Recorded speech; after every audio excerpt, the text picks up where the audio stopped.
I'm the Comic Weekly Man, the jolly Comic Weekly Man, and I'm here to read the funnies to you happy boys and honeys. Yes, boys and girls, it's Comic Weekly time. And here I come right into your house to bring a little fun and happiness. Right out of the pages of Puck the Comic Weekly, straight into your living room, your friend, the Comic Weekly Man, the jolly Comic Weekly Man. Hello, hello, hello. Hello, hello, hello. Well, little Miss Honey, how are you today? I'm just fine, and I've got another riddle. You do? Yes, listen. Why is a pig in the parlor like a house on fire? Oh, that's very interesting. Why is a pig in the parlor like a house on fire? Because... No, that can't be the answer. Because... No, that can't be the answer either. Because the furniture would be destroyed by its running around. No. Oh, this is a hard one. I give up. Why is a pig in the parlor like a house on fire? Because the sooner it's put out, the better. Oh, that's very sensible. The sooner you put a pig out of the house, the better for the house. And the sooner you put out a fire, the better for the house. Yes, and for you, too. Very, very good. Now could we please read the funnies? Puck the Comic Weekly? Very well, I'll read that in just a moment. But before I do, let's listen to this nice man.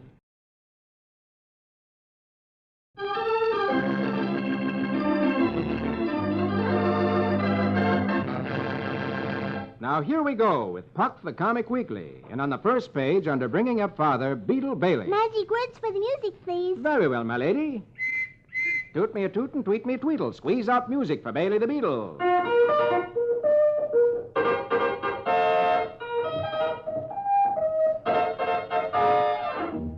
Today, Beetle and his friend Killer are griping about life in the Army. Killer says... Yeah, we'd probably get out of the Army sooner if they could get more guys to volunteer. Beetle answers, and maybe the Army recruiting program isn't good enough. They should advertise like civilians do. Yeah, I can see a billboard. And in his mind, Killer sees a billboard sign along the highway. Try the Army. It's good, good, good. Our hikes are 10% longer. Yeah, and I can hear the radio announcers. The U.S. Army has been tested by over 20 million men. Accept no substitutes. Satisfaction guaranteed, or you're aching back. Yeah, and how about newspaper and magazine ads with a picture of a pretty girl? And last picture, top row, we see a magazine ad of a blonde dressed in a bathing suit holding a rifle. And the words, send in the box stuff from a package of G.I. Mush and get free, without charge, one fancy printed draft notice, signed by the president. Only one to a customer. Yeah, and don't forget television. And first picture, bottom row, we see a picture of a general on a TV screen. And the announcer is saying, more generals prefer the U.S. Army than any other army, according to an independent survey. In New York, call Driftwood 2-5049. In Los Angeles, call Gluefoot 8-9165. A free set of corn plasters with each enlistment. Yeah, and how about a singing commercial? The U.S. Army hits the spot. 2-week furloughs, that's a lot. You get hash for dinner, too. The U.S. Army is the one for you. Yeah, great. Just then, in comes the sergeant. Hey, Sarge, we're working on the biggest promotion plan of the century. Yeah, we'll clean up. Yeah? Well, I got a plan, too. Listen, you guys. And last picture, Beetle and Killer are on their knees, scrubbing the floor. You shouldn't put these ideas in his head. Hey, how's this for a wanted, Killer? Help wanted. Ape, the gorilla kind.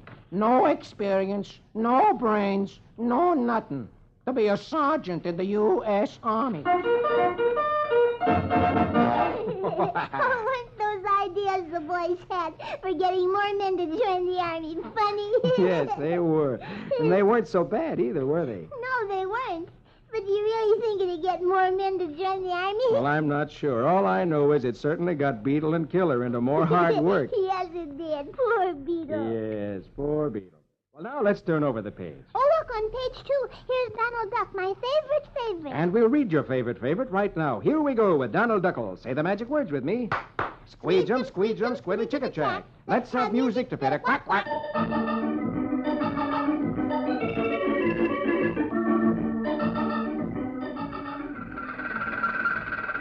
Donald is taking his girlfriend Daisy for a drive.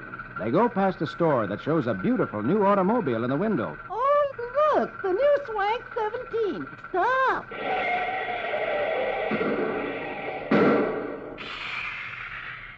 Daisy looks at the new car and sighs. Oh, don't you love that distinctive fishtail fender design? Yeah, some class. I must see how it's upholstered.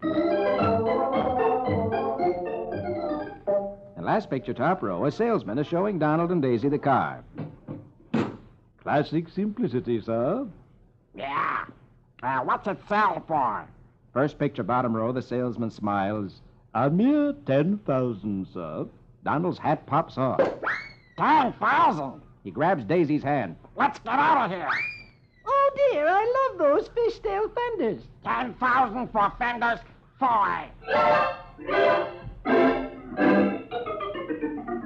A short time later, Donald is in a paint store. 30 pounds of plastic molding clay, please. Yes, sir.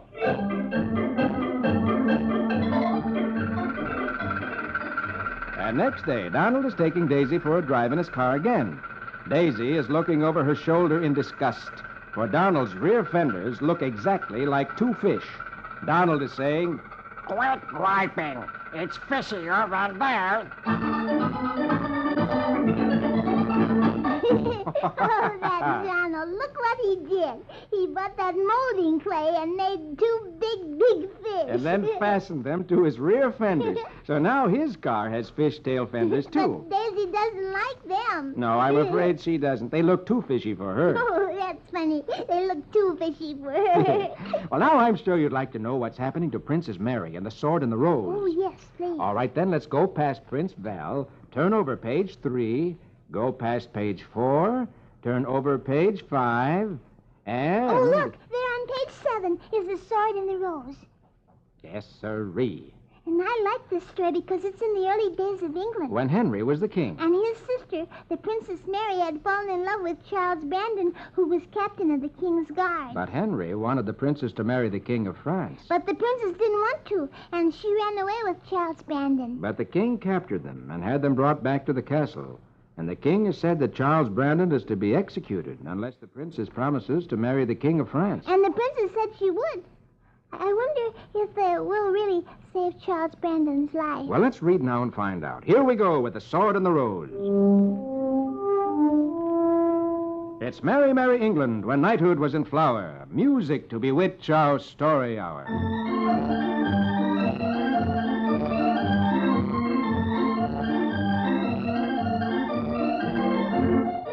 The princess has agreed to marry the old King of France in a desperate move to save the life of Charles Brandon, the man she loves.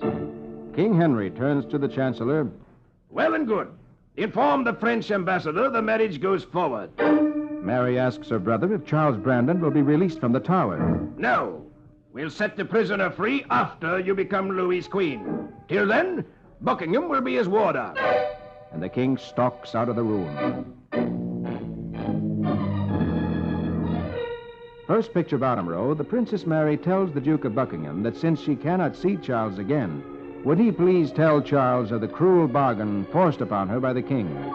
Buckingham replies, I will, milady. And Mary asks, and you will set him free as soon as I wed King Louis? Be assured, milady.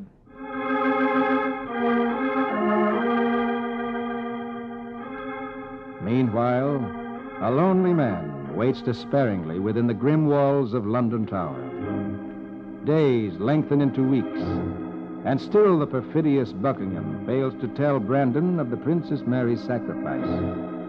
And last picture, Brandon looks through the iron bars to the skies, wondering what will be the fate of himself and the princess he loves.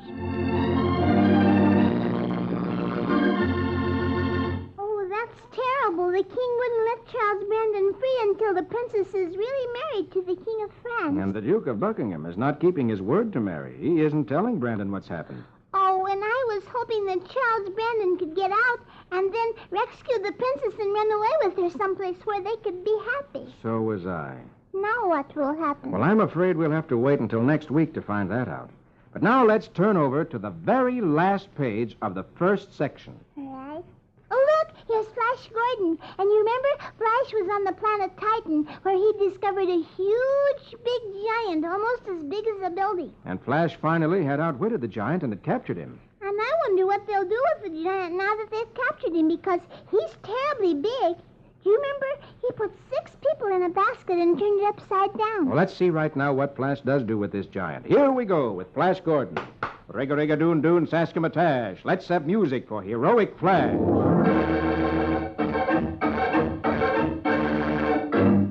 Flash and his men have bound the giant hand and foot before releasing him from the trap that Flash had caught him in. The giant had then been carried aboard the rocket ship and locked up in a cell. They blasted off and are now on their way back to Earth. Now they are homeward bound. The expedition to Titan has been a success. And now Flash and his crew are rocketing back to Earth with samples of plant life and a giant locked in a sturdy cell. Midas, the troublesome one of the crew, says to Flash, Yeah, if we play smart, we can make lots of dough with that giant. He'll be the 8th wonder of the world. Flash answers, Forget it, Midas. This is a scientific expedition, not a circus. Last picture, top row, the pilot announces, Hey, this rocket's humming like a sewing machine. If the dials read right, we ought to catch sight of Mother Earth soon. Midas says, Well, the sooner the better. When we get back to Earth, Captain Gordon will find that this crew's too smart to toss away a chance to make big money. Flash looks at Midas with disgust. First picture, bottom row. Midas goes on, Look, Gordon, I discovered Titan, and I got this expedition financed. When we land, we'll sell the giant legally, and we'll be rich. If Gordon doesn't want to get into the deal, it's okay with me. Tend to your business, Midas, or both you and the giant will disembark in irons. Suddenly, Midas turns to the rest of the crew. You guys gonna let him get away with it? You gonna let him stand in your way? And the pilot shouts, Hey, Flash, you better give landing instructions. We're home. Flash goes to the porthole. He looks down, and there is home. The welcome sight of Earth's familiar contours down below interrupts the argument. The braking rockets are set off.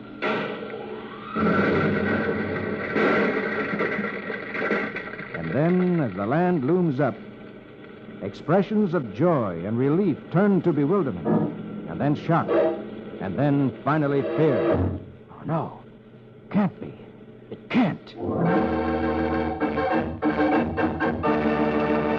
Oh, that Midas. I don't like him. He's trying to cause trouble all the time. Yes, he is. I wonder what they see on Earth that makes them afraid. That will really be something to look forward to next week. Yes, it will. Now it's time to pick up the first page of the second section. Yes, and then we'll see what funny thing Dagwood does today. And I'll read that in just a moment. But first, here's that nice man again with something interesting to say.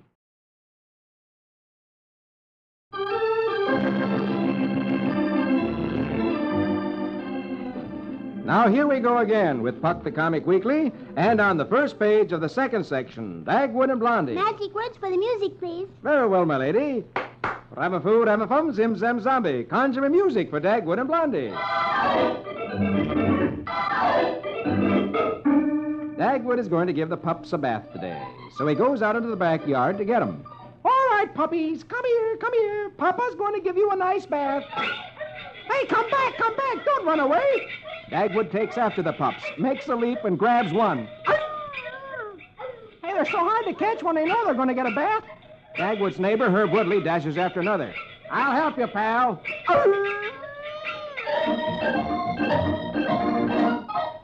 Last picture, top row, Dagwood carries 2 pups that he and Herb have caught down into the basement.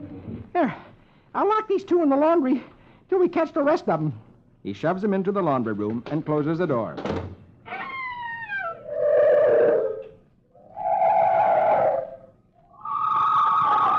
First picture, second row. As Dagwood comes out of the house, Herb meets him at the doorstep carrying another angry puppy. Boy, he was fast, but I caught him. And a neighbor lady comes up carrying another pup. Oh, I caught one for you, Mr. Bumstead. Oh, wonderful, wonderful. And a moment later, Dagwood is shoving the two other pups into the laundry room. Gee, our neighbors are so grand. The way they pitch in to help when you need them. Last picture, second row, Dagwood comes out of the house again and is greeted by two more neighbors carrying two more pups. Here's one. And here's another one. Oh, thank you, thank you. Come, Pupsy, come on. First picture, third row, Dagwood closes the door on the 6 pups. Here, now. I'll put on an apron and get the water ready. A moment later, he's upstairs in the back steps. 3 neighbors come up carrying 3 pups. I had to chase this one a mile, but I caught him. Here's another one. Yes, and here's another. Dagwood looks down the street, last picture, third row, when he sees Herb Woodley coming up. Here are 2 more, Dagwood. And all down the street, he sees people coming toward his house carrying dogs. I caught another one for you. Yeah, here's one. And Dagwood goes and dashes into the house, first picture, bottom row. Blondie, how many pups do we have? I put 16 of them in the laundry already. They dash down to the basement and look into the laundry room, and they see the laundry window is open. And, of course, the dogs had gone out as fast as they were put in. Oh, no. And last picture, Dagwood is dashing down the street again, trying to catch the pups again, as his tired neighbors watch. Help! Isn't anybody going to help me? And Herb Woodley looks at Dagwood in disgust and yells, "Catch him yourself!" That was a good joke on Dagwood. Yeah. Putting the dogs in the laundry room and forgetting to close the window. Yes, he was quite a surprised man when he saw the neighbors bringing pups from every direction. Yes, then he had the silliest look on his face. Yes, he thought he had 42 pups.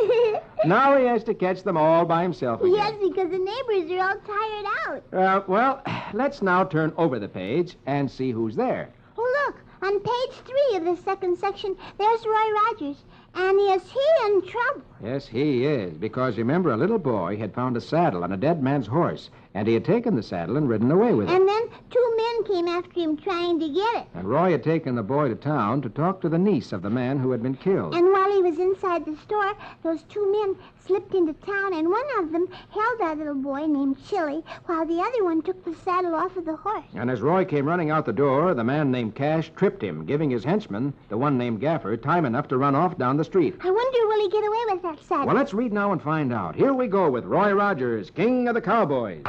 Hi-yip-hi-yo, now here we go with Roy and Trigger. Hi-yip-hi-yo.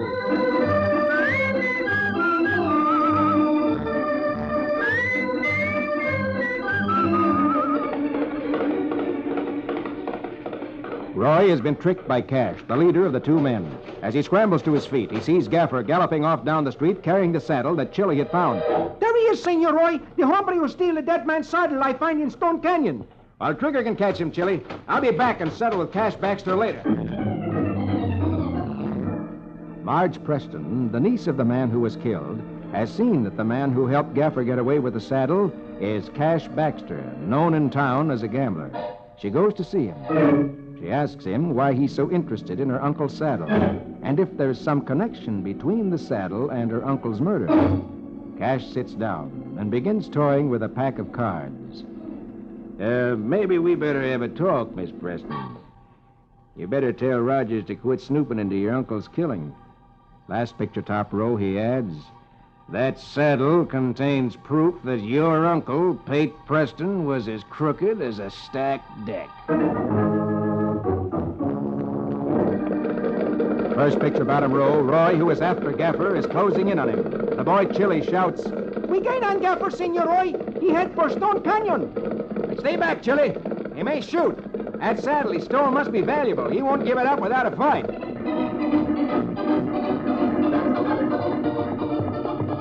The chase leads into the mountains.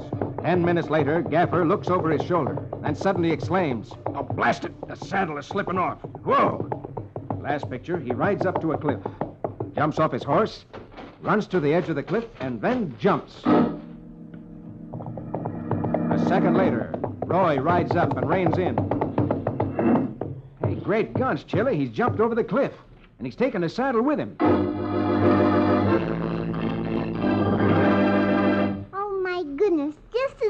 was about to catch Gaffer, then he jumps over the cliff. Yes, and with the saddle. I wonder if he'll be killed when he goes over like that. I wonder, too. That's a mighty dangerous trick. Yes. I wonder if Cash Baxter's right about what he said to that girl about her uncle was a crook. Well, maybe we can find out more about that next week. But now, let's turn over to the very last page of the Comic Weekly. And here's Dick's adventure. And you remember Dick was in the early days of America in California, and gold had been discovered. And everybody had left their homes, their jobs, and their stores to run off to dig for gold, hoping to get rich. And Dick and his friend John Kimball went, too, because they were working on a newspaper, and they wanted to write up the story. Yes, and they'd helped Mr. Sutter, who had been beaten up by a bunch of men who were digging for gold on his land. And then Dick and Mr. Kimball rescued Mr. Sutter and took him home. Yes, but they didn't see that outside in the yard, some strange figure was stealing their horses. I wonder who that is. Well, let's read and see if we can find out. Here we go with Dick's adventures. Say the magic words with me. Rickety-pack-a-zack-a-zick. Let's have music for Adventurous Dick.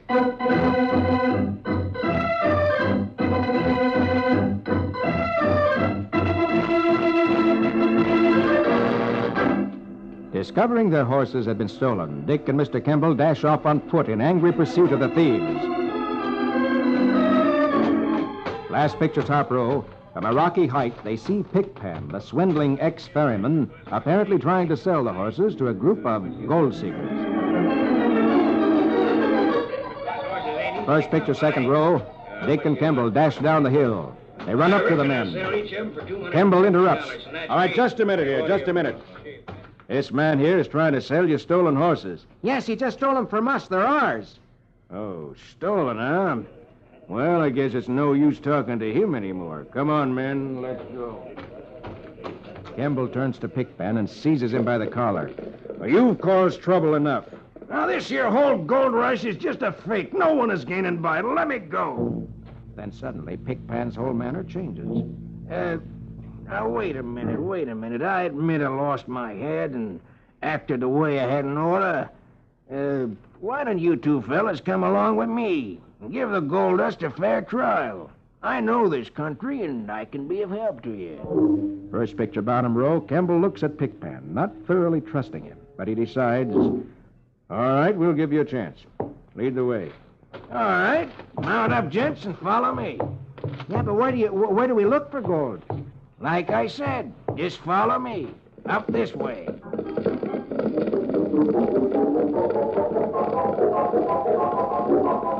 Last picture, they ride along the bank of the American River to join the army of frenzied gold hunters already in action all around them. All right, gents. You're going to join up with us millionaires?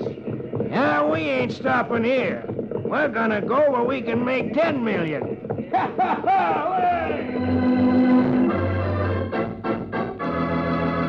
Do you really think that Pickpan can be distrusted?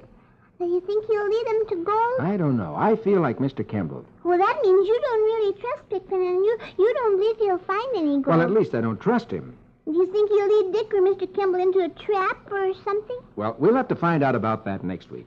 But now, look below Dick's adventures. There's Rusty Riley. Oh, yes. And you remember last week Tex got back to Mr. Miles' farm with a new horse called Silver Lad, just in time for Mr. Miles to prove to that rich man from South America that the best horses that he could buy were on the Milestone farm. And Velvet Kane, who tried to stop the deal, lost out. And Senor Calderas is going to buy his horses from Mr. Miles, and that saves Mr. Miles' farm. Yes, because he needed the money. Mm-hmm. Well, now I wonder how Rusty finds things back on the farm. Well, let's read and find out. Here we go with Rusty Riley. Gallop and run till the road is dusty. Give us music for his horse and Rusty.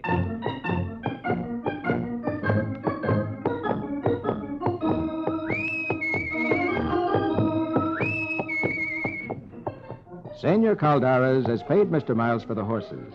Mr. Miles is a happy man now. His farm is safe, and Rusty is back. First picture, bottom row, his daughter Patty and Rusty are taking a walk around the farm. She's led him down by an old mill by the creek that Rusty used to play in. Rusty stops in surprise. There's a big change. The building has been remodeled. There's a box office and a porch out and a big sign reading, County Playhouse. Rusty exclaims, Wow, it's all rebuilt. Hey, what's that sign, County Playhouse? Patty tells him that it's been changed into a theater to put on plays during the summer. A man waves to them. They walk over to him, third picture, bottom row. Hey, you kids from that big horse farm? We need a horse for next week's show. You think we can hire one that ain't skittish? Well, maybe you can, mister. You better see Tex Purdy. He's the manager of the Milestone Farm. Come on, I'll introduce you to him. Meanwhile, in the home of the wealthy Mrs. J. Funston Castle, a short distance away, Mrs. Castle is talking with her daughter. Now, really, my dear, I don't mind you amusing yourself by playing a part in that play, but is it wise to wear those real pearls? You don't know these people. And the daughter answers, Oh, Mother, don't be stuffy. You've been reading too many whodunits. Oh, isn't it wonderful that Rusty is back home? Oh, it certainly is. And isn't it interesting that there's a theater on the Milestone Farm? Yes, just think. Real live actors and actresses around there. That's thrilling. Oh, you bet it is. But I smell trouble. That girl and her real pearls makes me think that there might be a robbery. Well, we'll find out more about that next week. Now, that's all the time I have. But before I go, here's that nice fellow with some more interesting information.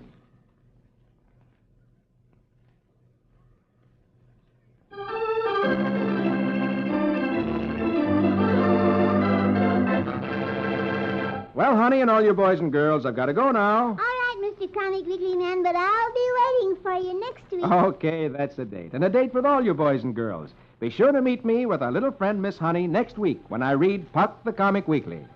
For I'm the Comic Weekly Man, the jolly Comic Weekly Man. I'll be back to read the funnies to you happy boys and honeys. Don't forget, boys and girls, see you all next week. Your friend, the Comic Weekly Man, the jolly Comic Weekly Man.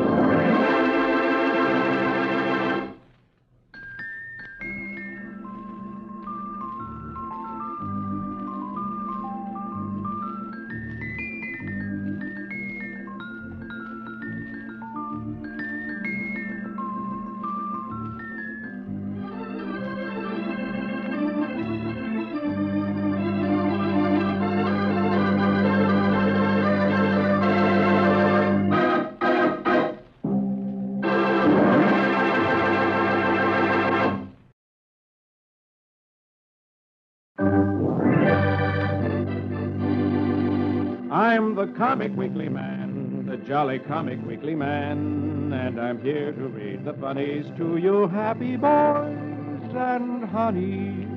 Yes, boys and girls, it's Comic Weekly time, and here I come right into your house to bring a little fun and happiness, right out of the pages of Puck the Comic Weekly, straight into your living room. Your friend, the Comic Weekly Man, the jolly Comic Weekly Man.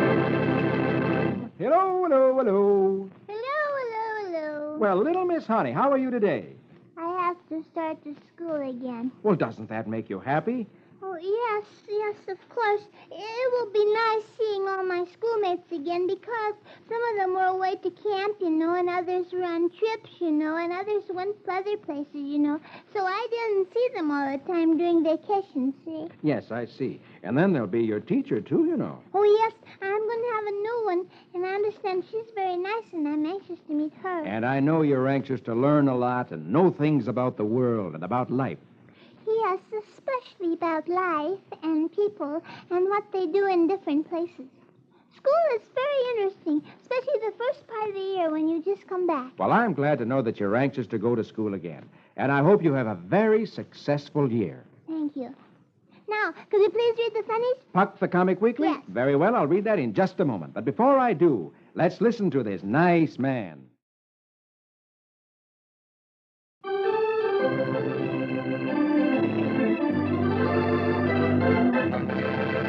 Now, here we go with Puck the Comic Weekly. And on the first page, under Bringing Up Father, Beetle Bailey. Magic words for the music, please. Very well, my lady.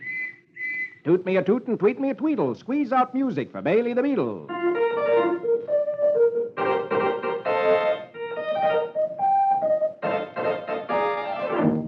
Out at the army camp where Beetle is stationed, Beetle is walking alone. He crosses the road. A major is approaching in a jeep. He sees Beetle.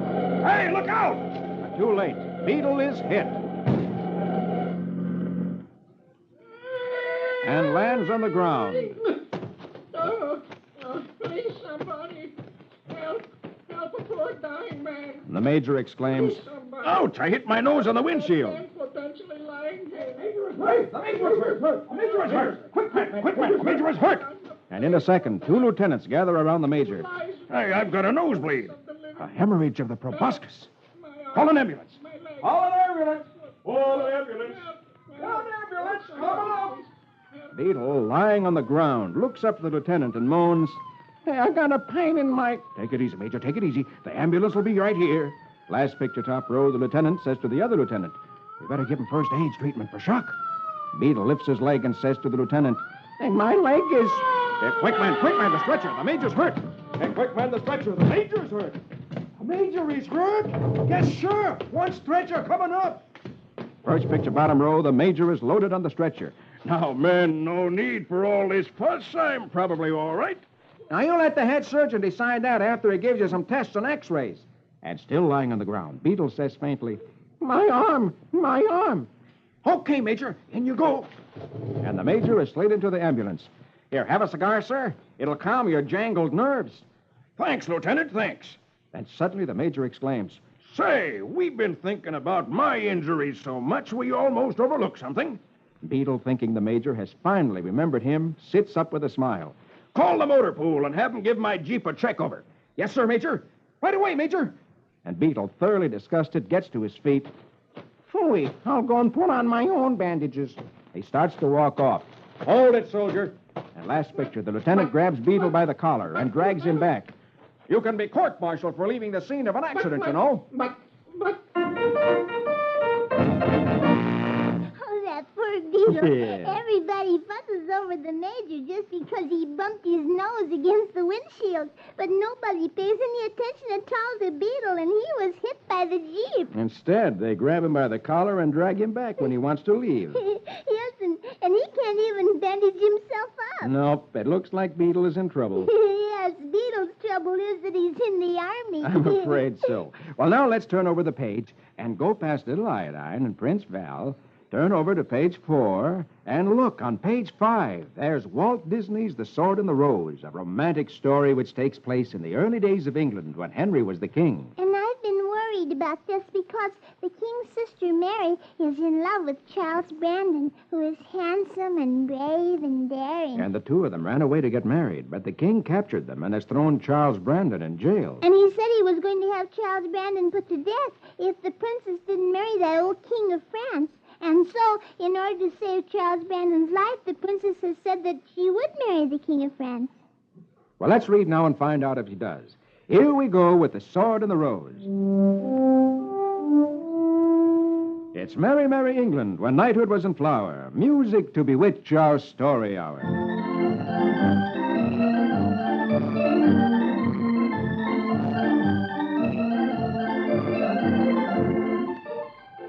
The day has come when the English princess is to marry the King of France. She has gone to France where the wedding is to take place.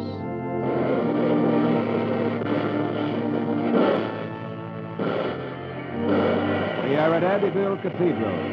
Amid the clangor of bells and the booming of cannon, Mary Tudor becomes the wife of the aged Louis XII to save the life of the man she loved.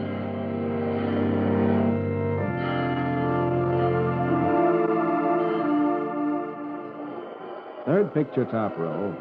That evening, in the banquet room of the castle, the old king rises to his feet, looks at the lovely young princess, holds aloft a goblet of wine, and offers a toast. Noble knights, come pledge with me your love and devotion to the Queen of France.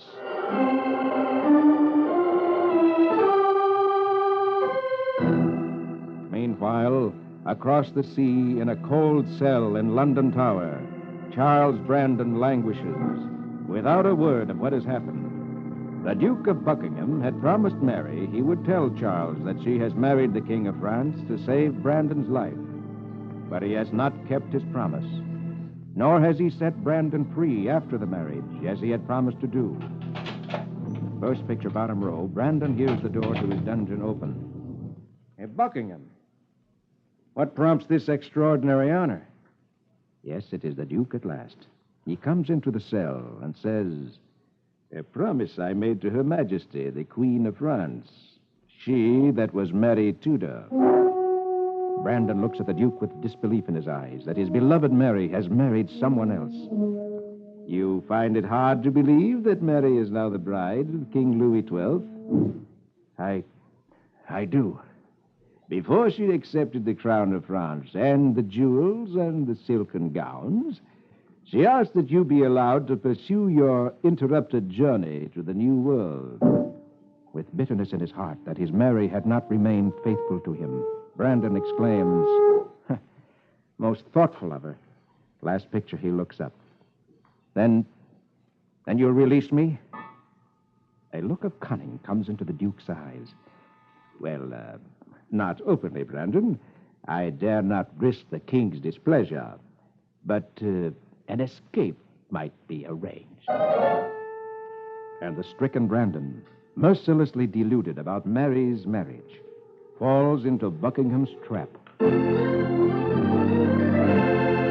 Oh, that's not right. King Henry said that Charles Brandon could go free after the princess married the King of France. That's right, he did. Well, then why is the Duke saying it must look like Charles is escaping? I think this is a trap to get Charles Brandon into more trouble. Oh, that's terrible. That's not fair. I wonder what'll happen to him. Well, maybe we'll find out more about this next week. But now, look at the bottom of the page. There's Roy Rogers. Oh, yes. And Roy was helping a little boy named Chili who was being chased by two bad men named Cash Baxter and Gaffer. Yes, the boy had found a saddle, and the men were trying to get the saddle away from him. And Gaffer had stolen it from Chili's horse and had galloped away with it. Roy and Chili had followed him. And just as Roy was just about to catch him, Gaffer rode right up to the edge of the cliff and jumped off his horse over the cliff, taking the saddle with him. I wonder if he was killed. Well, let's read now and find out. Here we go with Roy Rogers, King of the Cowboys. Hi-yip-hi-yo. Now here we go with Roy and Trigger. Hi-yip-hi-yo.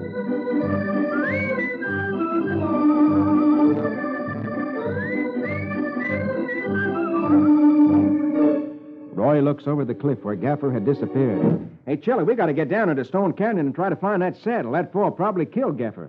Better we take Senor Gaffer's horse along, Roy. He get thirsty here. Meanwhile, below on the canyon floor, Gaffer is very much alive. He has landed in a net which had been stretched over some poles and covered with green brush.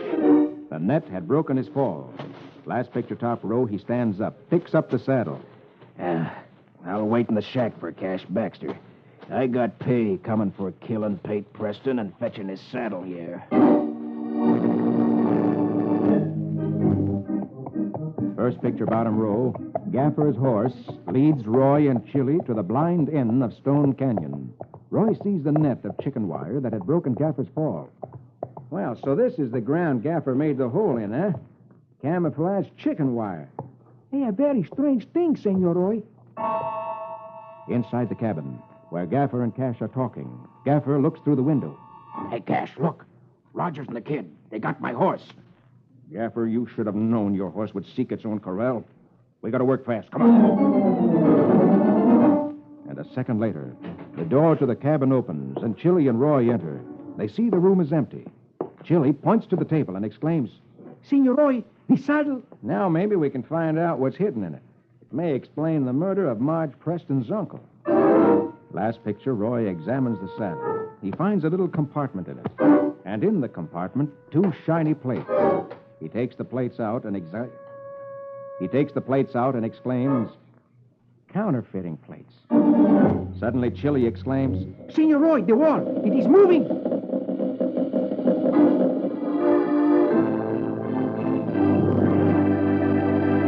Counterfeiting plates. Oh, that's what you make false money with, isn't it? "That's right." Well, that's against the law. "Yes, it is. Well, those two men are really cruel. And they've been hidden behind that false wall, and they know that Roy has discovered their secret." Oh, and the wall is moving. I wonder if that means danger for Well, we'll Roy. find that out next week. But now let's go to the very last page of the first section and see what's happening to Flash Gordon. Oh, yes, I'm anxious to know because Flash and Midas and Dale are on their way back from a planet called Titan with that giant they captured. Yes, you bet. But remember, as they were nearing Earth, suddenly things looked different. Yeah, I gone wrong? Because Flash said that the Earth has changed. Well, let's read now and find out. Here we go with Flash Gordon. Rig-a-rig-a-doon-doon, saskimatash. Let's have music for Heroic Flash.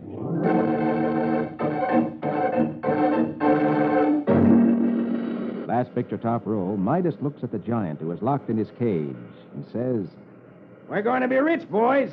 That giant is money in the bank. Flash snaps. All right, Midas, cut out the chatter and man your station. You may never get down to the ground to spend your fortune. Stand by for landing.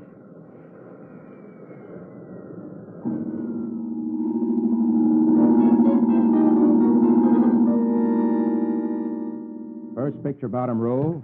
They have landed safely. The cargo ramp has been let down, and the chain giant is led out under guard. Flash says, well, he knows what our guns can do, but be careful, Midas. And then Flash looks around, and he stops in amazement. No, it can't be. Look, Midas, at the landing field, at the people. And last picture, as men come running up to the rocket ship, Midas and the others see that they tower above them like giants. Flash exclaims, there's something the matter with my eyes. A giant looks like the size of a normal Earthman, and we look like midgets. Yes,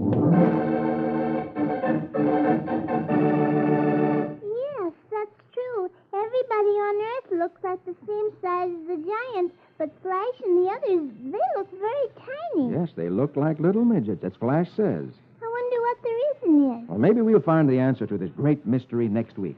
But now it's time to pick up the second section of the Comic Weekly. Oh, yes, and we'll see what my funny friend Dagwood does today. And I'll read that in just a moment. But first, here's that nice man again with something interesting to say.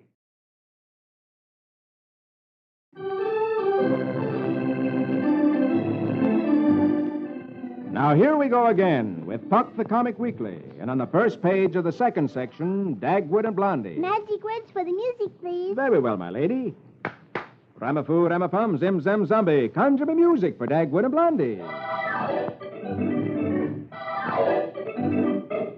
Dagwood has settled down to read the paper. Blondie comes in and makes a shattering announcement. Come, dear. We're going downtown and buy you a new suit. But I don't need a new suit. Yes, you do.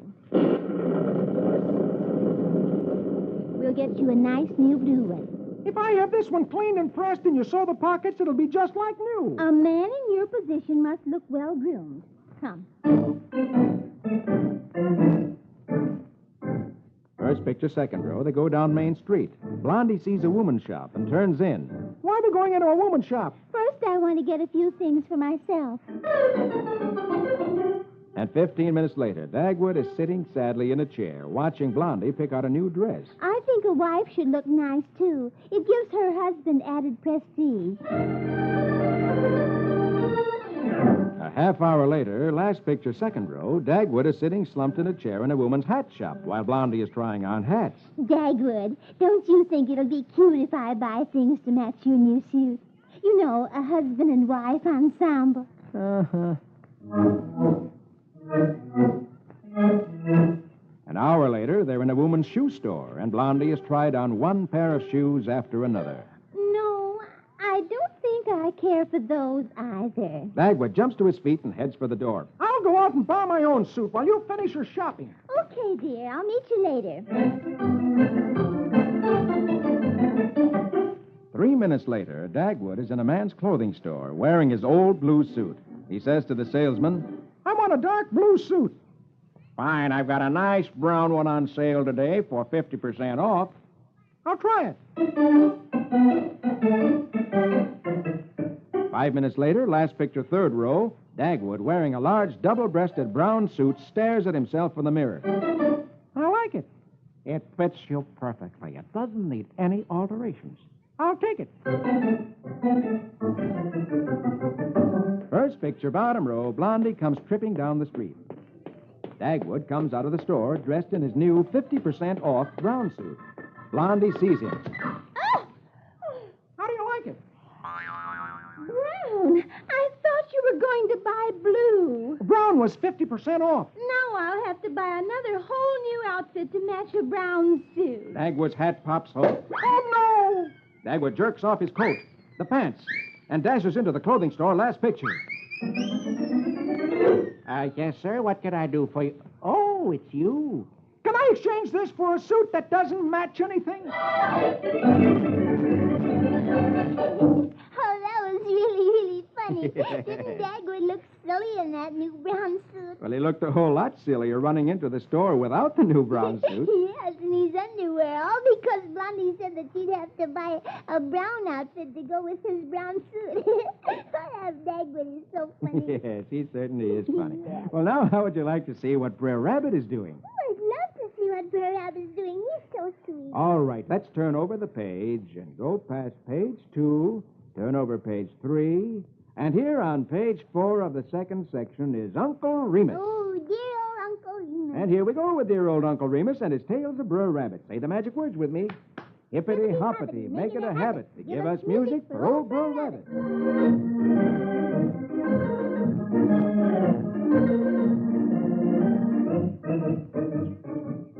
Uncle Remus says, sometimes Brer B'ar gets too high in the world for his own good. Yep, there have been some bad doings in Brer Rabbit's community. Someone has been stealing all the honey.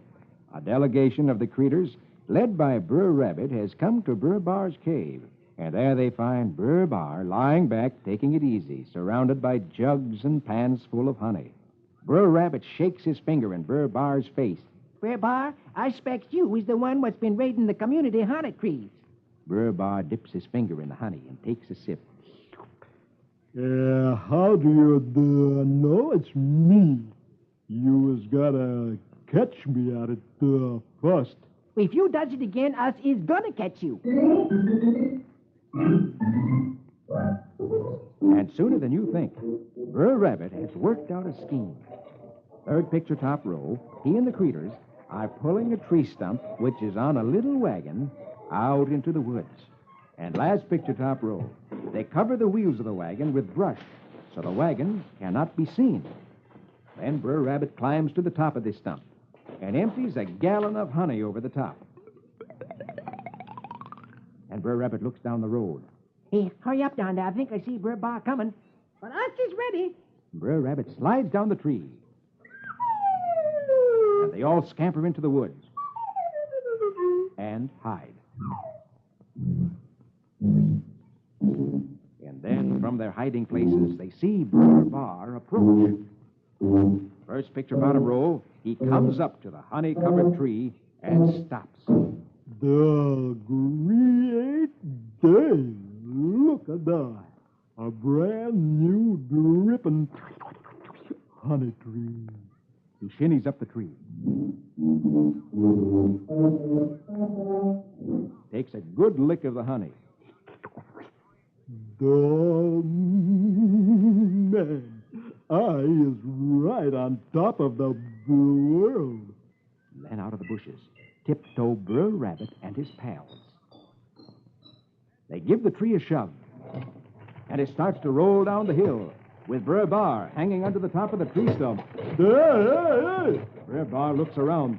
This here tree has got the wheels. Straight down the hill it goes, down the main street of the community, and heads straight for the jail, and crashes smack into it. And last picture, Brer Possum shouts, There's your raider, Sheriff. Yeah, caught in the tree. and Brer B'ar, his back aching from the bump into the jail, looks down from his tree stump and groans, I has been railroaded. and Uncle Remus says, when the spirit of thievery moves, you better get out of the way.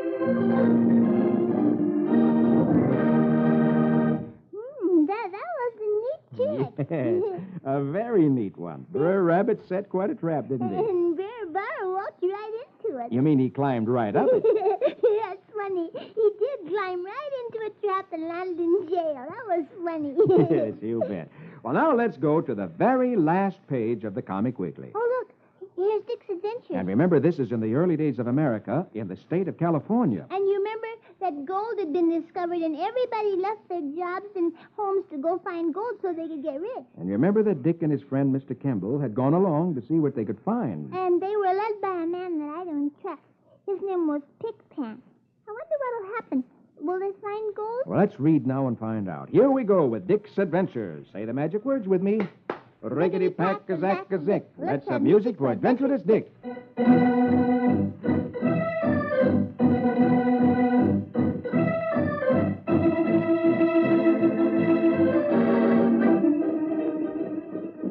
Dick and Editor Campbell and the crafty rogue Pickpan reach the American River, where thousands are already panning for the precious metal. Dick's eyes catch the glitter of something on the ground. He leaps off his horse. Hey, stop a minute, stop. Last picture, top row, he picks up a shiny rock. Here, look, a gold nugget.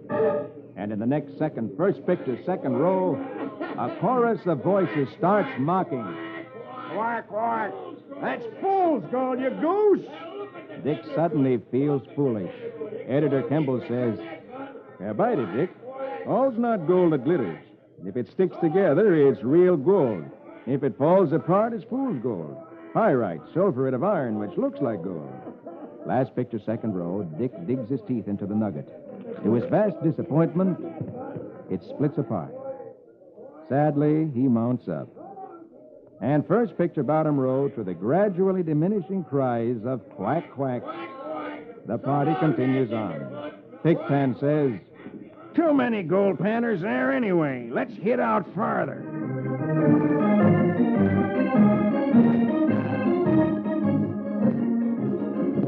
Last picture, up a turbulent branch of the American River they plod, past ridges topped by towering pines. And even here, there are crowds of prospectors, with more coming in from every side. And Dick wonders, where'll we ever find a place where we can be to ourselves to dig for some real gold?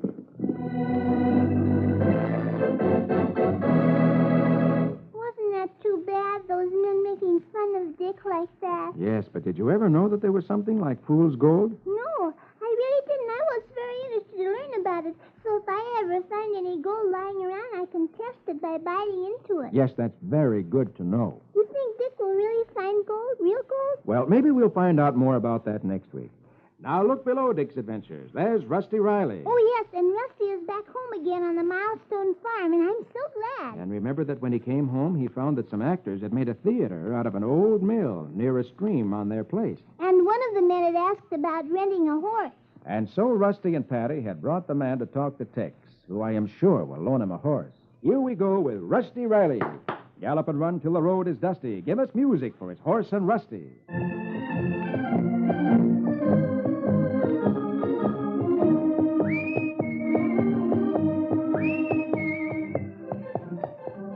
Tex arranges to loan a horse from the Milestone Farm to Mr. Fidgley, the director of the theatrical company. And Tex has sent Rusty along to take care of the horse. Now the actors are all gathered around on stage, ready for a rehearsal. Second picture, bottom row, the stagehand interrupts. Oh, excuse me, Shorty, but there's a guy outside the stage door who wants to see you. He says it's important. Oh, go right ahead, Shorty. We'll take a break. Shorty walks outside. A hard-looking man who is smoking a cigar greets him. Well, Shorty, you gave us a lot of trouble finding you. The boss don't like welchers, so it'd be a good idea if you handed over that $2,000 you owed him. Well, now, look, he's got to give me a little time. This is the first job I've had since last winter. Have a heart, will you? The boss ain't a patient man, but I'll give you just 1 week to get that dough on the line, or else.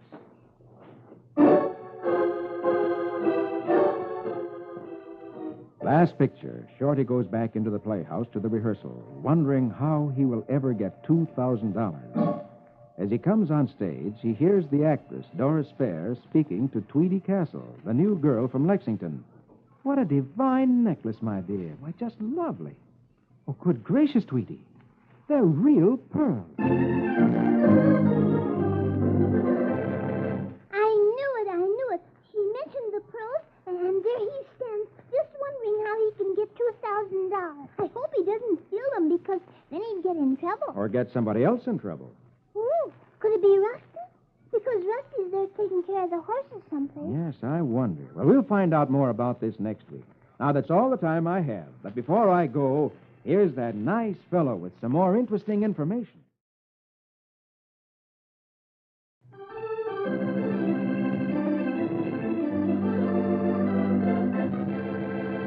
Well, Honey, and all your boys and girls, I've got to go now. All right, Mr. Comic Weekly Man, but I'll be waiting for you next week. Okay, that's a date. And a date with all you boys and girls. Be sure to meet me with our little friend, Miss Honey, next week when I read Puck the Comic Weekly. For I'm the Comic Weekly Man, the jolly Comic Weekly Man. I'll be back to read the funnies to you happy boys and honeys. Don't forget, boys and girls, see you all next week. Your friend, the Comic Weekly Man, the jolly Comic Weekly Man.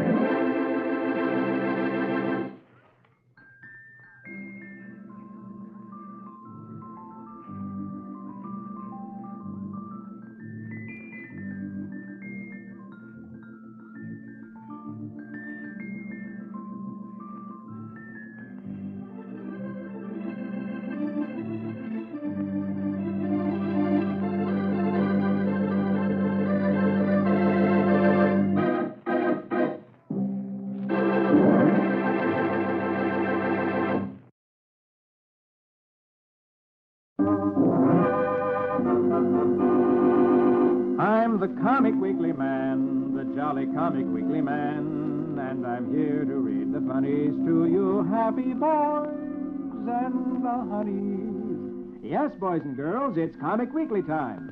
And here I come right into your house to bring a little fun and happiness. Right out of the pages of Puck the Comic Weekly, straight into your living room, your friend, the Comic Weekly Man, the jolly Comic Weekly Man.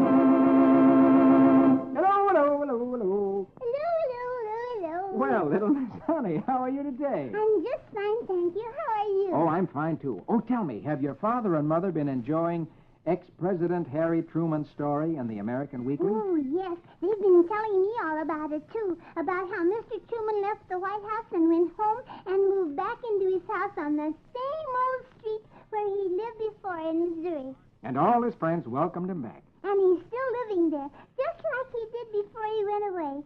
I think that's very interesting. Yes, so do I. And you know, you'll learn when you study your history in school that that's one of the wonderful things about the American democratic way of life. That the people elect a man to the presidency, and then when he's through being president, he goes right back again to become one of the people, living among the people who had elected him. Oh, I'll enjoy studying that. You know, I've been worrying about something in the comics since you're talking about presidents and things. Oh, what's that? Well, King Henry's been very cruel to Charles Brandon, who was in love with his sister Mary. Oh, yes, that's right. Governments in those days were quite different than they are now. Yes, they were. Now, for instance, the king had put Charles Brandon in prison, and Charles Brandon finally just had to escape. And I'm worried about whether he gets away without being killed. Well, if you're worried, I'll promise you I'll read The Sword and the Rose first. Oh, goody. Now could we start reading the funnies? Puck the Comic Weekly? Very well, I'll read that in just a moment. But before I do, let's listen to this nice man.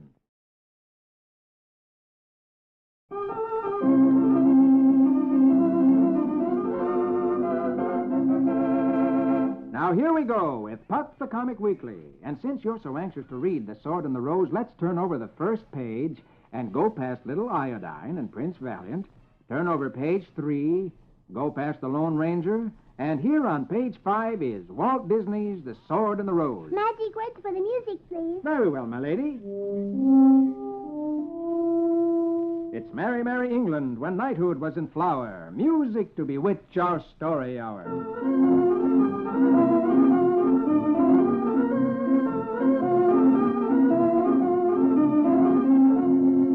In an attempt to escape from the tower where King Henry had been imprisoned, Charles Brandon has been stabbed in the back by assassins hired by the Duke of Buckingham. He's thrown overboard and disappears in the murky waters of the Thames River. 3 months later, Brandon's friend, Sir Edwin Caskoden, arrives at Buckingham Castle with a message from King Henry. He tells Buckingham that King Louis of France has died and that the Princess Mary is now free to marry Brandon and has sent a message to Brandon, who she believes to be free. Buckingham, who had arranged for the killers to kill Brandon, tells Caskoden a twisted account of Brandon's ill-fated escape attempt. Caskoden says, But my Lady Mary, she's the virtual captive of the Dauphin. Francis will scarce be crowned before he'll force her to wed him. The Duke answers, I go at once to France. When Henry returns, tell him his sister's plight was such that I took it upon myself to serve as his ambassador.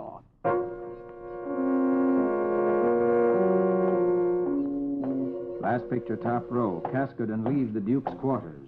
As he crosses the courtyard, a man lurking in the tower shadows whispers, "Psst! Sir Edwin?" "Yes, the same." First picture, bottom row, the stranger hands a piece of paper to Caskoden. Sir Edwin, day after day I've looked and asked and waited for you with this message. Caskoden recognizes the handwriting. Swiftly, he reads the note. "Can you take me to the man who wrote this?" Aye, I can, master.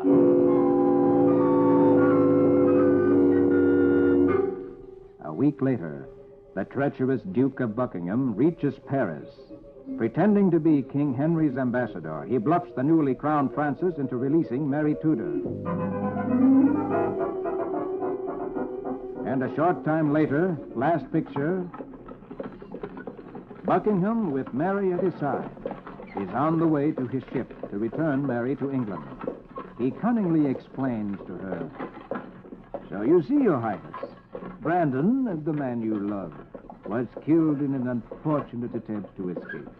Therefore, I have come to save you from the cruel King of France, and shall always remain at your service." Oh, that Buckingham. He lies about everything, doesn't he? Yes, he does. Well, what'll Mary do now that Charles Brandon isn't alive? I wonder. I wonder what that mysterious note is about that the man gave to Sir Edwin, that man who's Charles Brandon's friend. I wonder myself. Maybe we can find out more about that next week. But now, let's go to the very last page of the first section and see if Flash Gordon begins a new adventure today. Oh, yes, please. All right. Here we are on the last page of the first section. And remember that last week, Flash's friend showed him a beautiful new airship. And Flash just loved the ship, and he said he wanted to be the first one to try it out. Yes, and Dale said that he could. I wonder if that means that Flash is going to start a new adventure on another planet. Well, let's start reading right now and find out. Here we go with Flash Gordon. Riga-riga-doon-doon, Saskimatash. Let's have music for Heroic Flash. The new ship is all ready for flight. And at dawn, Zarkov and Dale are saying goodbye to Flash, who is to make the first solo flight into outer space. Destination, the planet Callisto. Zarkov says, "Remember now, Flash, you're all alone on this one. Get your data and get out. No landings." "Yes, I know. You can't trust strange planets. They're out to get you." "Well, don't worry, Zarkov. I'll bring this baby back." And a moment later, Flash is in the ship.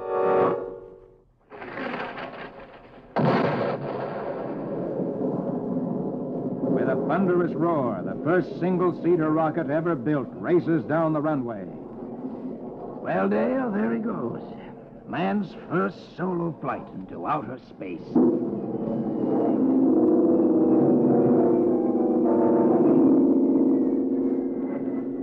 Last picture, top row, Flash is on his way alone, heading into the mysterious unknown atmosphere. The long voyage through space requires nerves of steel for a lone man to endure.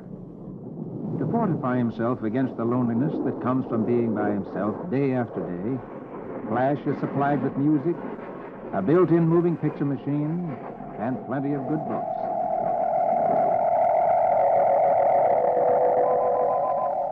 Weeks pass, endless miles of time. And then, first picture, bottom row, Flash looks ahead, and he sees a giant planet speeding toward him. Ah, there she is, Callisto, Jupiter's fourth moon. Well, now let's get in close for some reconnaissance work. Spec reading shows no methane in the atmosphere. Well, so far, so good, Callisto. I'll soon find out if you're out to get me. Last picture, he heads the rocket ship for the surface of Callisto. All right, Callisto. I'm coming down to get acquainted.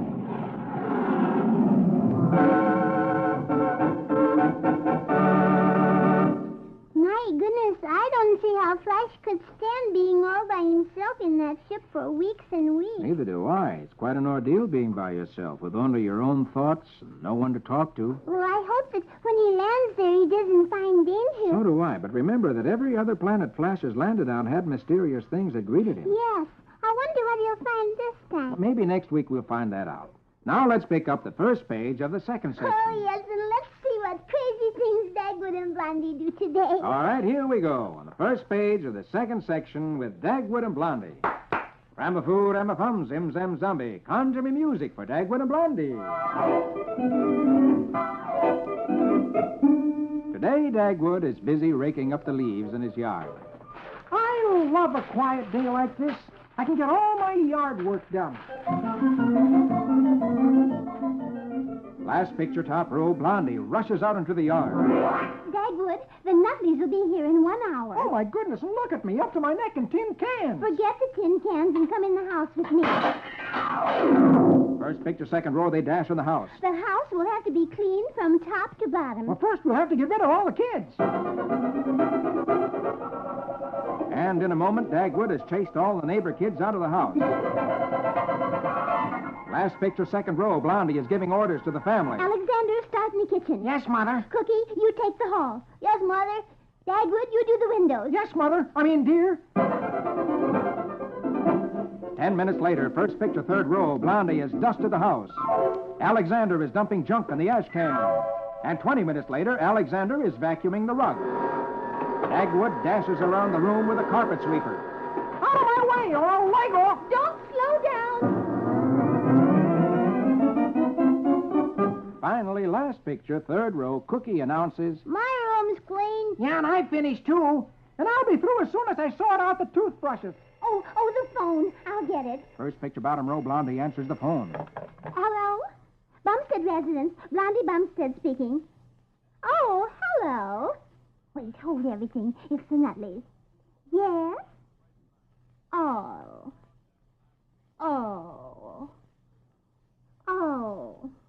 All right. Goodbye. Oh, they're not coming. They decide to go to a movie instead. And Dagwood goes, and Alexander goes, and Cookie goes, and Daisy the dog goes. Well, how can you be so happy about it? And last picture, Blondie says cheerfully, Just think, I got all my fall house cleaning finished in 1 hour. Oh. Isn't that funny? Look, everybody but Blondie fainted in the last picture. well, I'd faint too if I thought I'd done all the women's work for them. But housework is hard. Men should help the women. Well, yes, they should help, but not do it all. Well, I kind of see what you mean. Well, thank you.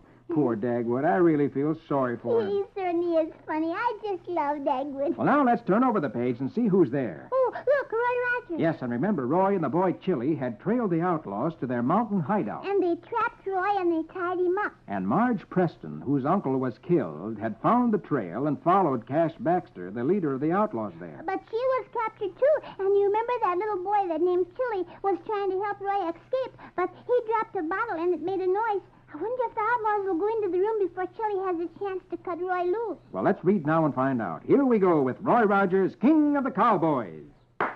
Hi-yip-hi-yo, now here we go with Roy and Trigger. Hi-yip-hi-yo.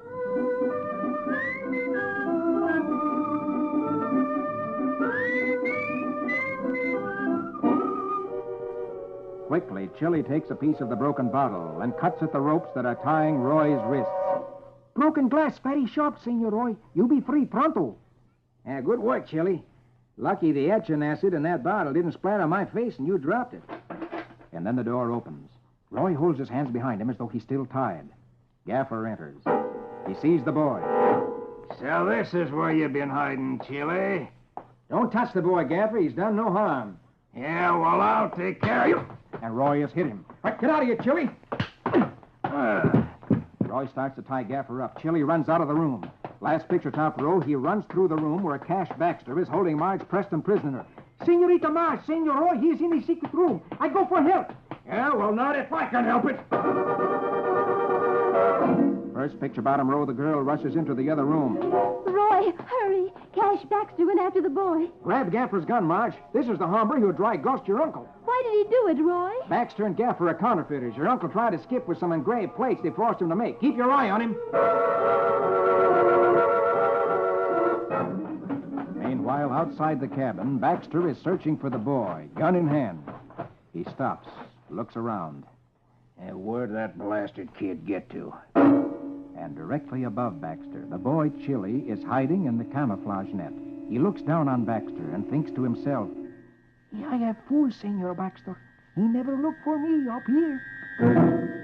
And then, last picture, Roy comes out of the cabin. Baxter, standing behind a tree, sees him and says to himself, Roger's got loose, but he hasn't seen me. I've still got a chance to get him when he comes a few steps closer. Ooh,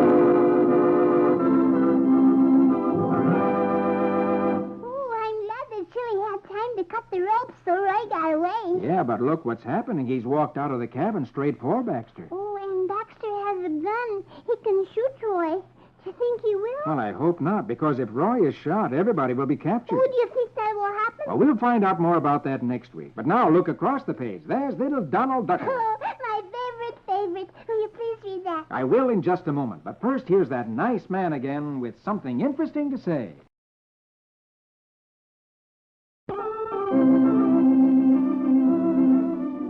Now, here we go again with Pop the Comic Weekly. And on page 3 of the second section, Donald Duckle. Magic words for the music, please. Very well, my lady. Say them with me, please. Squeegem, squiddy, ticket-chack. Let's have music to fit a quack, quack.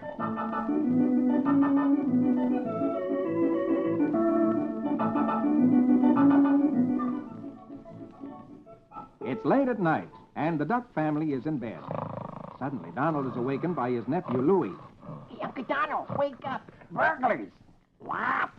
Donald slips out of bed, tiptoes to the door, and sticks his head out into the hallway. And he hears... No, I can't get it open. And Dewey whispers... Hey, listen, they're trying to get in the window.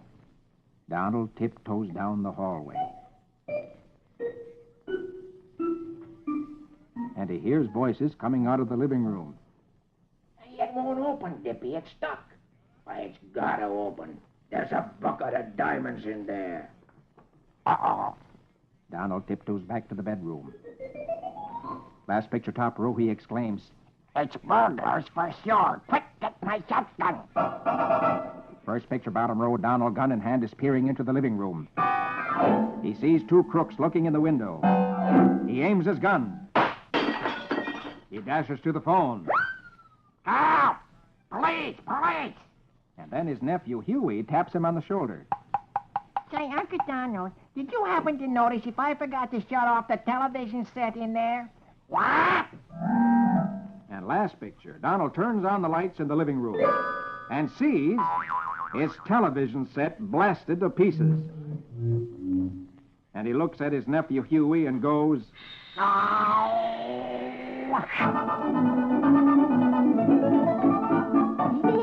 Wasn't that funny? Donald thought there were burglars in the house. And instead, it was the television set which they had left on. Yes, and they were doing a crime story, and what Donald heard was the part where the two thieves were trying to rob the house. Yeah. Oh, that Donald. The craziest things happened to him. Yes, the craziest things happened to him. Well, now let's turn over the page and see who's there. Oh, look, another of my favorite favorites, Uncle Remus. And we'll read Uncle Remus right now. Say the magic words with me. Hippity-hoppity, make it a habit to give us music for Old Bro Rabbit.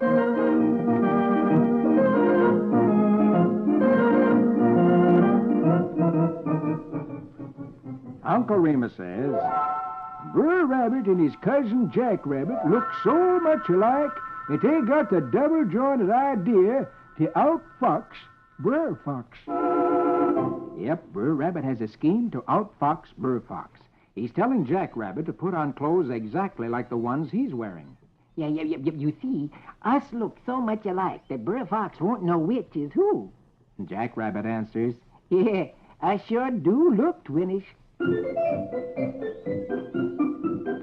A few minutes later, they're going down the road. Jack Rabbit and Brer Rabbit, dressed alike, looking exactly alike, and with voices that sound alike.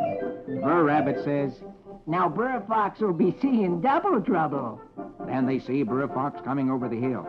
Hey, quick, Jack. You hide behind that tree on that side of the road, and I'll get over on this side of the road. And Jack Rabbit is hiding behind a tree. Brer Fox approaches. Brer Rabbit greets him. Howdy, Brer Fox. You look mighty mean this morning. Brer Fox howls. And last picture, top row, Brer Rabbit is behind a bush on the left side of the road. And Jack Rabbit steps out from a tree on the right side of the road. As I was saying, Brer Fox, your head is showing signs of booby hatching. First picture, bottom row. Brer Rabbit calls from the left side of the road. Yes, sir, Brer Fox, you is getting the loony tickles. Brer Fox swings his head around. Hey! He done split up. And Jack Rabbit calls from the right side. Who, me? Brer Fox's eyes roll around his head. My eyeballs is getting the day's getting out of your joint. What joint? And Brer Fox swings his head back and forth. I said, what joint? No, all I see is rabbit echoes. And last picture, Brer Fox dashes down the road. Help! Help! I is disconjabulated. Help! And Brer Rabbit giggles. You see, I told you two heads was better than one. And Uncle Remus says, The eye can run the mind crazy.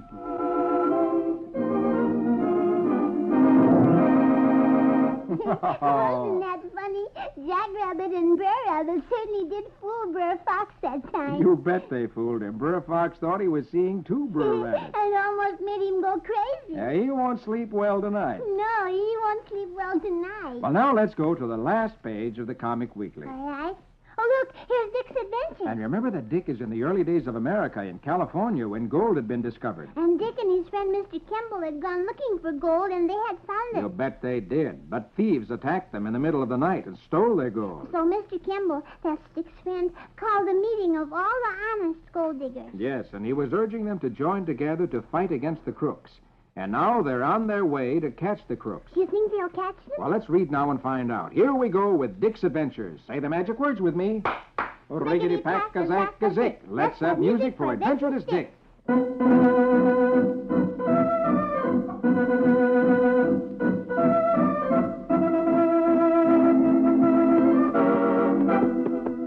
First picture, second row, Dick and the others are on the trail of the killers. The chase leads ever deeper into the wild Sierras. And then Dick sights their quarry in the ravine below. Hey, there they are. There they are, down there in that valley by those rocks. Hey, watch yourself. They've seen us. And sure enough, the outlaws have seen their pursuers. They whip their rifles to their shoulders. Come on, men, get behind cover. Hey, wait. I got an idea. Yeah, what is it, kid? Hey, let somebody keep shooting from here, and then some of us could climb up to that big rock right above them. And then we can get at them. Hey, the kid's got an idea. And a moment later, last picture, middle row. While the shooting continues, Dick and two of the party reach a ledge directly above the two killers. Okay, now, push these rocks down on them. That ought to stop them. Yeah, sure. Here goes. And first picture, bottom row, the rocks thunder down onto the two trapped criminals. The guns are knocked out of their hands, and they stand helpless. You hold your fire or we give up! We give up!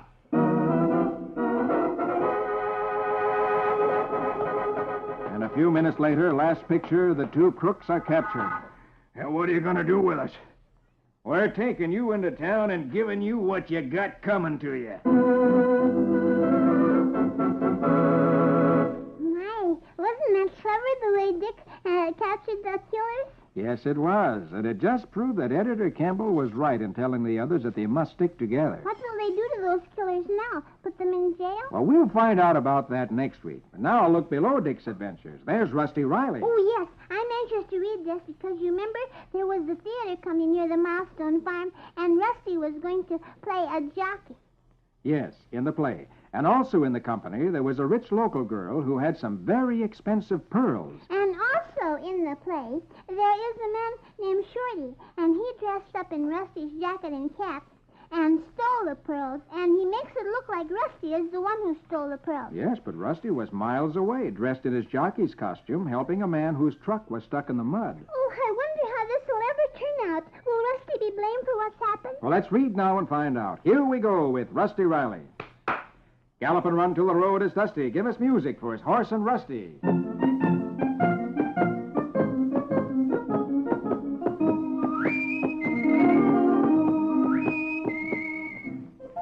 Standing beside the truck that is stuck in the mud, Rusty hitches Dawn to the car and then says to the driver, Okay, mister, I got a sort of a harness on Dawn. You get in the car and then we'll pull too, and I think it'll get that wheel out of the mud. Okay, boy. Can't do any harm to try it. Okay, let's try it. The driver throws the car in gear. Dawn throws her shoulders against the rope and begins to pull. Come on, Dawn. Come on now. Come on. Come on. And then the truck begins to pull loose. A couple of feet more, and it pulls up onto the road. Hey, hooray, we did it. Oh, Dawn, whoa now. Whoa. Well, boy, you sure did me a big favor. I'll be able to make my carnival date with my dogs now. Wish you'd let me do something for you. Oh, forget it, mister. I'm glad to be a help. I gotta go now, though. Good luck. Last picture, top row. Rusty, back at the farm, goes in the house. Hey, Patty. Tex. Yoo-hoo.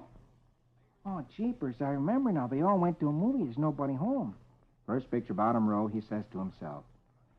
Oh, well, I'll sew the button on myself. And I better put on some old clothes. After all, this costume isn't mine. Meanwhile, at the playhouse where the actors have been rehearsing, a rest period has been called. And then a moment later, Tweety, the rich girl, rushes out of her dressing room. Hector, my pearls. They're gone. They've been taken from my dressing room. Your pearls? Holy smoke, they were the real McCoy, weren't they? Yes, they were. Last picture, the director says, Now, folks, this is pretty serious. I think all of us, everybody in this theater, for our own protection, should submit to a search. Now, Tweety, where are you going? To telephone the police. My parents will insist on it anyhow, so the sooner the better.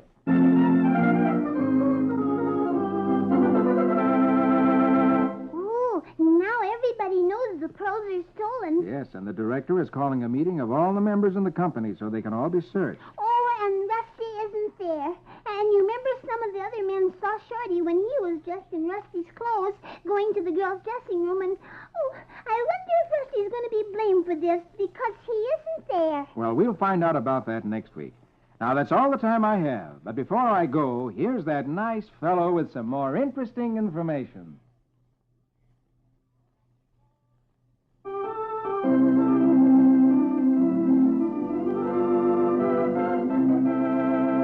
Well, honey, and all you boys and girls, I gotta go now. All right, Mr. Comic Weekly Man, but I'll be waiting for you next week. Okay, that's a date. And a date with all you boys and girls. Be sure to meet me with our little friend, Miss Honey, next week when I read Puck the Comic Weekly.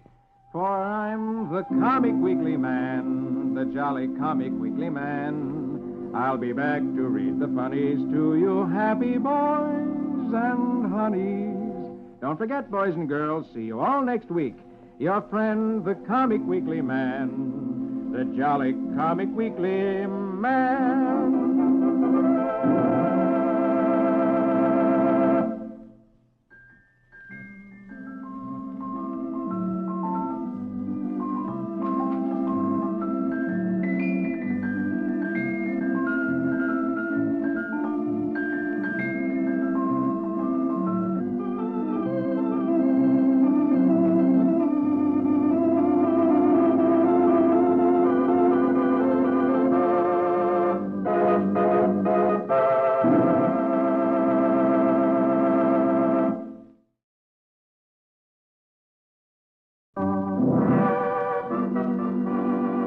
I'm the Comic Weekly Man, the jolly Comic Weekly Man, and I'm here to read the funnies to you happy boys and honeys. Yes, boys and girls, it's Comic Weekly time. And here I come right into your house to bring a little fun and happiness.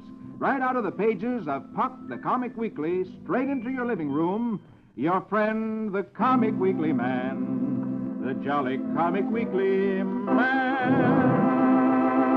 Hello, hello, hello, hello.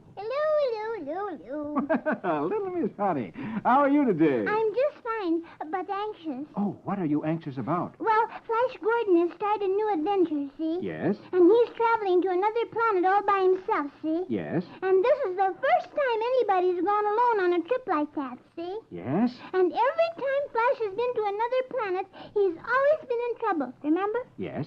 He was just about to land on the planet, and I'm afraid he might be getting in danger again, see? You bet I do see. So could we please read the funnies and find out? Puck the Comic Weekly? Very well, I'll read that in just a moment. But before I do, let's listen to this nice man.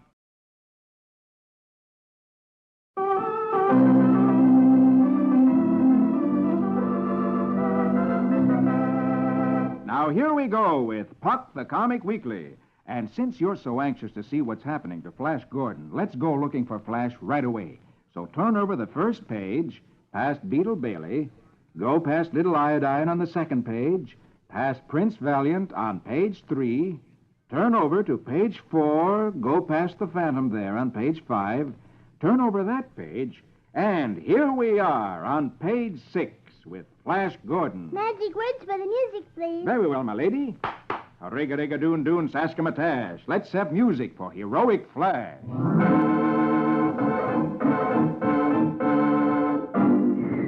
Flash Gordon, making the first solo flight in outer space in the history of man, approaches the planet Callisto. He scans the viewer.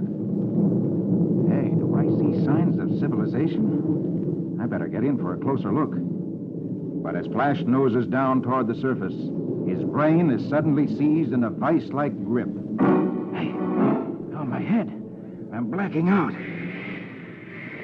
Last picture top row, in sheer instinct, his hand reaches the radar landing control. There's a jolting contact of wheel and surface. And then the ship skids to a stop.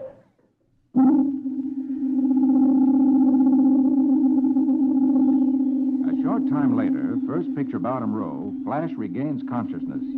He sees that he's lying on the ground, and an elderly man is leaning over him. Oh, my head. It's numb. Relax, my friend. You were badly shaken. Last picture, Flash sits up. Oh, I must have been out a while. Whoever you are, thanks for helping. I don't know what happened. I think I do. You felt a force, my friend. A stranger would, even at a great distance. But here in my retreat, you will be safe from it. For now. I wonder what happened to Flash that he became subconscious. Well, I think that the man speaks about a certain kind of force. I wonder what force he means. Oh, that's something mysterious, and maybe we can learn more about that next week. But now look across the page. There's Roy Rogers. Oh, yes. And remember that Roy and that boy Chili have trailed the outlaws to their mountain hideout. And that boy Chili escaped, and he's hiding outside. And Cash Baxter, the head crook, went after him and stopped underneath the camouflage net where Chili is hiding. And then Roy came out of the cabin looking for Baxter, and Baxter is hiding behind a tree, and he's going to shoot Roy. I wonder if he will. Well, let's read right now and find out. Here we go with Roy Rogers, King of the Cowboys.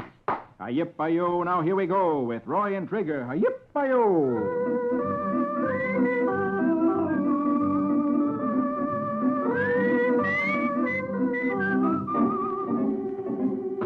Roy moves closer and closer to the tree where Baxter stands, gun in hand.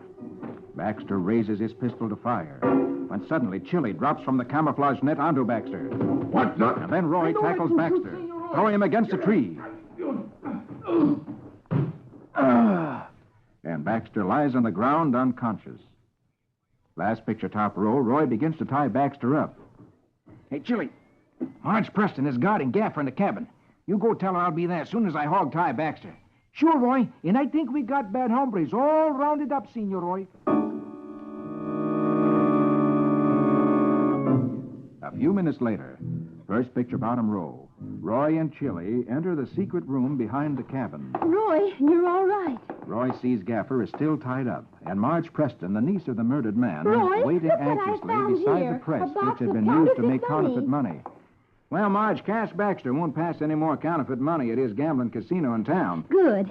Roy, this press can turn out bushels of it from the engraved plates they forced my uncle to make before they killed him. Yeah, well, Gaffer shot your uncle on Baxter's orders because he halted operations by taking these plates. I'll use our newspaper to tell the town what happened and to clear Uncle Pete's name.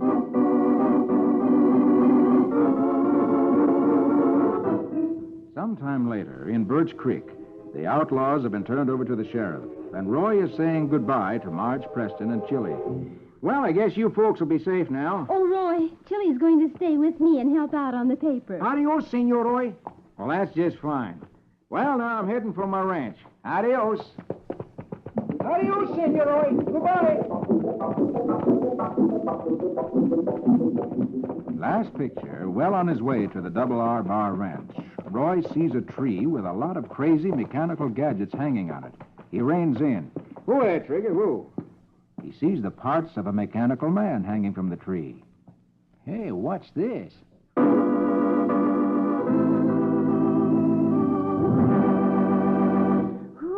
Wasn't it wonderful the way Roy tackled that Cash Baxter and wham, sucked him and knocked him down and tied him up just the way he did to Gaffer.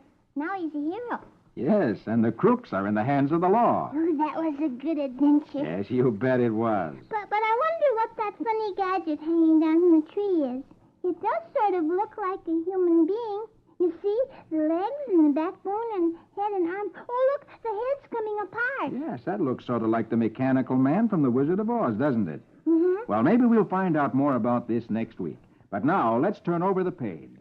And here on the last page of the first section is Dick's Adventures. Oh, yes, and you remember, Dick is in the early days of America in California, where gold had been discovered. And last week there was a thrilling chase when two outlaws who'd been stealing Dick's gold were captured. Yes, and now I wonder if they can dig for gold without people stealing what they find. Well, let's read now and find out. Here we go with Dick's Adventures. Say the magic words with me. Riggedy-pack-a-zack-a-zick. Let's have music for Adventurous Dick.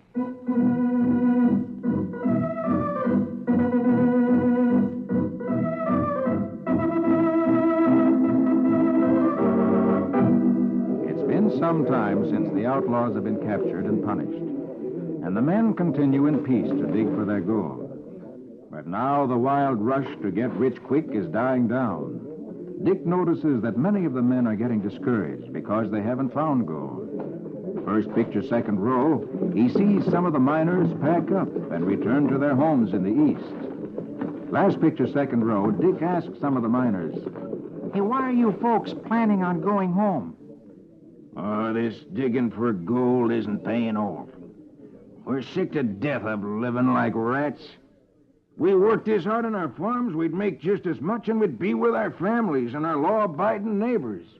First picture, bottom row, Dick says, Well, why don't you all do your farming out here? There's plenty of land for every man and his family. You'll be doing yourselves and your country a favor. Stay in the West.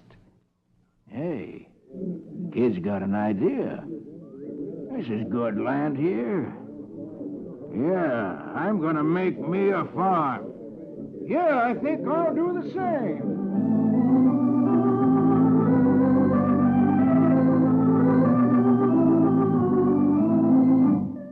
Dick's idea catches on. The gold rush turns into a farm rush. Acres and homesteads are staked out around the town of Sacramento. And in dozens of other places in the gold rush country, similar decisions are being made. Slowly, the wilderness is clearing away. And everywhere the eye can see, fields take shape, homes go up, and the land takes on the beautiful country sight of farmers tilling the soil. And as Dick stands and looks over the country, he says, Oh, now watch the West grow. Just watch it grow. Watch it grow. And last picture, Dick looks around and sees that he's in his own room, in his own bed, in the world of today. He sees his father standing over him. Oh, gee, I guess I was dreaming, Dad, about the old gold rush days that open up the country from the Mississippi to the Pacific. Oh, Dick didn't get rich. Well, he didn't get rich with gold, no. But he got rich in another way, just as a lot of those other gold seekers did. How do you mean? Well, they learned that the land is beautiful and that the land is rich. That when you plant a seed, wheat and corn and vegetables, things that are food for us, will come up. Oh, yes, and apple trees will grow, and you can have an apple. And flowers will grow, and you'll have beauty. Yes. And these things will grow every year as long as you care for the land and love the land. The land will take care of you if you help it. And that's being rich. And that's what these people learned. Oh, yes, I see what you mean. And people don't fight over those things the way they did over the gold. No, this is a much better way of living. Yes, I'm glad that story turned out that way. Yes, so am I.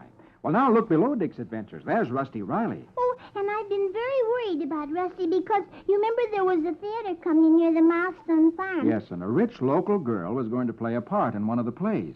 And she had a valuable string of pearls which she left in her dressing room. And the pearls were stolen by a man named Shorty, one of the actors. And he was wearing Rusty's cap and jacket, so Rusty would be blamed. But Rusty wasn't anywhere near the theater at that time. I wonder what will happen. Well, let's read now and find out. Here we go with Rusty Riley.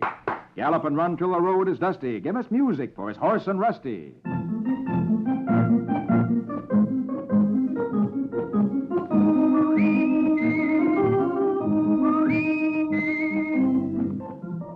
Tweety, the girl whose necklace was stolen, has called the police. The entire company has been searched, but the pearls haven't been found. The detective addresses the company. Mr. Fidsley tells me that everybody who works in this theater is here. Now, I'll have to ask you a few questions. Shorty, the man who stole the pearls, speaks up. Hey, now, wait just a minute. We're not all here. Oh, no? Who's missing? Hey, that kid Rusty Riley, who's playing a stable boy. The electrician standing nearby nods his head.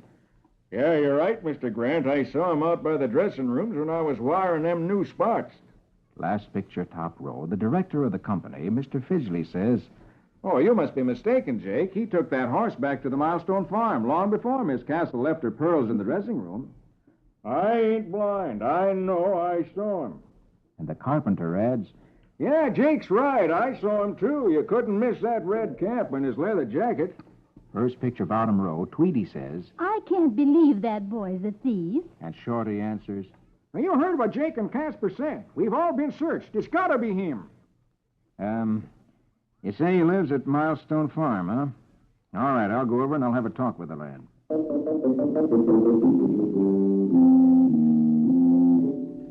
A short time later, the detective is at Milestone Farm. He's speaking to Mr. Miles. I'm Detective Baker, Mr. Miles. What? The police? Yes, I really wanted to talk to Rusty Riley. Is he here? Why, is he in trouble? I'm not sure that he's here, but I'll phone the barn and I'll find out.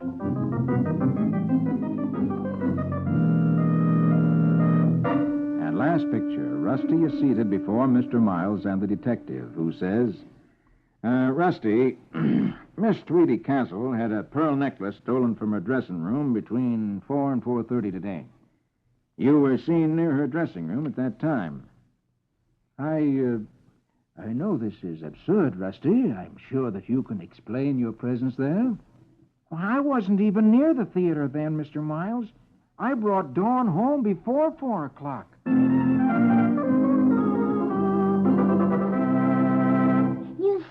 You see, just like I said, Shorty Grant, who stole the pearls, is trying to have Rusty blamed for it. Yes, he certainly is. And now the detective's talking to Rusty. Oh, I wonder if he will believe Rusty, because you know Rusty's telling the truth.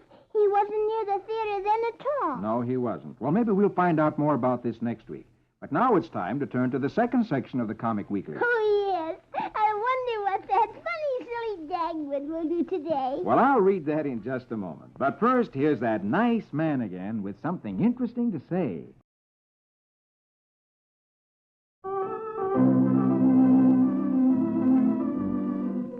Now, here we go again with Puck, the Comic Weekly. And on the first page of the second section, Dagwood and Blondie. Magic words for the music, please. Very well, my lady. Ramafoo, Ramafum, Zim Zam Zombie. Conjure me music for Dagwood and Blondie. Dagwood has settled down to read the evening paper when Blondie interrupts. Dagwood, be a dear and get me some parsley at the market. Why bother to get parsley? It has no taste. But, darling, it looks so nice on boiled potatoes. And last picture, top row. Dagwood is on his way home carrying a teeny bunch of parsley in his hand. Seems awfully silly to me. First picture, second row, he nears his house. Oh, there's that ornery little dog that snaps at me every time I pass this house. Yo, little! A moment later, Dagwood dashes in the house. Quick, shut the door behind me and don't ask any questions. Last picture, second row. A neighbor lady dashes in, holding up her yapping dog. Your husband bit my dog. Dagwood, come back here. First picture, third row. Dagwood shouts, I didn't bite your dog. He bit me. I'll call the police. You bit my dog. Ask the dog. Ask the dog. Last picture, third row. Blondie calls the Bumstead dog. Quick, it's an emergency. The Bumstead dogs dash into the hall, leap on the neighbor lady and her yapping dog. And cheerfully, they proceed to give the neighbor lady and her dog a good spanking. Oh, let me go. Let me go. 3 minutes later, the neighbor lady is going down the walk carrying her pesky little dog, who isn't saying a thing. Blondie says, Serves them right. and Daisy says, which means... You said it, sister.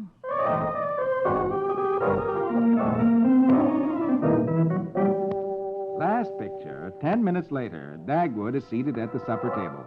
Blondie sets the potatoes in front of him. Dagwood, look how pretty the parsley looks on the boiled potatoes. Beautiful.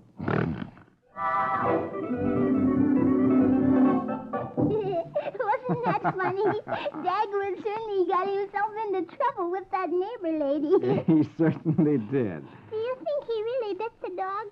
Knowing Dagwood, I wouldn't be a bit surprised. He certainly doesn't like the parsley now, does he? I should say not. Well, now let's turn over the page.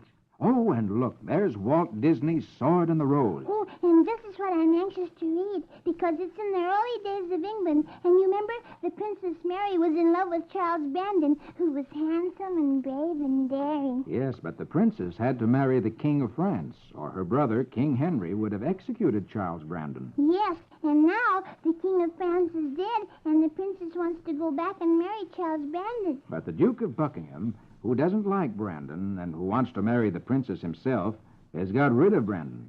And now the Duke has gone to France to get the princess himself. And he's told her that he saved her from the new King of France who wants to marry her. But that's just a trick. I wonder what'll happen next. Well, let's read now and find out. Here we go with the Sword and the Rose.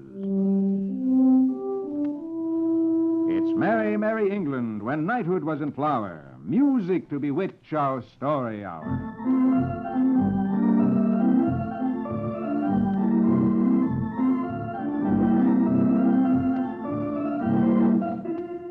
In the rectory of a little church on the Paris-Calais highway, Buckingham springs his trap to compel the grieving Mary Tudor to marry him. It wasn't easy to free you from King Francis. He let you go only because he means to buy you back from Henry with your dowry. Buckingham sees that Mary is horrified at the thought. Brandon is no more. We have only to step into that little chapel, and Father Pierre will marry us. And then you need fear no king on either side of the water. Last picture, top row, the princess says, Do not speak of marriage. No one can ever take the place of Charles Brandon.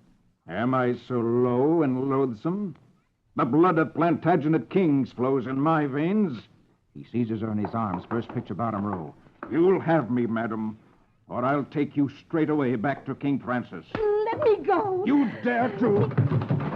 Then the door in the corridor is suddenly opened. There are hurried footsteps. The princess looks around and sees... Charles! Yes, it's Charles. Charles Brandon, the man she loves. The man Buckingham thought was dead. Buckingham stares in amazement. Brandon whips out his sword. And then slowly walks toward Buckingham. The noble Duke forgot that killing never thrives by proxy. Last picture, holding his sword at Buckingham's throat, Brandon pushes the princess to his friend Edwin Caskoden. Mary, start on for Calais with Sir Edwin. Oh,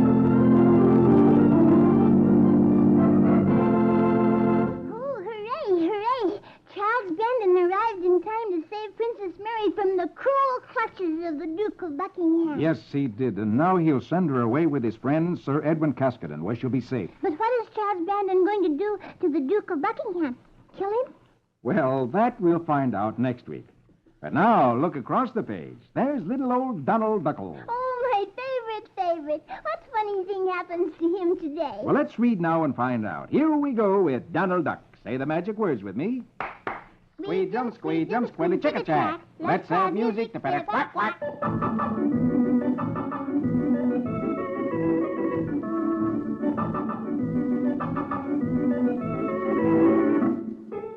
Donald and his girlfriend Daisy are on the telephone. Hi, Daisy. Would you like to go with me to a dance tonight? You've walked all over my feet for the last time. No. Well, look, if I take lessons and get real good, when will you go to the dance with me? If you learn to dance with me and not on me, yes.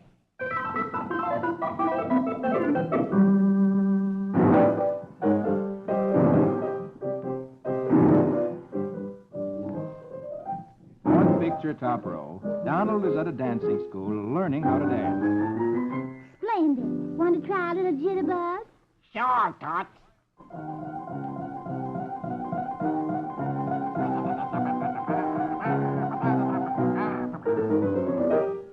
Excellent. Now let's try a conga. Lead on, sister.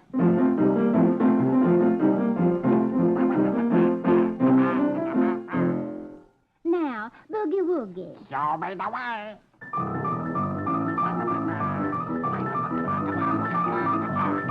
Dig that rhythm.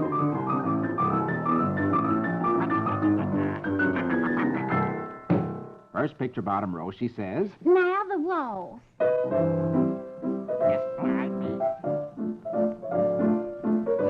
Graceful as a gazelle. Thanks, Tots.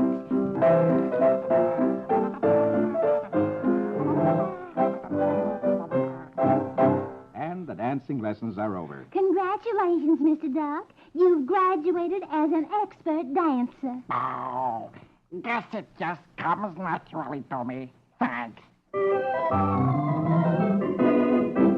Fourth picture, bottom row, Donald is at Daisy's house. Oh, hiya, Toots. Oh, hello, Donald. Donald holds up a diploma. Cast an eye, Toots. And Daisy reads, Diploma certifies Donald Duck is an expert ballroom dancer. Oh, marvelous. Let's go.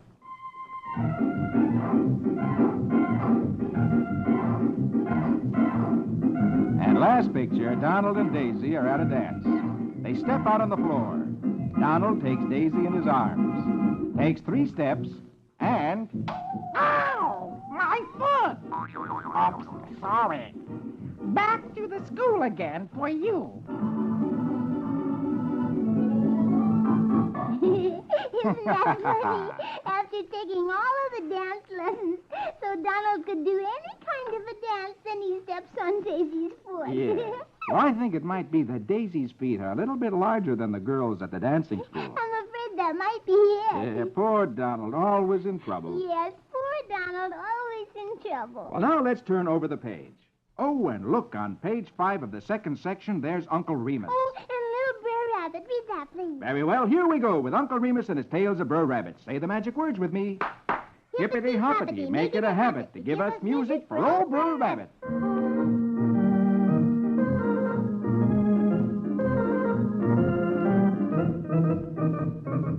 Uncle Remus says, Brer Rabbit ain't aiming at work until work starts aiming at him. Yep, Brer Rabbit's got the lazy daisies. He doesn't intend to work if he can get out of it. He's sitting on a fence post watching Brer Coon hoeing away in his field. Raccoon, all you does is hassle-rassle at home. I ain't gifted like you is, Brer Rabbit. I has got to work for a living. Well, I works with my head, Raccoon, and it's a heap easier than back-snapping. Last picture, top row. Brer Coon points a finger at Brer Rabbit. Trouble with you, Brer Rabbit, is that you ain't got no ambition. Oh, I gets by. First picture, bottom row. It begins to cloud up. Yes, sir. Sure looks like a storm is on its way. Tell the truth, Brer Rabbit. My conscience makes me work. Well, I is glad to know that you was still hobnobbing with Mr. Conscience. But Mr. Conscience don't make me work, except when the spirit moves me. Ow! Well, what do you know? Lightning hit the fence that Brer Rabbit was sitting on, and his sitter got burned. You can say that again. And last picture, Brer Rabbit turns to Brer Coon. Give me that hoe, Raccoon. I is been moved. And Uncle Remus says, hard work ain't nothing but cured laziness.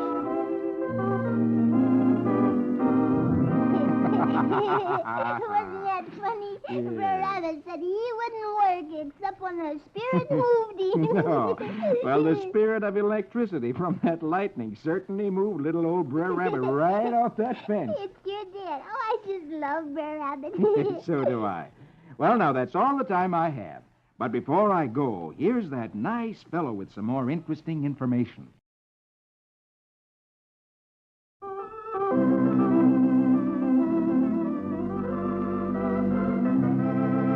Well, honey, and all you boys and girls, I've got to go now. All right, Mr. Comic Weekly Man, but I'll be waiting for you next week. Okay, that's a date. And a date with all you boys and girls. Be sure to meet me with our little friend, Miss Honey, next week when I read Puck the Comic Weekly.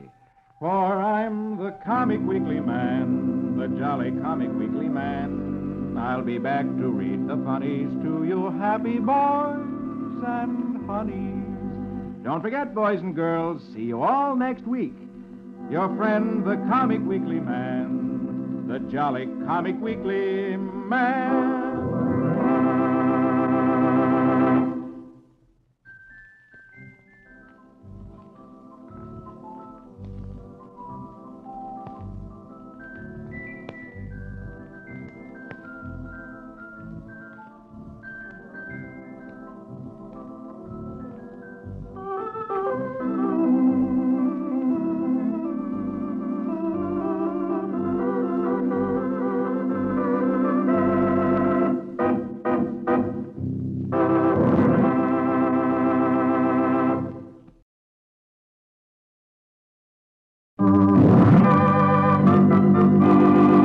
I'm the Comic Weekly Man, the jolly Comic Weekly Man, and I'm here to read the funnies to you happy boys and honeys.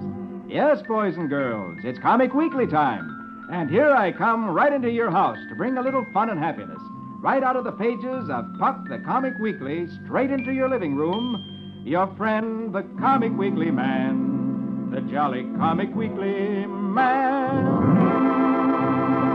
Hello, hello, hello, hello. Hello. Little Miss Honey, how are you today? I've got a riddle. Oh, jolly, jump up. Ask it to me. Ready? Ready? Ready? Add 10 to nothing, and what animal does it make? Add 10 to nothing, and what animal does it make? That's right. It has to do with numbers. Yep. Is it a zebra? No. Is it a... Oh, I give up. This is too hard. What kind of an animal can you make when you add 10 to nothing? Ox. Ox? Yes. O is nothing, yes?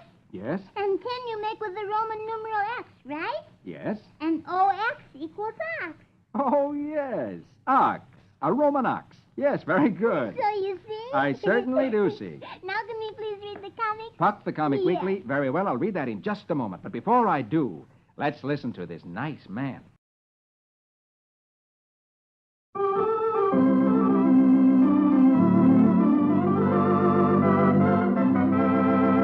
Now, here we go with Puck the Comic Weekly. And on the first page, bringing up Father. Magic words for the music, please. Very well, my lady. A rig-a-doo-na-doo-na-rig. Let's have a merry Irish jig.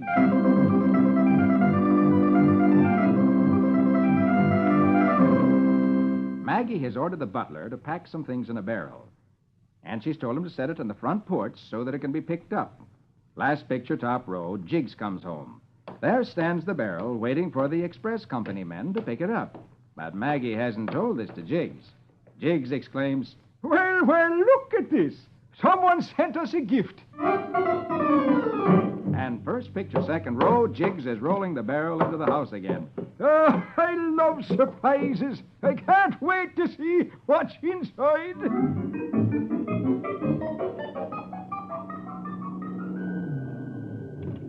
A moment later, the express truck pulls up. Two men get out. Well, this is a number, all right, but where's the barrel? You know, every time you say barrel, I get thirsty.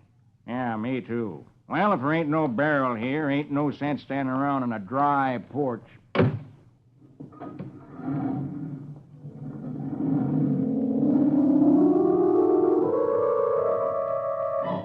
And inside the house, Jiggs is prying the barrel open, but he's having a tough time of it. By comparison, a bank vault is easier to open than this barrel. And then last picture, second row. I think it's open now. Second picture, bottom row. Maggie comes in the house. She sees Jiggs' head just in the barrel, tossing out big bunches of hay.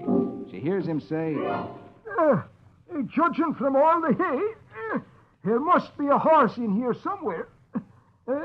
I think I hear someone coming in. And then... Hey! It's the Mohammedans! They've overrun us!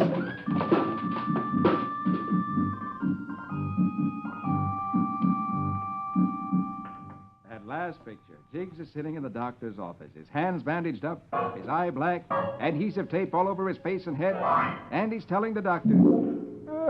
It must have been Maggie, Doc. But both she and the barrel were gone when I came to. Oh, poor Jiggs. That wasn't a very pleasant surprise. No, not what he expected. No. I wonder what was in that barrel. I do, too. But whatever it was, you can bet it was all broken to pieces by terrible-tempered Maggie. Yes, by terrible-tempered Maggie. Yeah. Well, now can we read Roy Rogers? Because he's starting a new story this week. Oh, that's right, he is. So let's turn over the page and go past Little Iodine and Prince Val on page 3. Turn over page 3. Go past Snuffy Smith on page 4. Turn over page 5. Go past Buzz Sawyer on page 6. And there on page 7 is Roy Rogers. Remember last week, Roy came to a place where he found a mechanical man hanging from a tree. That's right. It was a mechanical cowboy. It had arms and legs and spurs on the feet. And a metal chest and a metal head, and it was busted. I wonder what this is all about. Well, let's read. Maybe we can find out. Here we go with Roy Rogers, King of the Cowboys. Yip-bi-yo. Now here we go with Roy and Trigger. Yip-bi-yo.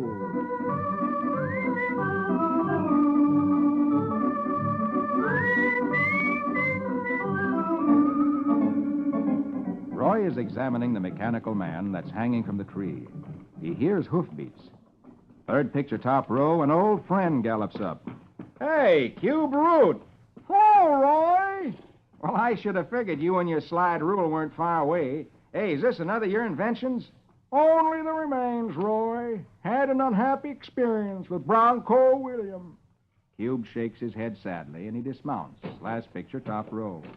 That's a wonderful idea. A mechanical man for breaking wild broncos. But alas, something went wrong. He was unseated by one of your untamed man-killers. Roy laughs and lifts the mechanical man in a saddle. Well, come on, let's get back to the ranch. Let's go, Cube.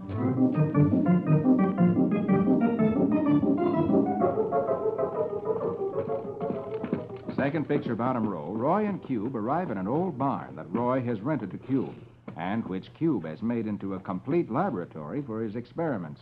Come on in, Roy. My mechanical Bronco Buster failed me, but I've just completed a new invention which will positively amaze you. Well, I try to bear up, Cube. They walk into the laboratory. In the shadow, a A gunman with a handkerchief drawn over his face stands watching them. cube leads Roy to a workbench where a kettle stands in a small stove. Phew. What in thunder are you brewing that smells so bad? Oh, that's my newest brainchild, Roy. A noiseless explosive that works. I call it QTNT. Then suddenly, last picture, the masked man is behind them. I'll take some of that stuff. Right now.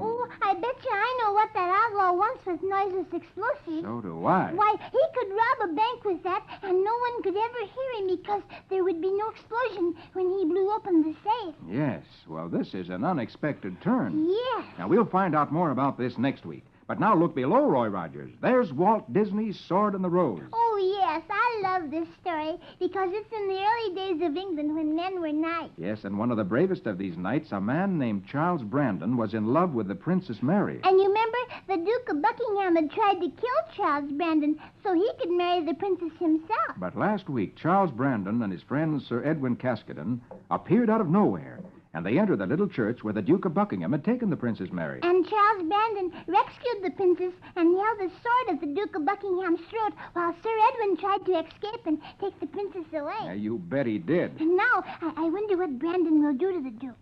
Kill him? Well, let's read right now and find out. Here we go with the Sword and the Rose. It's merry, merry England when knighthood was in flower. Music to bewitch our story hour.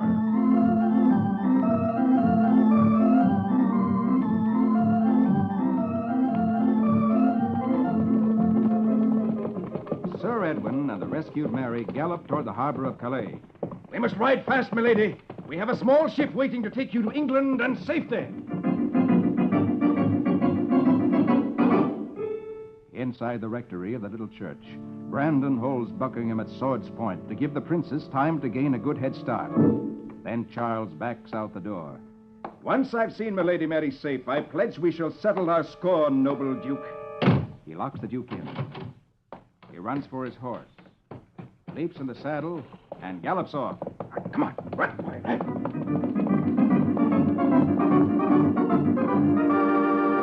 Short time later, second picture bottom row, Brandon has joined Caskoden and the Princess Mary at the seashore. They've left their horses above on the cliffs and are preparing to row out to the ship that's waiting to take them to England. And then they see a horse approaching. It's Buckingham. He's found a path down the cliff. Sir Edmund, look to my Lady Mary. I'll take care of him. Charles, you must flee with us. No, my lady. I gave my word I'd meet him once you were safe. And Brandon gives the boat a push, sending it out of reach. And then Buckingham gallops up and into the water. Before Brandon could reach for his sword, the savage Duke is upon him and swings at him before he can defend himself. There, back for you, Brandon!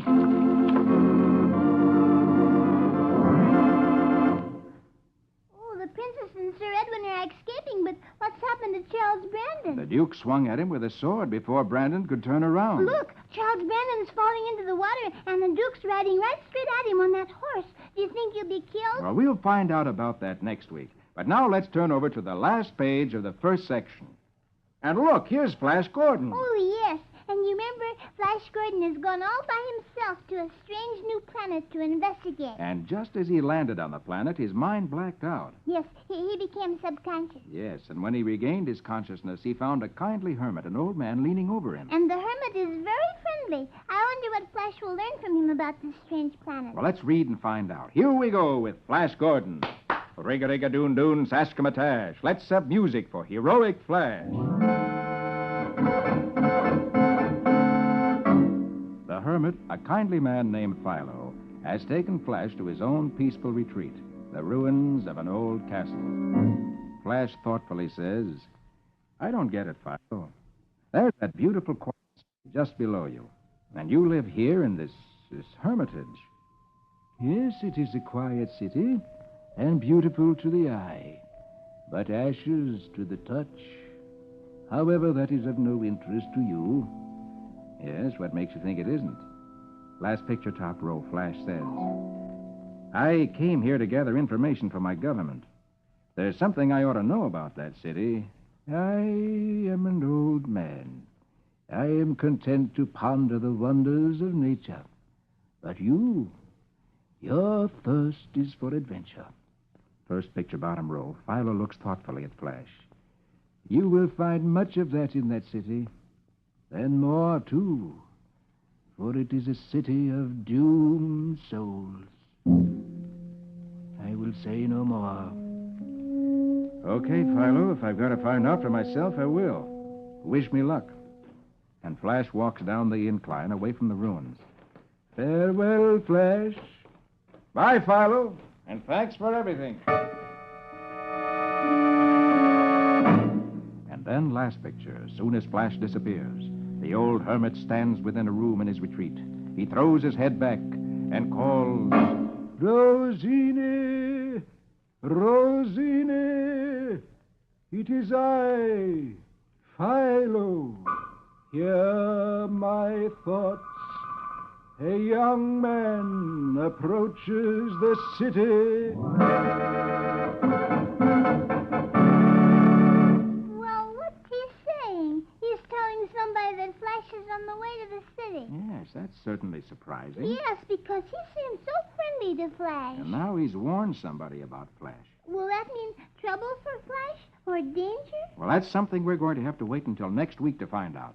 But now it's time to pick up the first page of the second section. Oh, yes, and there's Dagwood and Bundy. I wonder what funny, silly thing happens to them today. Well, we'll find out in just a moment. But first, here's that nice man again with something interesting to say.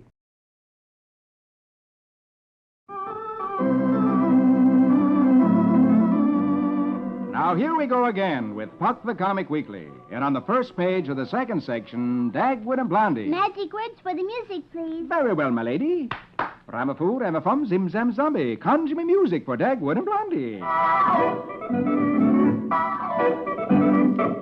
Dagwood is chatting with Blondie. I feel sorry for Eddie. His wife arrives home today. Why, sorry. Well, his whole house is a wreck. Dirty dishes piled up to the ceiling. Well, why don't you husbands help him out? Hey, that's a good idea. I'll round up the fellas. And sure enough, last picture, top row, Dagwood, Herb Woodley, Fred Snurdley, and Ted Gerbley are at Eddie's house. We came over to help you get your house cleaned up, Eddie. Oh, fine, boys. But we've just got 3 hours before my wife arrives. And first picture, second row, Eddie is at the broom closet digging out mops and stuff. I'll get out the house cleaning equipment, and we'll start right in. Hey, you got a deck of cards, Eddie?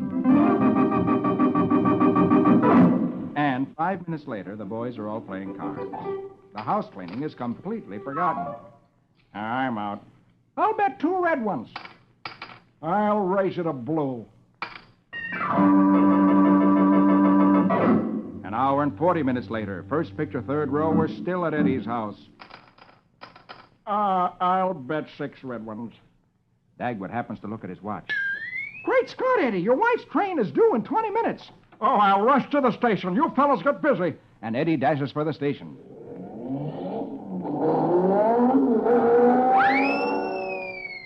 And the fellows stack the dishes up on the lawn. Dagwood turns the garden hose on them. This is the way I wash the dishes when Blondie goes away. Herb begins to dry them. Fred leans out the kitchen window. Pass the dry ones into me. 10 minutes later, Dagwood and Ted are in the kitchen. Dagwood is flooding the kitchen floor with the garden hose. Okay, Ted, sweep it out. Ted sweeps the water and the dirt right out the back door. This is the quick way to do it. Yeah, you said it, Dagwood.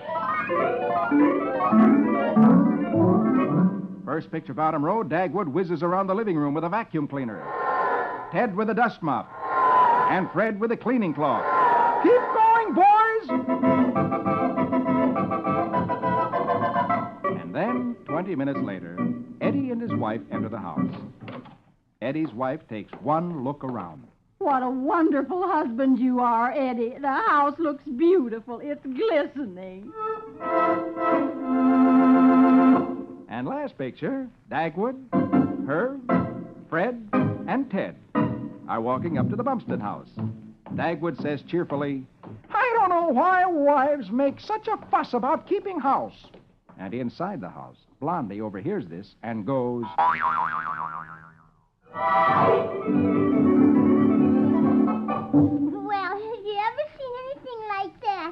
washing the dishes on the lawn with the garden hose. Now, that gives me a good idea. Oh, Mr. Comic Weekly Man. I'm washing the kitchen floor with the garden hose. I don't think my mother would like that. Well, then I won't do it at your house. Well, now let's turn over the page and look at who's on page 3 of the second section, Donald Duckles. Oh, my favorite. And we'll read your favorite right now. Here we go with Donald Duckles. Say the magic words with me. Squeeze jump, squiddy chicka-chack. Let's have music to better quack, quack.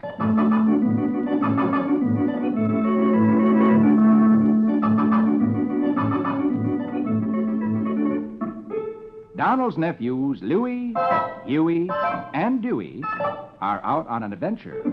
They arrive at the city dump, where all the trash in the city is dumped. They stare at it in amazement. Dewey exclaims, Gee, what a keen place. and a second later, the boys are going through all the junk. Louie picks up an old, rusty stovepipe. He looks at it lovingly. Golly, why do people throw away such good stuff? Huey picks up an old automobile spring. He sighs ecstatically. Hey, look at this. Third picture, top row, Dewey has found an interesting little contraption. It has a wooden handle stuck onto an iron bar about 4 inches long. And there's a little lever that you press with your thumb. And a little piece of metal lifts up from the bar. Hey, guys, what's this? Hey, looks like part of a flying saucer. And then Louie exclaims, I bet you it's a pair of pliers from Mars. Last picture, top row, they're at a fix-it shop talking to an old gent. Hey, Mr. Rapidly, do you know what this is? Yeah, you got me, boys. I never saw anything like it. Second picture, bottom row, they show it to Professor Jones, an expert on atoms who's supposed to know everything. He examines it carefully and then shakes his head. I'm sorry, boys, it's a new one on me.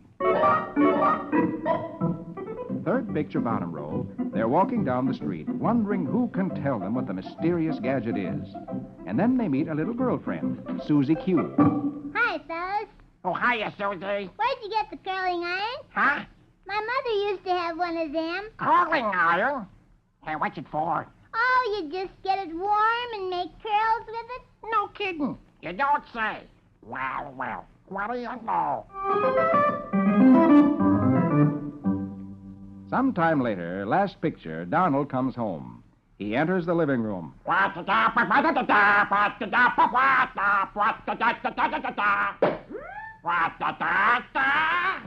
For Donald sees the ends of the rug all curled up. Books lying on the floor with their pages curled.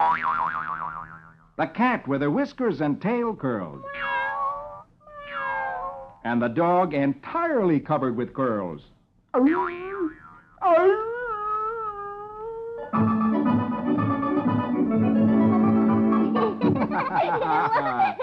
that funny? Yes. The boys discovered they had an old-fashioned curling iron. Yeah, they certainly went to work with it, didn't they? Yes.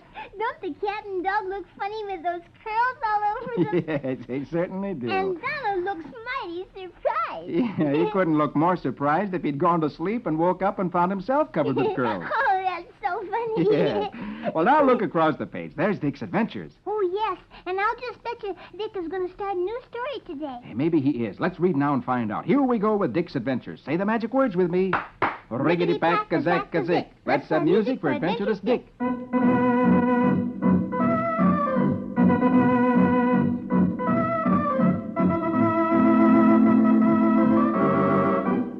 It's in the early days of America. The year is 1820, 150 years ago. And Dick and his art teacher, Samuel Finley B. Morse, approached the executive mansion in Washington, D.C. Workmen are still repairing the damage done by the British 6 years before. Last picture, top row, Morse says happily, "This is going to be the most important picture of my career, Dick. Think of it. I'm going to paint a portrait of James Monroe, the President of the United States."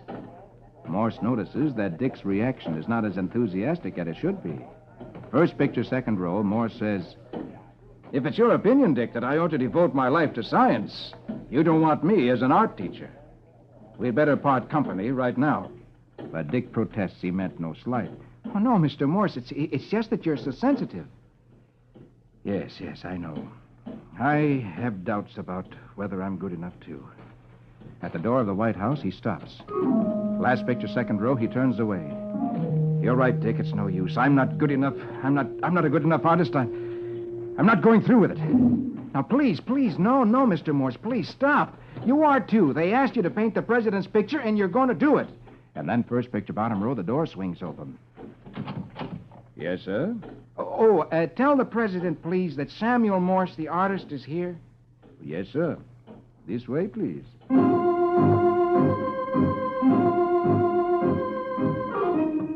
If there's any question in Morse's mind of his ability as an artist, it is dramatically removed. President Monroe himself ushers him to the second floor of the White House, where a room has been especially set aside as a studio. This way, Mr. Morse. We have a studio especially set aside for you, so you may work and concentrate without being disturbed. After all, an artist's thoughts are precious, and we must do what we can to give them an opportunity to grow as best they can.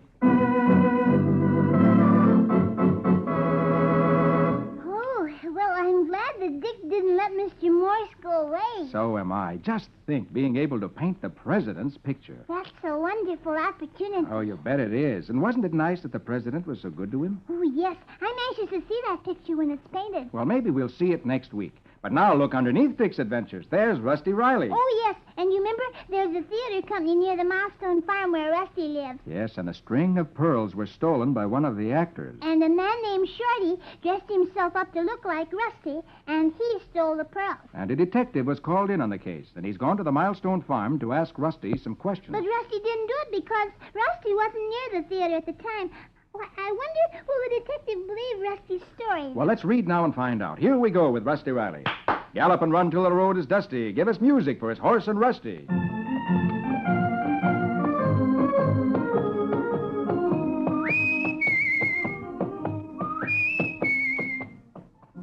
Mr. Miles, the detective, and Rusty are gathered around Mr. Miles' desk. After hearing the detective's story, Mr. Miles says, Now, look here, Detective Baker. It's utterly absurd to think that Rusty has anything to do with the theft of those pearls. Now, Mr. Miles, I'm just a policeman with a job to do. And 2 witnesses saw the boy outside Miss Castle's dressing room. Well, I don't see how they could have, sir. Mr. Fidgley sent me home with the horses long before 4 o'clock. Well, if you came right home, naturally, it puts you in the clear. If you weren't in the theater, you surely couldn't have taken the pearls.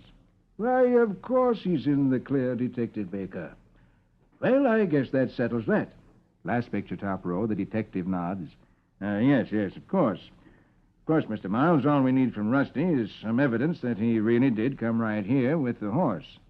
Well, that should be easy enough. Tell him, Rusty. Well, sir, I really didn't come right back. First picture, bottom row. Rusty goes on. You see, sir, I met a man with a trailer, and he was stuck in a mud hole, and I rigged up a rope harness for Dawn, and I helped pull him out. Very interesting. And then you came back here, huh? Who was here when you got back? Why, well, gee whiz, Mr. Baker, it was Jimmy's day off, and Tex went to a movie with Mr. Miles and Patty. Nobody was here. Oh, I see. Well, that's all for now. You run along, do your chores. But don't leave the place. Well, good heavens, man. Certainly you don't actually suspect that boy of jewel robbery. He's had his chance, Mr. Miles. 2 men saw him at the scene. And there's nobody to back up his alibi.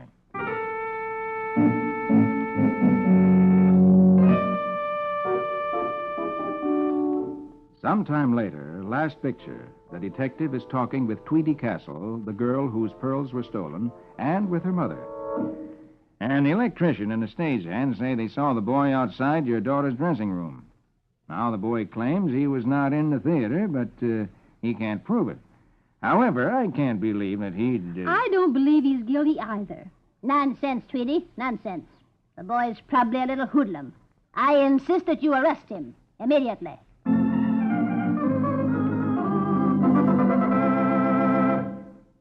Oh, that's terrible. That mean old woman saying she wants Rusty arrested. Yes, that is a shame. She's not even going to give the detective time to look further into the case and do more investigating. I wonder, will Rusty find any way of really proving to that detective that he wasn't at the theater when the pearls were stolen? Well, let's hope we'll find out more about that next week. But now that's all the time I have. But before I go, here's that nice fellow with some more interesting information.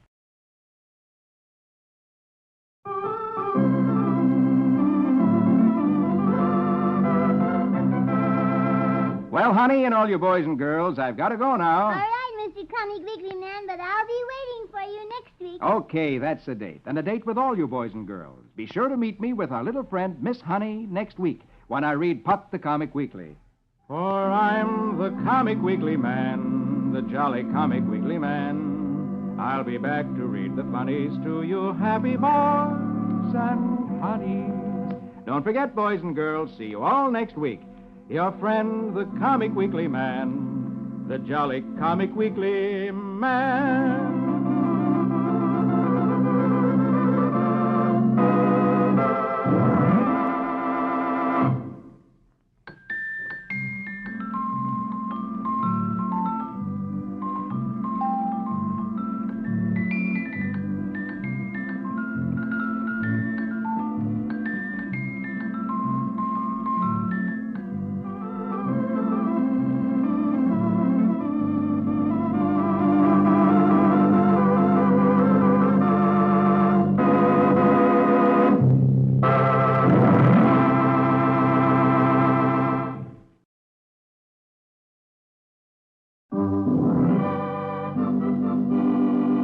I'm the Comic Weekly Man, the jolly Comic Weekly Man, and I'm here to read the funnies to you happy boys and honeys. Yes, boys and girls, it's Comic Weekly time, and here I come right into your house to bring a little fun and happiness. Right out of the pages of Puck the Comic Weekly, straight into your living room, your friend, the Comic Weekly Man, the jolly Comic Weekly Man. Hello, hello, hello. Hello, hello, hello. Well, little Miss Honey, how are you today? I'm just fine, thank you. And now it's your turn. I'm just fine, too, thank you. My turn for what? Your turn to hear a joke. You tell me jokes by reading the funnies, so I'll tell you a joke by telling you a joke. Very well. What is it? Well, this old lady walked into this hotel, see? Yes. And this old lady walks up this clerk, see? Yes. And this old lady says to the clerk, "Will you please give me a room with a bath?" Yes. And the clerk says, "I can give you a room, but you'll have to take your own bath." Oh, that's very, very good. Do you get it? Every Saturday night. Get what? My bath. Oh, it's a very good joke. I thought you'd like it. I just think it's so funny. I can give you a room, but you'll have to give yourself your own bath. Now will you please read me the funny? Puck the Comic Weekly. Very well, I'll read that in just a moment. But before I do, let's listen to this nice man.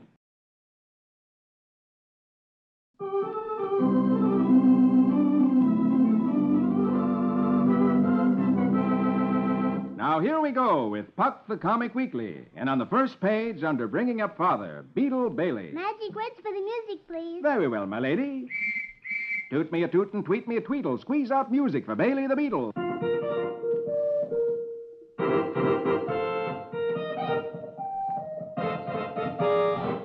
At the army camp where Beetle is stationed, we're in the kitchen.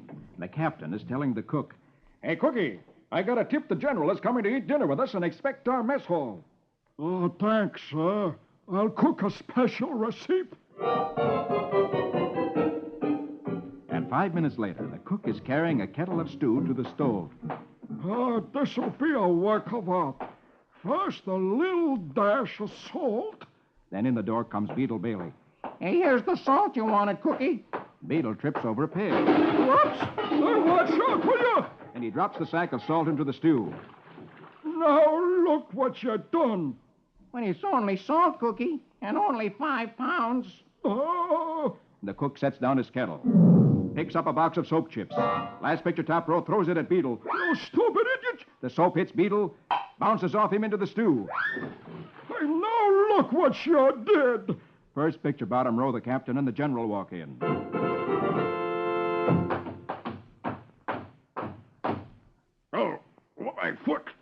Watch it, Captain. Sorry, sir. This visit is a nice surprise, General. The captain leads the general over to the table. Sorry, sir. Cookie, give the general a dish of your stew. But, Captain... come, Cookie. Let's see what you're feeding the man. If you desist, General, I do insist. The cook ladles out the dish full of stew and sets it in front of the general. The general takes a taste. Ah, wonderful. I must have this recipe. Whereupon the captain turns to the cook. Write it up for him. But, Captain... Write it. Every step just as you did it. Every step? Yes, Cookie, every step. I want my wife to try it tonight.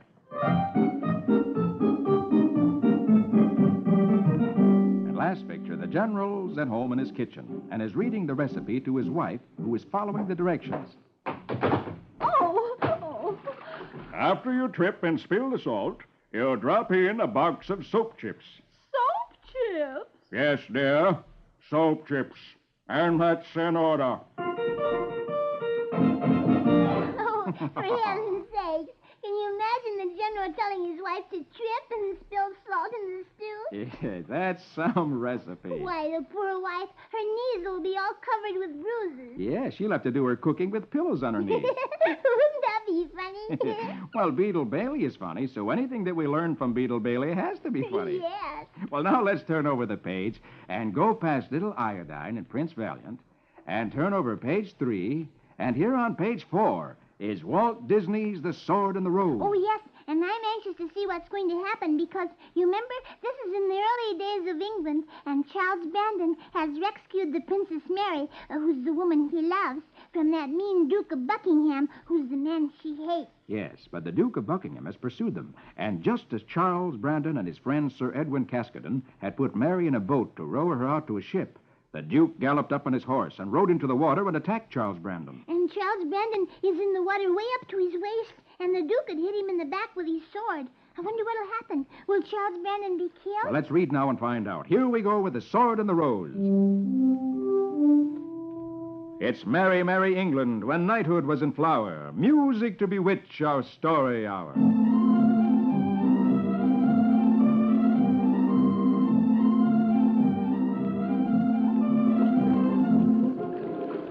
Brandon falls face forward into the water. Quickly, Buckingham dismounts to finish Brandon off. But Brandon is on his feet in a second. Sword in hand, he faces the Duke. Brandon parries the Duke's thrust and tries to work his way out of the water to shore, where he'll have surer footing. Last picture, top row, he makes a sudden lunge and knocks the dagger out of Buckingham's left hand. And then, first picture, bottom row, the two men are on shore. Brandon lunges at the Duke. Steadily, he drives the Duke back against the rocks. With the true skill of a born swordsman, he presses the Duke harder and harder. And then a quick thrust. And his sword pierces Buckingham's right shoulder.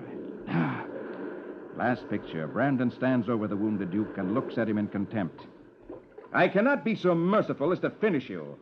King Henry shall have that pleasure.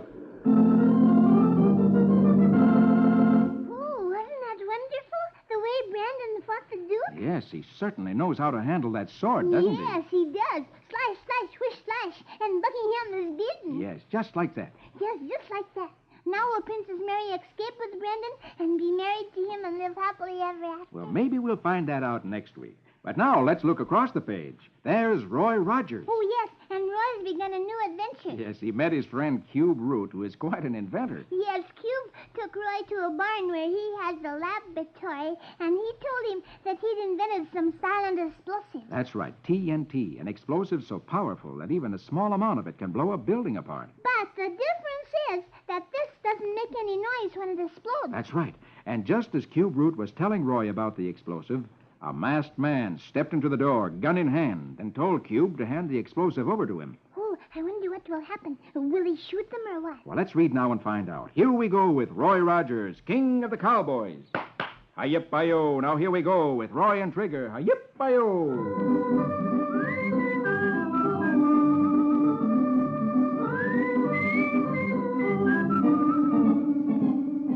The masked man stands directly under a metal pulley, gun in hand. All right, I want some of that silent explosive that Cube Root invented. Quick.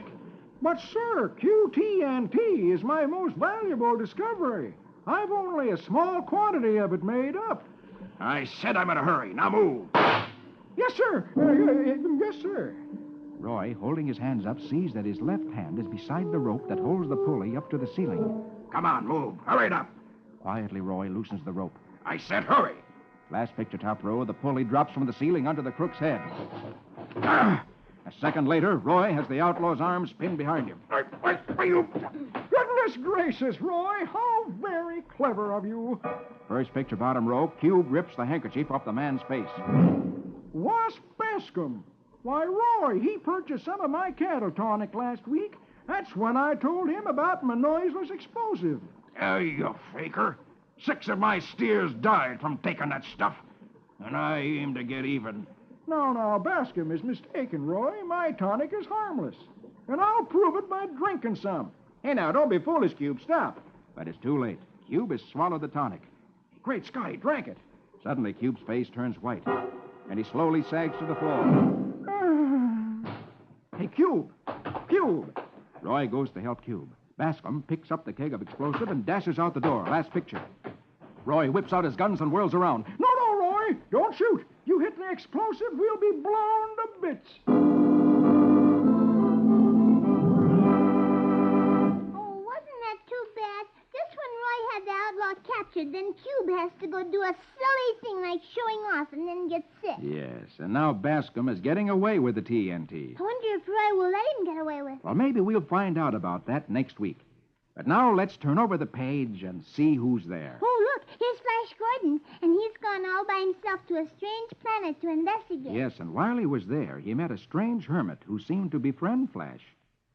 From the hermit's place, Flash could see a deserted city below. The hermit warned him that there would be danger there, but Flash said he was going down to investigate anyway. But as soon as Flash left, the hermit looked into the skies and said, Hear me, I'm warning you the Earthman is coming. Now, I wonder what will happen, and does that mean danger for Flash? Well, let's read now and find out. Here we go with Flash Gordon. A-rig-a-dig-a-doon-doon, saskimatash. Let's have music for Heroic Flash.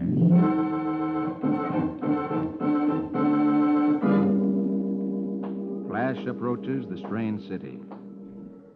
Well, here's the mystery city. Quiet enough. In fact, there's no one in sight. He moves toward the gate, when suddenly... Halt, stranger. Hey, what's that? Go no further. Flash stops, looks about. He sees no one there. He calls. I'm here on a peaceful mission. You can come into the open. Step toward the gate for identification. Flash advances, last picture top row, through the gate. He stops in amazement. Hey, what's this? Walls coming up out of the ground. First picture bottom row, he spins around and makes a dash for the open gate. And then, another wall. Now, this looks like... Last picture, he turns to retreat. But now escape is blocked completely. A fourth wall, then a ceiling, slide into place. And Flash stands there, helpless. A trap. I'm trapped. Oh, that mean old hermit's gotten Flash into trouble. Yes, and he seemed to be so helpful to Flash. And now he's turned around and warned some mysterious person, and look what's happened. Sure, they knew Flash was coming, and they got him trapped. Imagine being locked up in a little room just like you're trapped in a box. That's awful. What'll happen? Well, we'll find out about that next week. But now it's time to pick up the second section of the Comic Weekly. Oh, and there's that funny Dagwood. Yeah. I wonder what funny, silly thing he'll do today. Well, I'll read that in just a moment. But first, here's that nice man again with something interesting to say.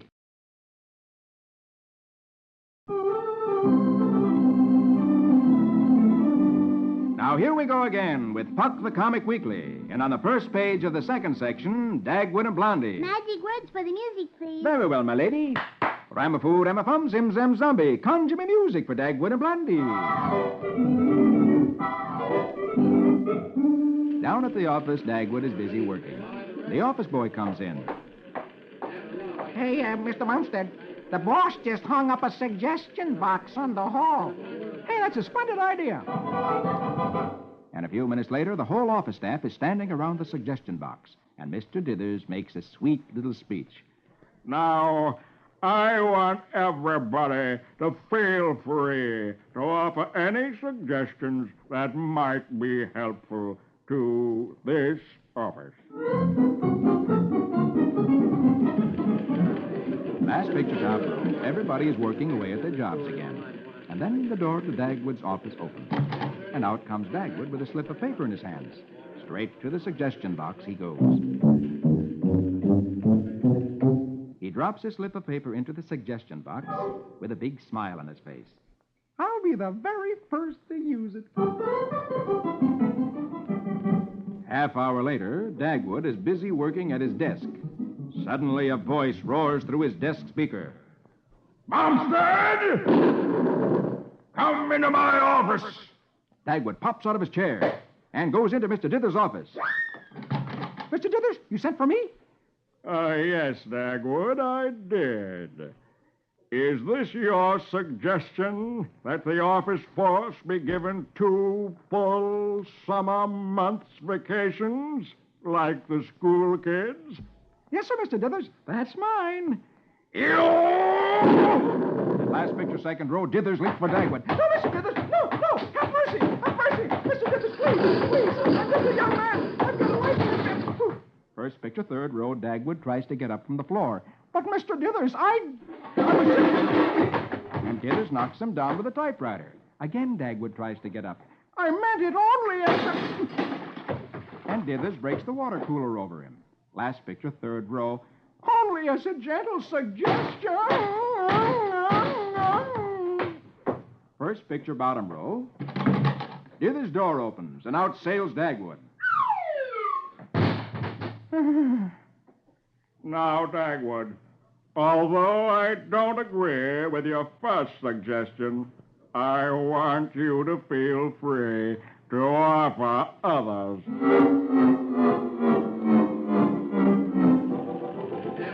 5 minutes later, the door to Dagwood's office opens. Dagwood appears in the door. He's dizzy. One eye is black. His face is bruised. There are bumps on his head. His shirt is torn to pieces.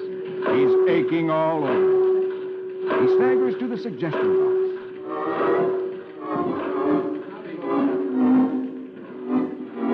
and drops in a letter. Then staggers back to his office. Closes the door and is seen no more. 10 minutes later, Mr. Dithers is at the suggestion box. He sees the note therein, takes it out, reads it. Whose suggestion is this? Suggesting that the suggestion box be removed?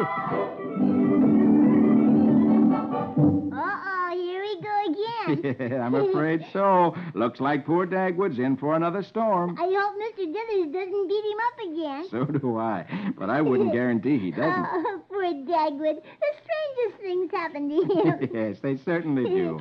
Well, now let's turn over the page and go past Snuffy Smith and the Lone Ranger on page 3. Turn over page 3, and here on page 4 of the second section is Dick's Adventures. And you remember, Dick is in the early days of America, and he's gone to the White House in Washington with his friend Samuel Morse. Yes, that's right. Samuel Morse has been commissioned to paint the president's portrait. But Mr. Morse didn't want to do it because he didn't believe he could paint well enough. But Dick told him he should go ahead, and so he did. I wonder if it turns out to be a good portrait. Well, let's read now and find out. Here we go with Dick's Adventures. Say the magic words with me. Rickety-pack-a-zack-a-zick. Let's have music for Adventurous Dick.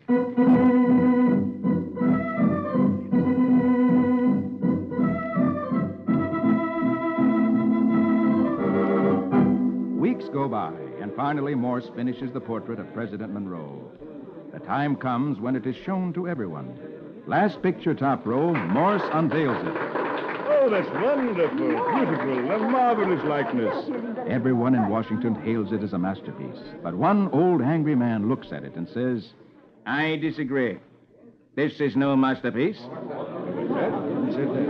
First picture, second row, the old man speaks up. I'm General John Trumbull, sir. You know my portraits of Washington, Hamilton, the Duke of Wellington, John Jay, and many others. I have a right to tell you, young man, that you'd make a better cobbler than an artist. Quietly, Morse nods, but Dick sees the black despair in his eyes. Suddenly, Morse lunges for his picture. Hey, stop, Mr. Morse. Hey, what are you going to do? Why? I'm going to destroy it. I'll smash it to pieces. How but you can't, sir. It's beautiful. And now stop, sir, stop. You have painted it, let it stand. First picture, bottom row. The prompt action of Dick and John Trumbull saves the picture from destruction. The others leave the room. Morse stands quietly. He says to Dick, Art is long, Dick. If my pictures are no good, I'll destroy them. But I'll keep right on painting for the rest of my life. Hey, but wait a minute, Mr. Morse. Wait a minute. You've got to invent the telegraph. You've got to invent the telegraph.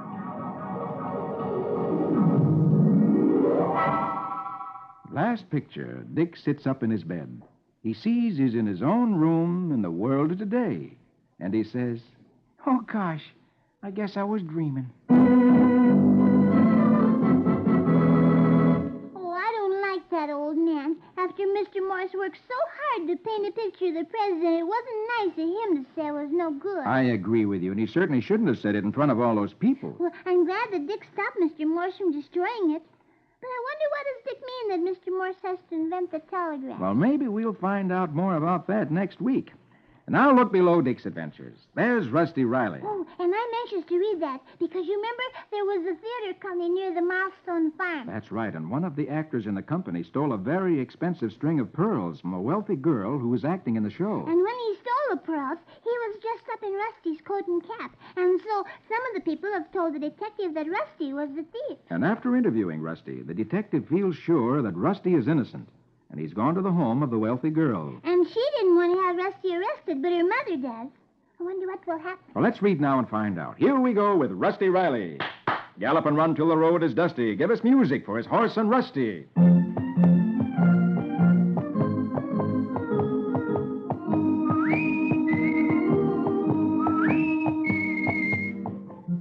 At Tweedy's home, the girl is saying to her mother, Mother, think what you're doing. Having that boy Rusty arrested, why, it could ruin his whole life.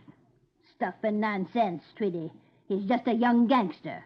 I never approved of Quentin Miles taking him from the orphanage. The detective stands up, hat in hand. I have to admit the circumstantial evidence is pretty strong against him, ma'am, but, well, I'll have another talk with him. Meanwhile, at the Milestone Farm, in the barn, Rusty walks into the tack room. Tex looks up and says, Hey, what's wrong, Rusty? You look as worried as a new bride baking biscuits. Oh, golly, Tex, I'm in a terrible lot of trouble. I think I'm going to be arrested. Last picture, top row, Tex stands up and grins. Hey, now, arrested? What did you do? Rob a bank or hold up a mail train? It's no joke, Tex. The police think I stole a pearl necklace from the lady at the theater. First picture, bottom row, Rusty tells Tex the whole story. You see, Tex, Mr. Baker, the detective, he says that an electrician and a stagehand saw me outside Miss Castle's dressing room just after 4 o'clock. But, gee, I was on my way home with Dawn at that time. Only I can't prove it. Now. Don't let it get you down, partner. The truth is a mighty powerful thing to have on your side. I reckon I'll mosey over to that theater and ask a question or two. Well, I wish you'd take these costume bags, Tex. I won't be using it now, and please bring back my jacket and my cap and pants. And a short time later, at the Playhouse, Tex is finishing a conversation with Mr. Fidgley, the director of the company. Why, yes, Mr. Purdy. I saw Rusty start for home with the horse about 3:30. Of course, he could have come back. Well, thanks very much, Mr. Fidgley. I'll get his things. You say they're in Mr. Grant's dressing room? Yes, right down there, that door there. Thanks very kindly, sir. Tex goes into the dressing room. He sees Rusty's jacket hanging up on the wall. Well, I'll be a lop-eared jackrabbit. A coat hanger. In all the time I been at Milestone Farm, I never seen Rusty put that jacket of his'n on a coat hanger. And last picture, in a tavern in the town, two men are talking. It's Shorty, who has just handed the pearls to the gangster. Now, this morning squires me with Mick. These pearls are worth at least $3 or $4 grand. In a legit sale, Shorty. But these here oyster eggs is hot. We got a deal with the fence. Oh, I'm glad that Tex knows all about this and is trying to help us. So am I, because already Tex has discovered an interesting clue that Rusty never hangs his jacket on a hanger. But Shorty's given those pearls to another man already, and if they don't find the pearls on Shorty, will they be able to prove that Shorty was the thief? Well, that's something we'll have to wait until next week to find out. But now look across the page. There's Donald Duck. Oh, Donald Duckle, good for a chuckle. Yes, sirree. We'll read your favorite right now. Here we go with Donald Duck. Say the magic words with me. Squeejum, squiddly chicka-chack. Let's have music to better quack, quack.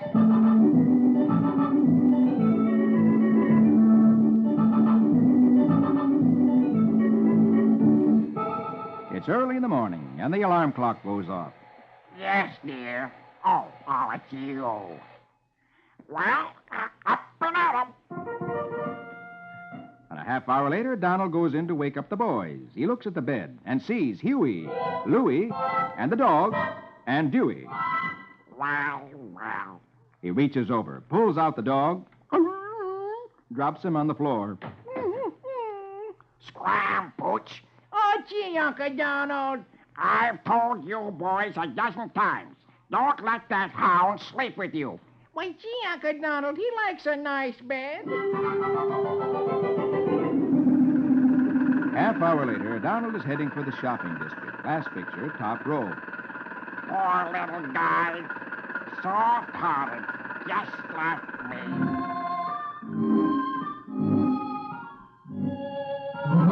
First picture, bottom row, Donald is standing in front of a pet shop.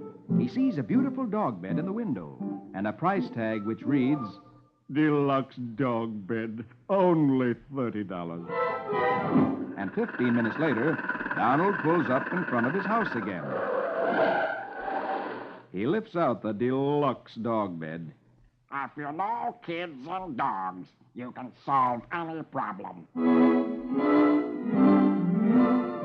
And 5 minutes later, he's showing the deluxe dog bed to the boys. Well, how do you like it, boys? Cool! Absolutely cool!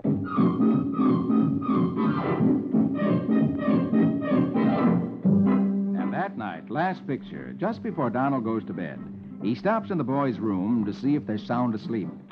And there in the dog's bed are Dewey, Louie, and Huey. And in the boy's bed lies the dog, dreaming of dog biscuits.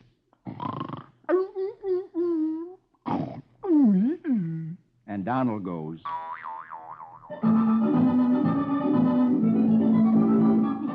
Wasn't that a good joke on Donald? Yes, you bet it was. And he thought, if you understand kids and dogs, you could solve anything. Yes. Well, he solved this problem, but it didn't work out the way he thought. I should say not. This one turned out backwards. A lot of Donald's things turn out backwards, but I just love him. Yes, so do I. Well, now, that's all the time I have. But before I go, here's that nice fellow with some more interesting information.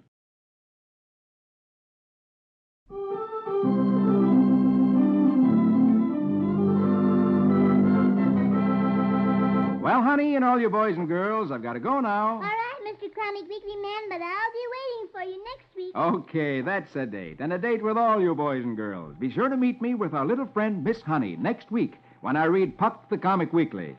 For I'm the Comic Weekly Man, the jolly Comic Weekly Man. I'll be back to read the funnies to you happy boys and honeys. Don't forget, boys and girls, see you all next week. Your friend, the Comic Weekly Man, the jolly Comic Weekly Man.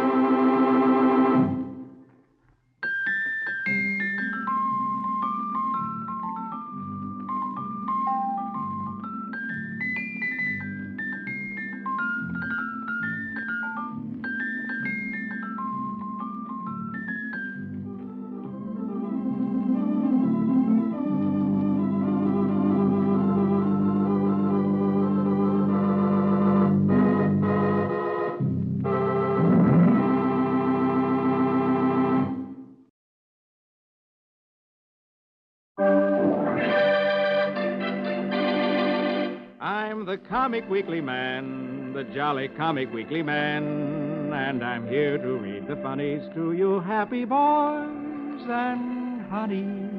Yes, boys and girls, it's Comic Weekly time, and here I come right into your house to bring a little fun and happiness.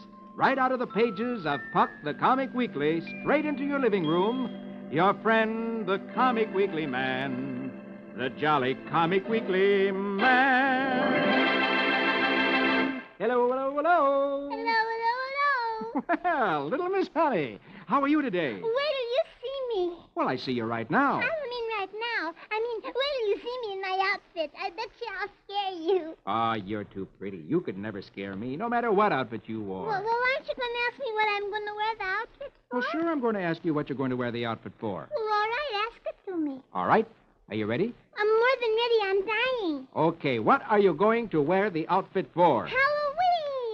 Oh, that's right. Halloween will be here in just a few more days. Of course it will. And the sky will be full of witches and broomsticks and goblins on toadstools and toadstools on whistledackles. What's a whistledackle? Why, anybody knows that. I don't. Well, you look on Halloween, and I'm sure you'll see a whistledackle because they always come out on Halloween. Oh, you're silly. Oh, no, I'm not. If you look very carefully on the top rail, 2 fences from the corner of Midnight Pasture, you'll be surprised. Well, all right, I'll look, but if I can find the place. Oh, you'll find it easily enough. Look over the top of the big oak tree on Hobgoblin Square, and you'll see 3 bright stars. Turn left, and you'll see Midnight Pastures. Stop there and look for the Bear constellation. And there, hanging on the bear's tail, you'll see me and a whistledackle sitting on the fence. All right, I'll look. I just can't wait for Halloween. Neither can I. Now, will you please read the funnies? Puck the Comic Weekly? Yes. Very well, I'll read that in just a moment. But before I do, let's listen to this nice man.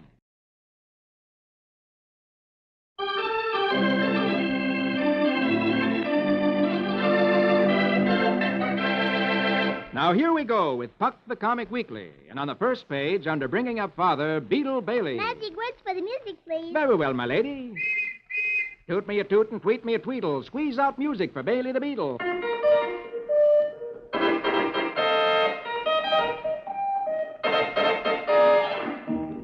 Out at the Army camp, Beetle and his pal Killer are due for a weekend pass that will allow them to leave their Army camp and go to town for the weekend. So they're killing time until 5 o'clock, which is the time they can leave camp. We find them in the swimming pool. Beetle complains. Why won't they let us have our passes until 5 o'clock? Killer answers. Now they want to make us suffer. We just have to find some way to kill time here at camp. An hour later, they're at the post canteen, getting an ice cream sundae from a very pretty waitress. Hey, you forgot the fudge on my sundae. Last picture, top row, they kill another hour by playing a game of tennis. First picture, bottom row, they're watching a camp show. Hey, I saw this same show last week. They kill another hour by playing a game of pool. Then comes 5 o'clock. Oh, boy, let's go. Yeah, there's the bus. Like I said. Oh, boy, let's go. And last picture, they're in town. A small country town. Pigs are lying in the street. A rooster is sitting on the fence. The street is full of mud puddles. And an old man with a long beard and cane walks down the board sidewalk. Howdy, fellas. Think McKinley will be elected? And Beetle and Killer are leaning against a ramshackle old building. Beetle sighs. Sure is good to get into town and away from it all. Yeah, you said it.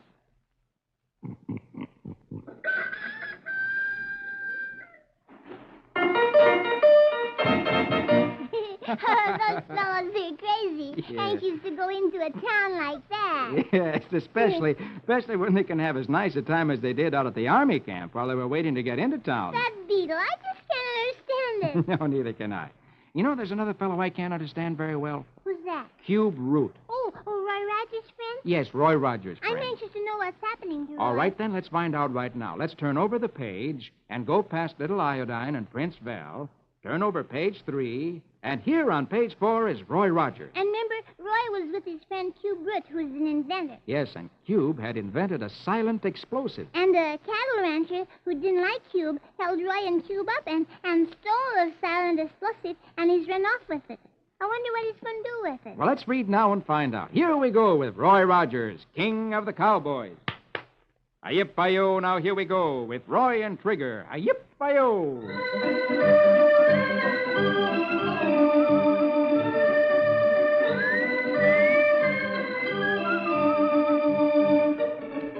Roy is puzzled about why Wasp Bascom stole the silent explosive. He and Cube are talking it over when a horseman gallops up. Hi, Roy! Last picture top row, Roy runs out to see what the excitement is. Yeah, what's up, Jim? Well, during the night, that old stone-lined shack near Muddy Creek disappeared into thin air.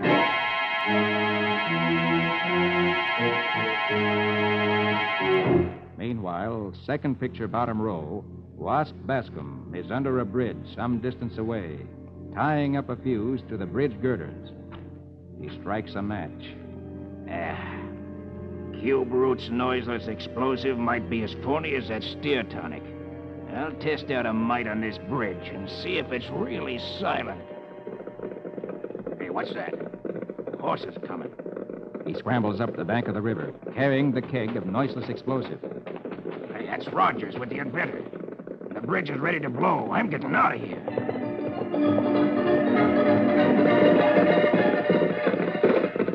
Last picture, Roy sees Bascom riding off. Hey, Cube, that's Wasp Bascom. He might know something about this business of the disappearing line shack. Come on. And they spur their horses toward the bridge. Oh,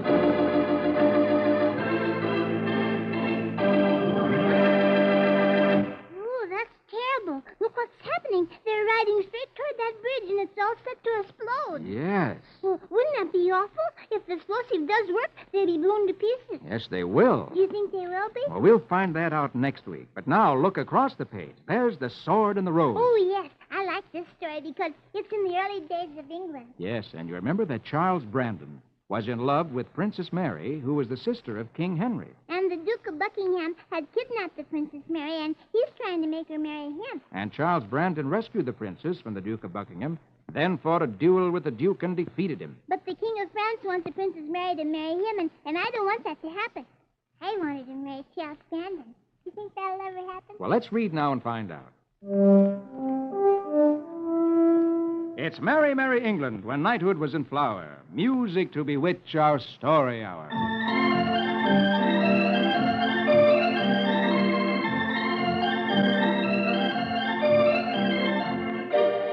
We're at the court of King Henry again. Henry, who has been in the North Country, has returned to London and is receiving the emissary of the King of France. The emissary kneels before King Henry and opens a casket full of gold. A gift from His Majesty, King Francis, who begs you to make him the husband of your sister Mary. And then the Princess Mary enters the room. And having overheard the Frenchman's words, she speaks up. But I already have a husband. Where's the princess? Last picture top row, Brandon enters the room behind the princess. Hey, look. It's Brandon. Why, it's Charles Brandon. He's alive. King Henry exclaims in astonishment. Brandon! I thought you were dead. A false impression created by the Duke of Buckingham, Your Highness. First picture bottom row, the Princess Mary tells the king, her brother. Soon after Charles saved me from the evil Duke, we were married at the quiet church in Dover. Charles, we owe you much.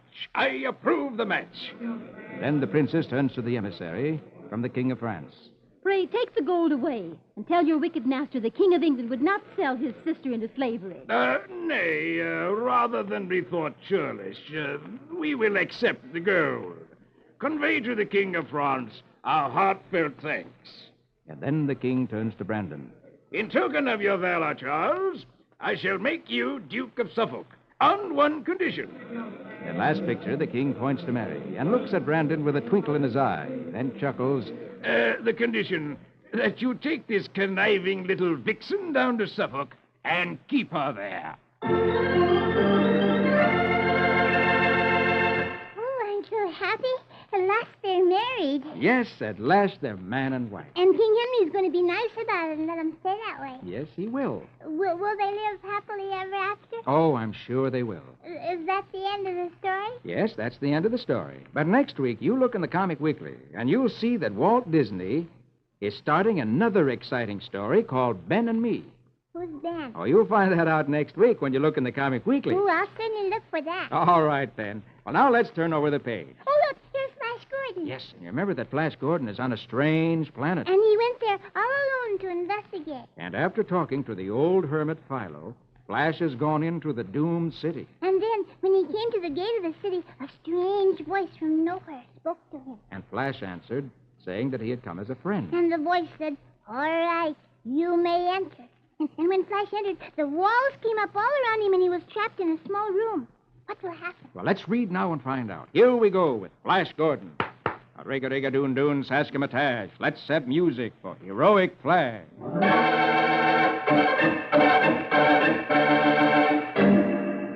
Trapped in the chamber, Flash hammers against the wall. It's no use. And then he pauses and thinks, well, let's see. The voice that challenged me sounded canned, mechanical. Oh, I get it. What a neat trap. An electronic eye picks me up approaching the city. And then a robot voice lures me into position. And then prison cell pops out of the ground. Yeah, but what set it off? Wait. Key words. Sure, key words. And it could be a key command that will reverse the process. Last picture, top row, he puts his ID into action. Anyway, I'll try. Release the prisoner. Open up. Free the visitor. Let him pass. Let him pass. For hours. You Flash may enter shouts the dozens city. of word combinations with no success. Finally, first picture, bottom row, all worn out. Sighs. Oh, I'm exhausted. I can barely keep awake. Awake. Awake. Awake. The word echoes through the cell. And then...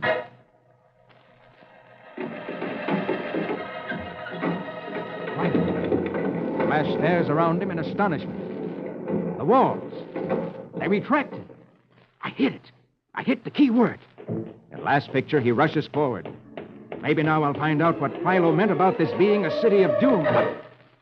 Hey, what's this up ahead? Ooh,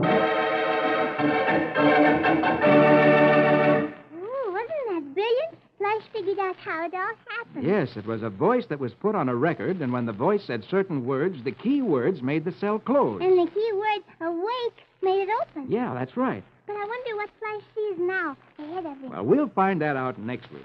Now it's time to pick up the first page of the second section. Oh, no, look, there's that funny Dagwood. I wonder what happens to him today. Well, I'll read that in just a moment.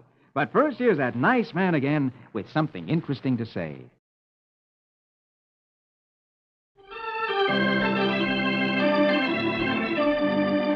Now, here we go again with Puck the Comic Weekly. And on the first page of the second section, Dagwood and Blondie. Magic words for the music, please. Very well, my lady, please.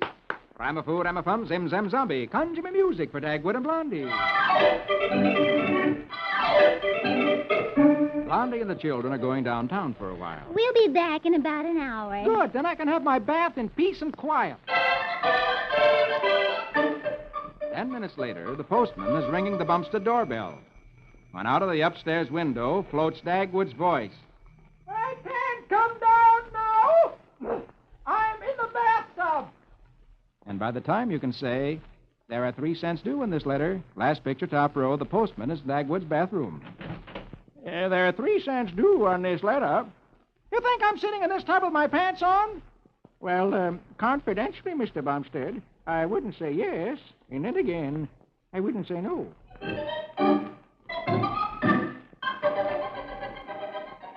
First picture, second row. The neighborhood kids are gathered together. Hey, get your boats, everybody. I just heard Mr. Bumpton say he's in his bathtub. Oh, goody, come on. And 5 minutes later. Hey, Mr. Bumpton, can we play with you in the bathtub? No, get out of here. Our boat's always sails so much better in your bathwater because you never use soap. No, you can't sail your boats in my bathtub. But Mr. Bumpton, this is a democracy. I don't care if this is a democracy. You can't sail your boats in my bathwater. All right, for you. Hey, stop that, will you? Hey, stop it, will you? And last picture, second row, the kids dash out of Dagwood's bathroom, one of them waving the bathtub plug. I got in with him. I grabbed the plug out of the tub.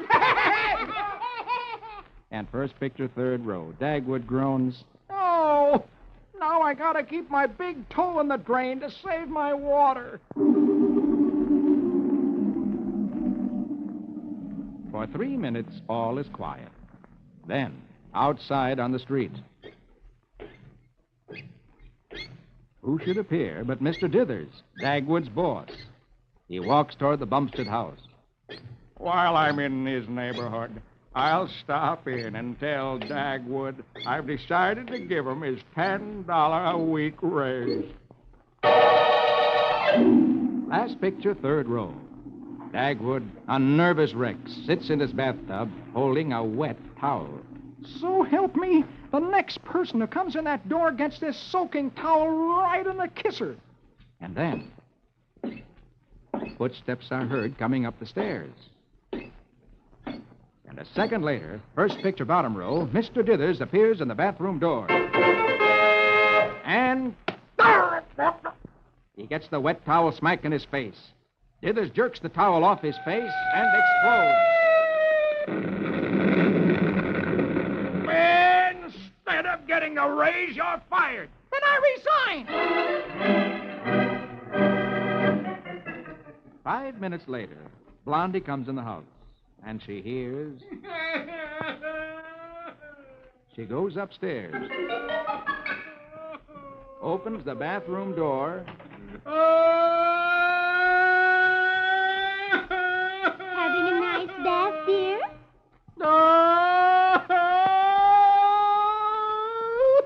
Some of it is bath water, but most of it is tears.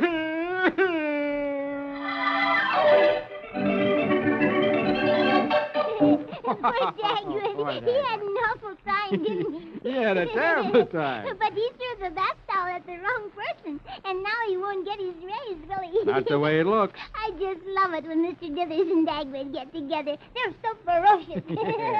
Well, now let's see what's happening to Rusty Riley, shall we? Yes, sir. All right, then turn over the page. And here on page 3 of the second section, under Dick's Adventures, is Rusty Riley. And you remember Shorty had stolen a string of pearls from the girl in that theater company. Yes, and Shorty was dressed like Rusty so that everybody thinks Rusty was the thief. And the mother of the girl wants to have Rusty thrown in jail. But Rusty has told Tex what's happened, and Tex is going to do a little investigating. I wonder if he'll figure out a way to help Rusty. Well, let's read now and find out. Here we go with Rusty Riley. Gallop and run till the road is dusty. Give us music for his horse and Rusty.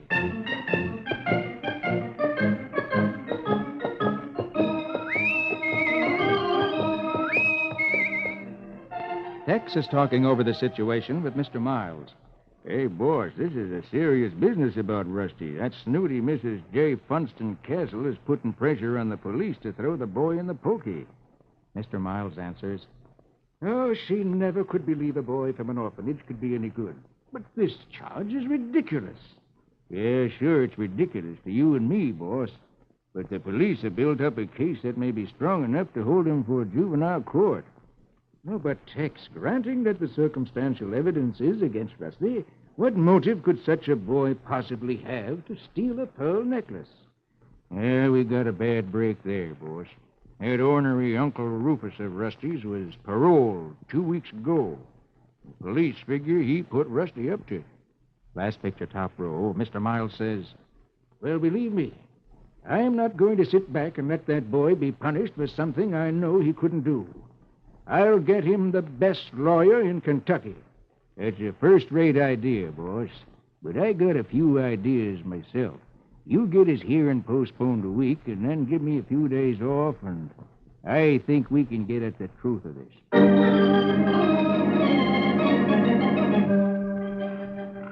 First picture, bottom row. Tex is out on the pasture talking with Rusty. Hey, Rusty, with Mr. Miles' permission, I've appointed myself a kind of a deputy defense attorney.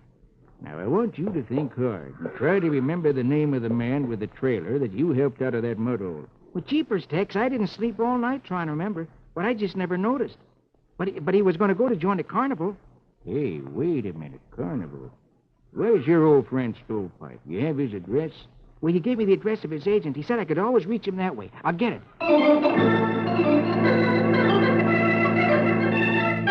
And a short time later, Tex has called Stovepipe's agent.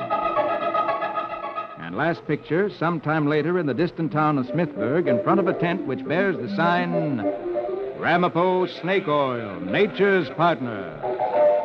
One of the carnival men is delivering a message to Rusty's old friend, Stovepipe. Hey, Doc. Lexington, Kentucky's trying to get you long distance. Call Operator 4 from the office wagon. Lexington. Egad, the hometown of my former juvenile companion, Rusty Riley. Oh, dear. I wonder if the lad's in trouble.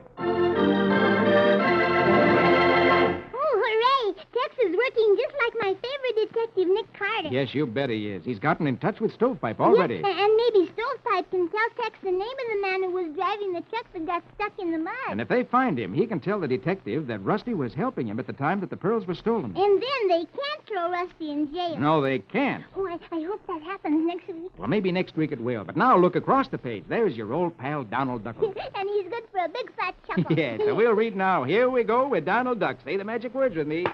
Squeegem, squeegem, squiddy chicka chack. Let's have music for quack quack.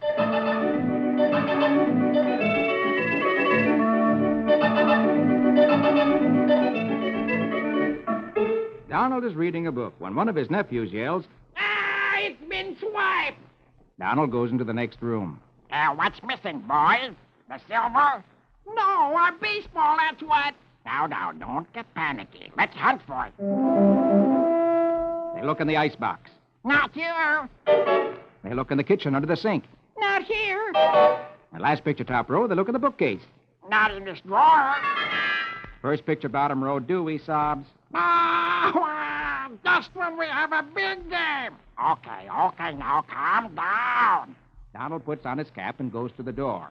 Jones will be open. I'll buy you a new one. Oh, gee, Uncle Donald, thanks. You're Pete. Yeah, thanks, Uncle Donald. Yeah, thanks an awful lot, Uncle Donald. Donald opens the door and starts out. Nothing at all, boy.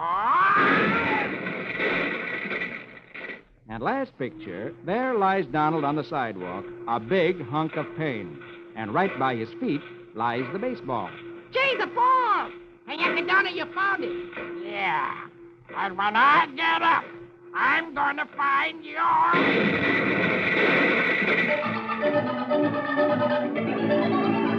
Wasn't that funny? Poor Donald. He started out the door to go to the store to buy them a baseball. And the baseball was lying right on the doorstep, and Donald stepped on it. My, he falls hard. You said it, sister. Oh, that Donald's so funny. I just love him. Well, now let's turn over the page. And look. Oh, Burr Rabbit. And Uncle Remus. You know I love them, too. So we'll read them right now. Here we go with Uncle Remus and his tales of Burr Rabbit. Say the magic words with me. Hippity hoppity, make it a habit to give us music for old Burr Rabbit.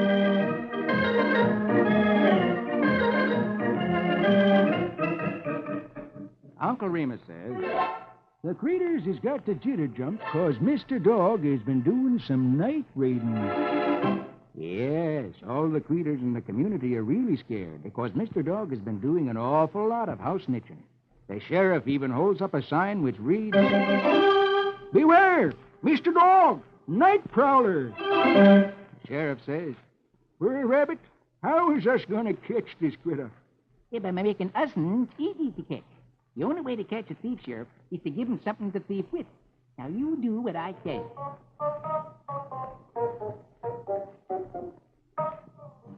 Later in the clock, after dark to be exact, behind a tree in Burr Rabbit's yard, a dark figure is skulking. To be precise, it is Mr. Dog, the night prowler, aiming to do a little night raiding in Burr Rabbit's house. He sees Burr Rabbit in the window and hears Burr Rabbit say, I I ain't scared. Mr. Dog ain't out to bother me. Mr. Dog chuckles. That's what makes him a rabbit. Last picture, top row. Mr. Dog tiptoes toward the house. This is as easy as pouring cane syrup on corn pone.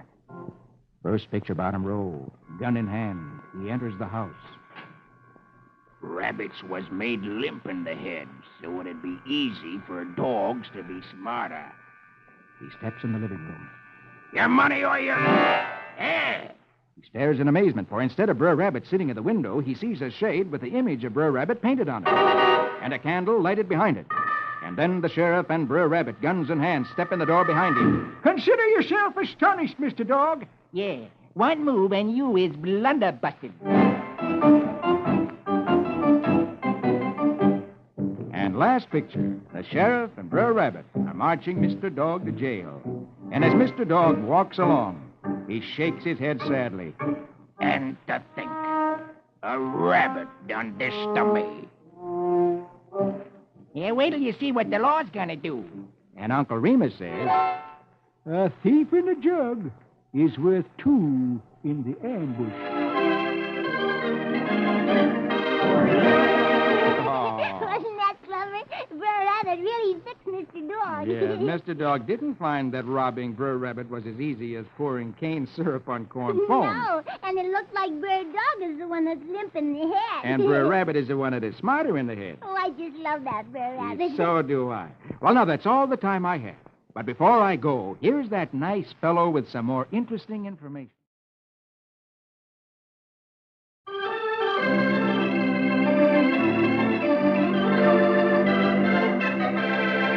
Well, honey, and all you boys and girls, I've got to go now. All right, Mr. Comic Weekly Man, but I'll be waiting for you next week. Okay, that's a date. And a date with all you boys and girls. Be sure to meet me with our little friend, Miss Honey, next week when I read Puck the Comic Weekly. For I'm the Comic Weekly Man, the jolly Comic Weekly Man. I'll be back to read the funnies to you happy boys and honey. Don't forget, boys and girls, see you all next week. Your friend, the Comic Weekly Man, the jolly Comic Weekly Man.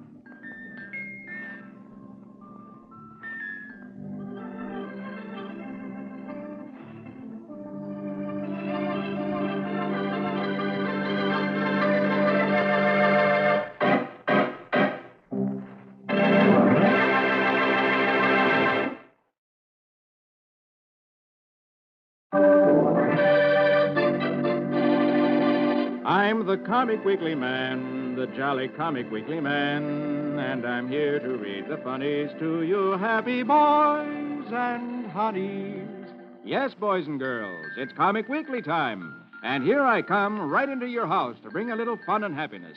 Right out of the pages of Puck the Comic Weekly, straight into your living room, your friend, the Comic Weekly Man, the jolly Comic Weekly Man. Hello, hello, hello. Hello. Oh, hello, little Miss Honey. Hey, where were you? Where was I when? The night, the big night. Why, there I was, sitting on a white picket fence, third cloud from the left, in midnight pasture, waiting and waiting. And no little Miss Honey. Oh, you mean Halloween? Yes, Halloween. Oh, I had a wonderful time. I scared more people. Yes, but where were you? There I was, waiting and waiting, third cloud from the left, goblins whizzing by from the north, witches from the west, geedunkles hooping it up from the east, What's the geeduncle? and the oik-yoiks coming in from the south. Oik yoik? Oh, you want to watch out for the oik-yoiks. Well, what's the oik yoik? Just the opposite from a geeduncle. Well, what's the geeduncle? Like I said, just the opposite from an oik-yoik. Oh, dear me, how am I going to find out if you just keep saying the opposite from the opposite from? Well, next Halloween you'll look, and you'll find out, providing you meet me on the picket fence, third cloud from the left, on midnight pasture. You're fooling me. Why, I wouldn't try to fool you.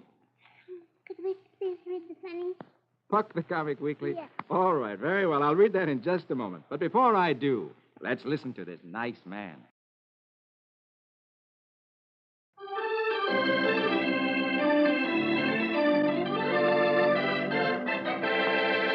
Now, here we go with Puck the Comic Weekly. And on the first page, under Bringing Up Father, Beetle Bailey. Magic words for the music, please. Very well, my lady. Toot me a toot and tweet me a tweedle. Squeeze out music for Bailey the Beetle.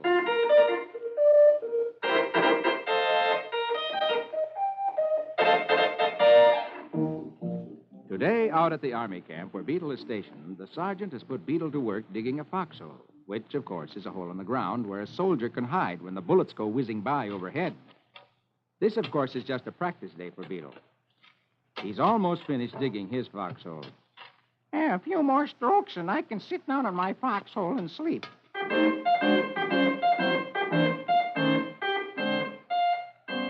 A couple of seconds later, a digging machine squeaks to a stop nearby.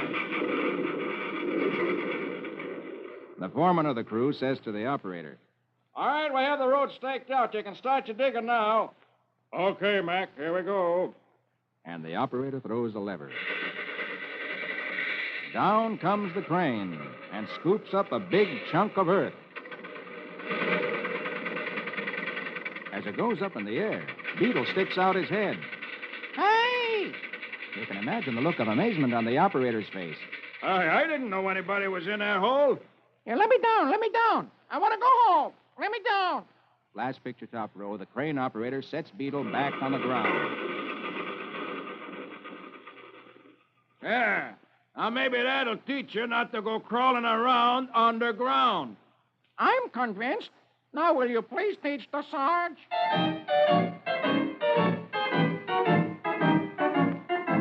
First picture, bottom row, Beetle walks back to the place where the tents are pitched. The Sarge sees him. Hey, Beetle. If you're finished, I want to inspect your work. Yeah, but I thought so. You haven't even started to dig yet. Oh, yeah? Well, you just wait here. I'll show you.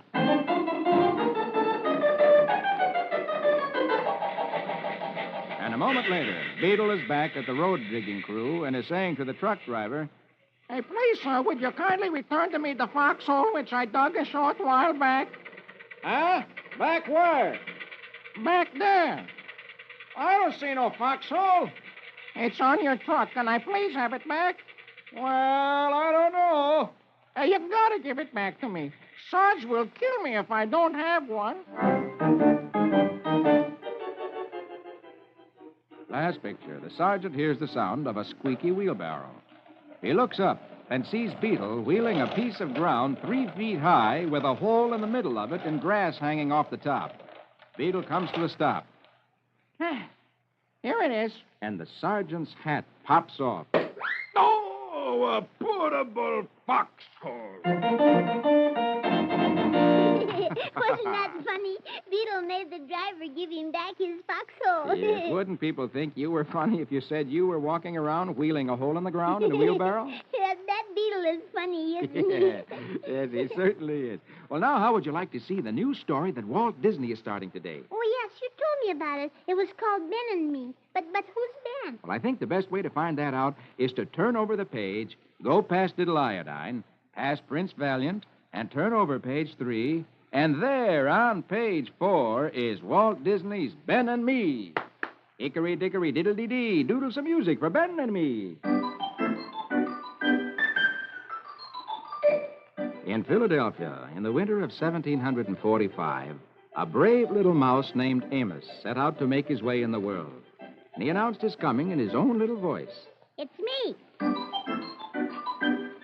He was only 3 inches high, dressed in a cocked hat and a rather tattered coat, and he carried a small bag of provisions on the end of his tail. He trudged out into the world and down the cold, snow-driven streets of the cold city of Philadelphia. He was a sweet little fellow, looked mighty, mighty small, and a little forlorn as he tried to make his way through the snowdrifts. But let him continue with his own story. I left home to seek my fortune so I could help the others. Now at least there'd be one less mouse to feed. These were hard times, as you can see if you look closely at me. Last picture, top row. And jobs were scarce, especially for a mouse. By nightfall, I was getting desperate. Our last hope was an old run-down shop near the edge of town, which I came to. First picture, bottom row. Perhaps I could find shelter here, just for the night. I wiggled through a hole in the wall and popped into the room, and I saw that I was in the room of a printer. He was a kindly old gent, a little bit chubby, wearing glasses on a button of a nose, and he was sitting at his desk with a shawl over his shoulders, scribbling away. It was Mr. Benjamin Franklin, very popular man in those parts. Just as I climbed onto the table to introduce myself, Mr. Franklin sneezed. His glasses popped off his nose, and last picture I dived to save them, but the glasses slipped from their frames, and all that was left was smithereens. I looked at poor Mr. Franklin, and he groaned. Oh, my last pair. Isn't Amos a sweet little mouse? Oh, he's a dreamboat, that little fellow. Oh, he's so sweet. I'm glad he's got inside of a warm place on such a cold night. So am I. And do you think Mr. Franklin will give him a job? Well, Mr. Franklin lost his last pair of glasses. Maybe Amos could be of some help to him. That's if Amos has good eyes. Oh, that's an idea. Maybe he could. Well, we'll find out more about that next week. But now look across the page. There's Flash Gordon. Oh, yes, and you remember? Flash is on a strange planet investigating. And last week he was imprisoned in a room, but finally escaped by thinking of the key word that would unlock the walls. Yes, and then he began to go into the doomed city.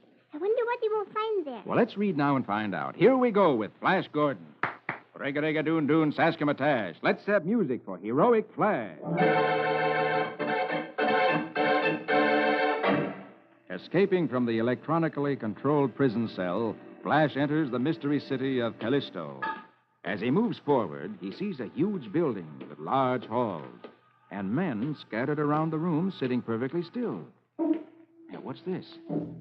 Those people are motionless. They stopped right in their tracks by some deep kind of trance. Last picture, top row, he approaches one. And look at these workers.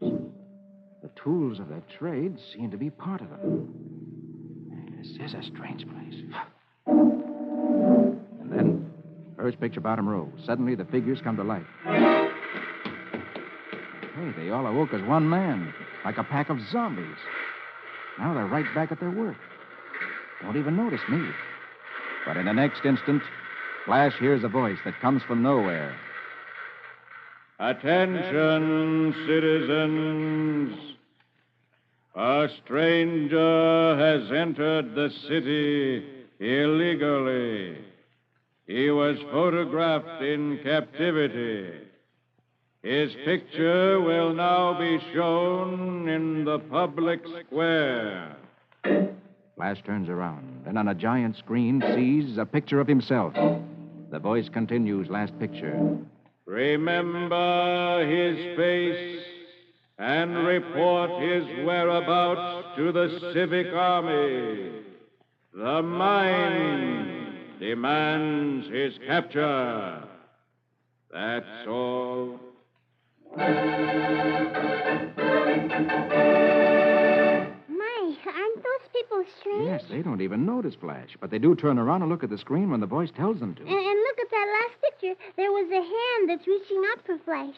Does that mean one of those workers knows that Flash is the same man as the picture, and he's trying to grab him? Well, that's something we'll find out next week. But now, how would you like to skip over to Dagwood and Blondie? Oh, I just love to see what that funny Dagwood does. All right, then. Let's pick up the first page of the second section, then. All right, here it is, and the first page of the second section. And here we go with Dagwood and Blondie. Ramafoo, Ramafum, Zim Zam Zombie. Conjure me music for Dagwood and Blondie. It's the middle of the night. Dagwood is sound asleep. He's awakened by Blondie. Dagwood, wake up. I hear a noise outside. Huh? A noise? A noise? It could be a burglar. Well, let me get my slippers on and we'll look into this.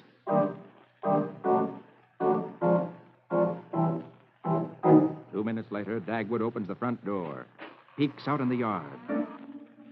You're right. There's a prowler in the yard. I saw a silhouette in the moonlight. Come on, give me some help. Last picture, top row, Dagwood starts to roll up the carpet. What are you going to do with that carpet? Quick, get me a long piece of clothesline. And by the time you can say J. Edgar Hoover, Dagwood, with a rope and a rolled-up carpet under his arm, is going out the door. I'm terribly worried, dear. Now, don't worry. I've got my own method for catching burglars. Dagwood walks slowly around the corner of the house. And then, in the light of the moon, he sees a man. Last picture, second row. He makes a leap at him.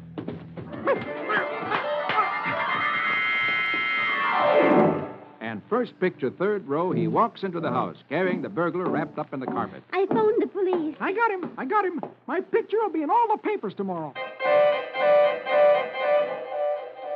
And 5 minutes later, several policemen are standing beside Dagwood, who is standing beside the carpet, which is wrapped around the burglar that Dagwood caught.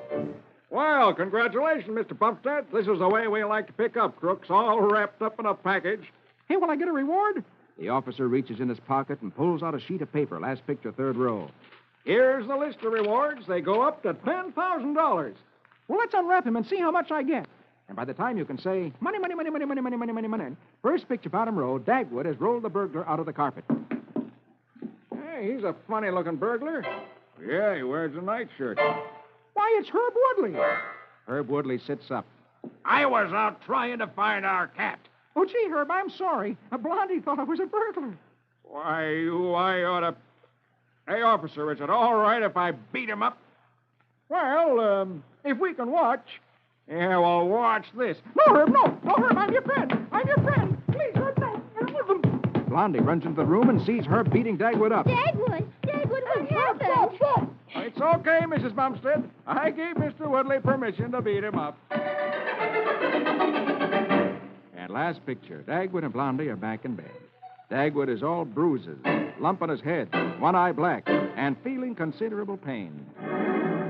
He reaches over to turn out the light, and he peers at Blondie through his black eye. Now, listen. If you hear any more noises, don't wake me. Just phone the police. Oh!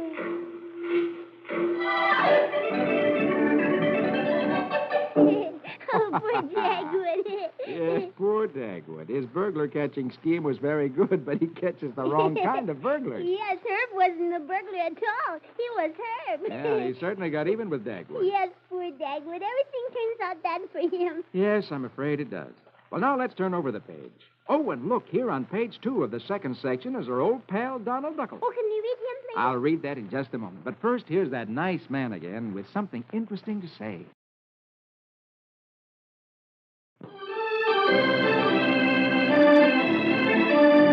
Now, here we go again with Puck the Comic Weekly. And on the second page of the second section, little old Donald Duck. Magic words for the music, please. Very well, my lady. Say them with me, please. Squeejum, squeejum, squiddy, chicka, chack. Let's have music to fit a quack, quack.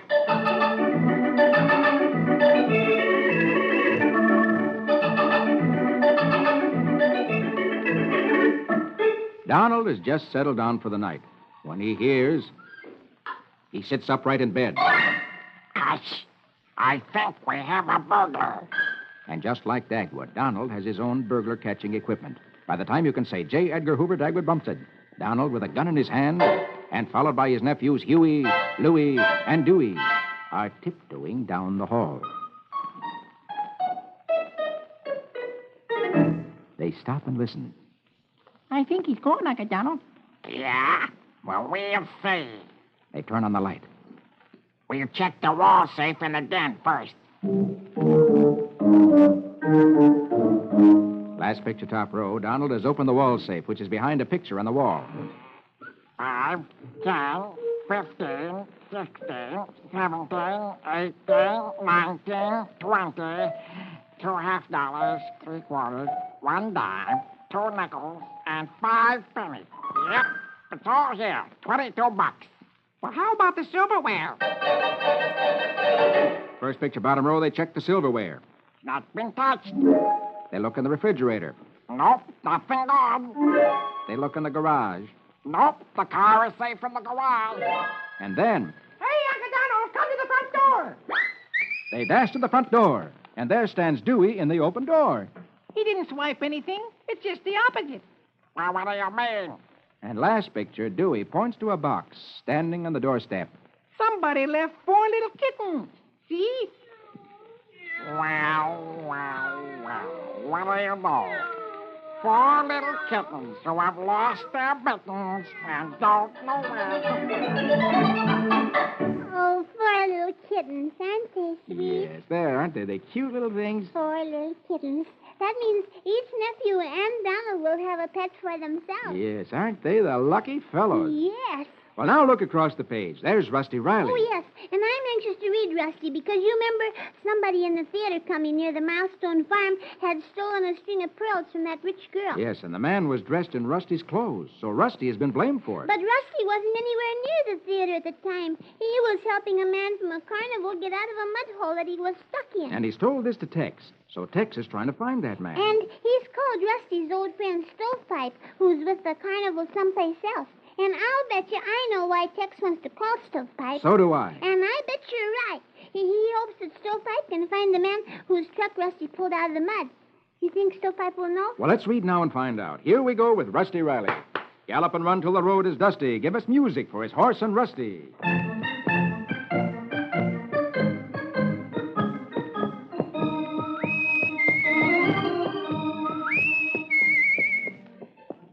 Third picture, top row. Stovepipe has heard the story of Rusty's trouble from Tex. Stovepipe puts down the phone and turns to the manager of the carnival, whose office he's in. It was about my young friend, Rusty Riley, who appears to be in somewhat of a predicament. And perhaps you, my friend, can be of assistance. Save your breath, Doc. Not a cent. Oh, no. This concerns nothing so vulgar as money. You can help me by giving me the name of all the trained dog acts which are currently employed in carnivals. Last picture, top row, the manager exclaims. Dog X. Jehoshaphat, man. There's a million of them. I wouldn't have one in the lot. They keep me awake nights. But I can give you some names.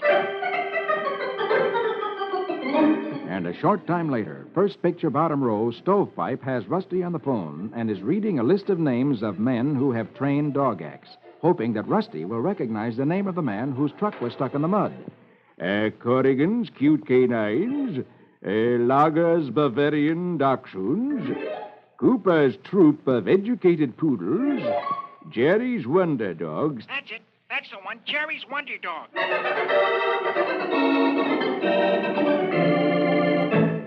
Back at the Milestone Farm, Rusty hangs up the phone. Hey, I got the name, Tex. It's Jerry's Wonder Dogs. Stovepipe doesn't know where they are, but he says not to worry, because he'll find them. Well, good. Now, I'm going to call on my old friend Mel Clinton, a detective. Half-hour later, Tex has told the story to a friend of his, who's a private detective. And that's the story, Mel. You were with the police a long time, and I thought you might have an idea about how a crook would get rid of a $3,000 necklace. I fancy course, Tex. I suppose we ride over to that theater and have a look at the scene of the crime. And a few minutes later, Tex and Mel are walking down the street toward Tex's car, last picture. Tex sees two men across the street looking in a window. He stops. Hey, wait, Mel, wait. That little fellow. He's one of the actors out at the county playhouse. Hold it, Tex. Never mind the actor. The guy he's talking to is Dan the Orchid.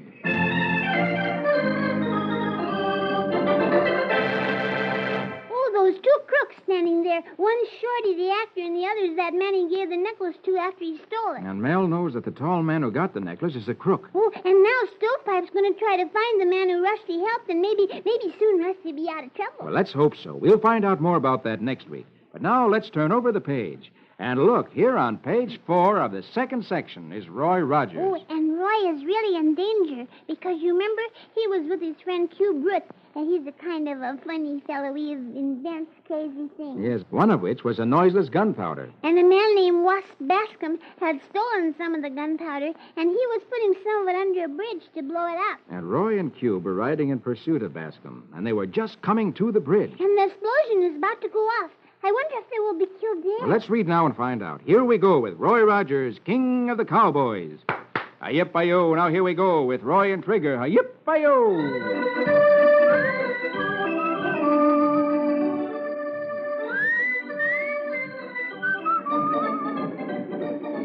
Roy and Cube galloped toward the bridge. And then... Whoa, Trigger. Whoa, easy. Cube is thrown to the ground by his horse. He sits up, a big smile on his face. Eureka! Whoever blew up that bridge used my new noiseless explosive, Roy, and it worked. It didn't make a noise. And a short distance away, behind a rock, Wasp Bascom, an evil smile on his face, says to himself, The bridge blew up without a sound. Now I know the powder I stole from Cube Root is exactly what we need. Last picture, top row. Roy and Cube mount up to ride on. Perhaps Bascom was merely testing my QTNT and didn't see us coming, Roy. Well, we can find that out later, Cube. Right now, I want to investigate that line shack that disappeared last night. Roy starts to dig around in the debris to see if he can find a clue. Cube sits down in a broken chair. Now, my first theory is that all the rocks in that structure vaporized. Yeah? Well, here's one that didn't.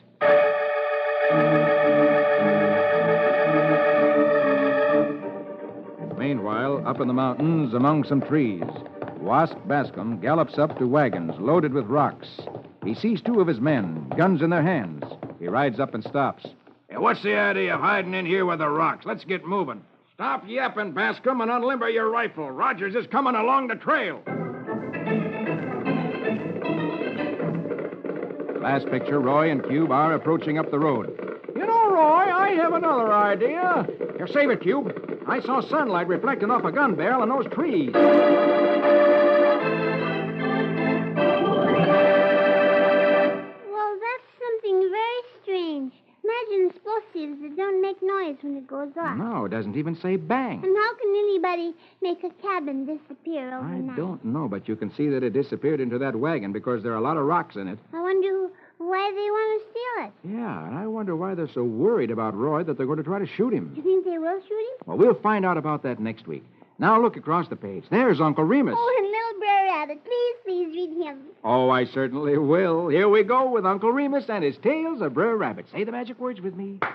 Hippity hoppity, make it a habit to give us music for old Brer Rabbit.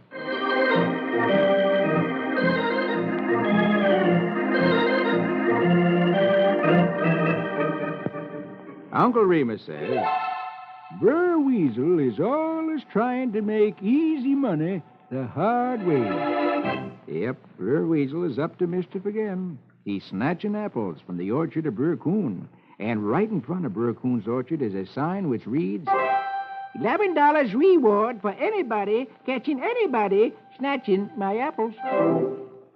Up in a tree, Brer Sparrow is watching Brer Weasel, who has stolen an armful of apples. He sees Brer Weasel look down the road and hears him say, Oh, Brer Rabbit. I's got to criminate him before he disconglobrates me. And he sees Brer Weasel lay one apple in the center of the road. Brer Rabbit ain't temptation proof. And then Brer Weasel pops back in the bushes.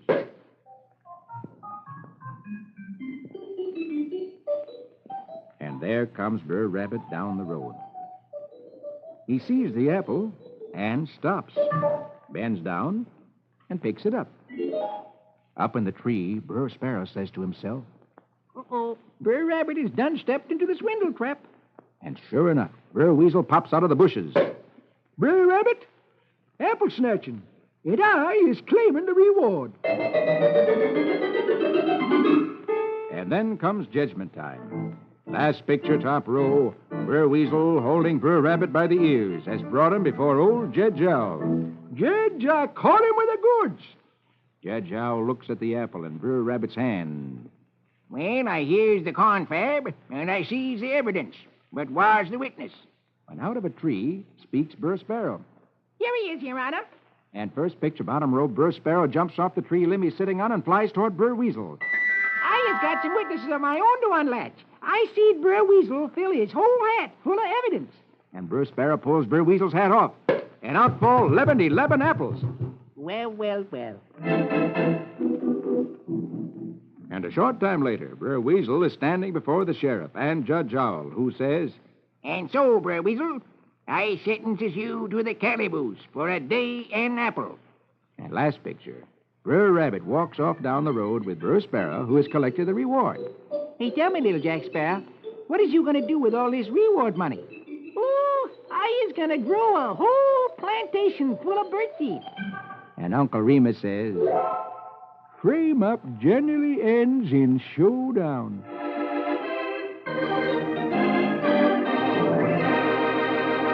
Oh, Brer Rabbit certainly was lucky that little old Brer Sparrow was sitting in that tree. You bet he was, or little old Brer Rabbit might have been tossed in the calaboose. And only Brer Sparrow gets the reward. And Brer Weasel gets clapped in the calaboose. I'm glad Brer Rabbit isn't in trouble, because I just love him. So do I. Well, now, that's all the time I have. But before I go, here's that nice fellow with some more interesting information.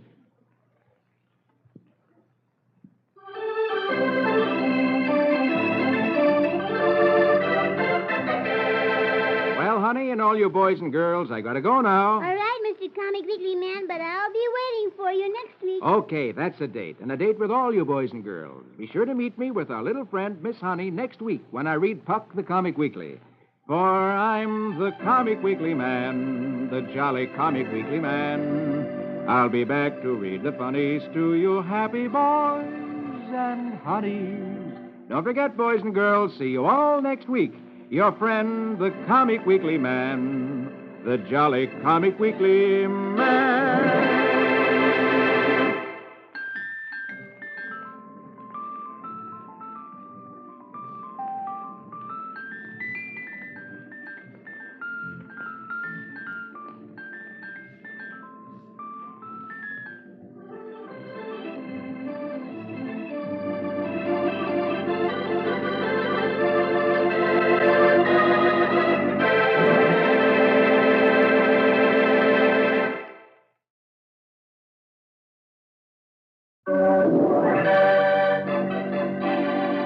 I'm the Comic Weekly Man, the jolly Comic Weekly Man, and I'm here to read the funnies to you happy boys and honeys.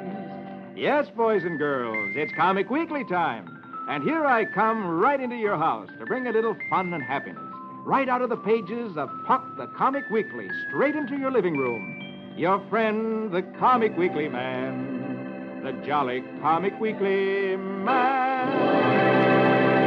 Hello, hello, hello. Hello, hello, hello.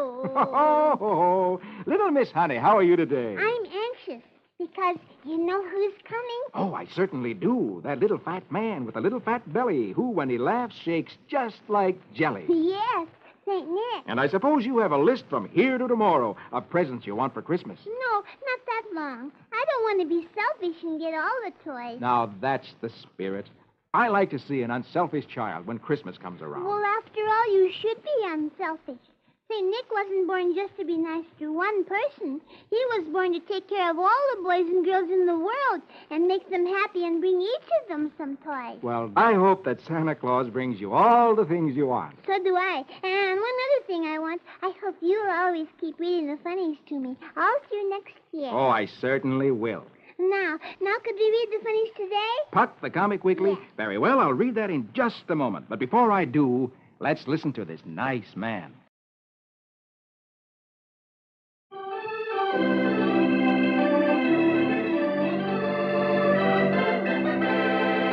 Now, here we go with Puck, the Comic Weekly. Oh, I'm anxious to see what's happening to little Amos. The little mouse and Ben and me. Yes.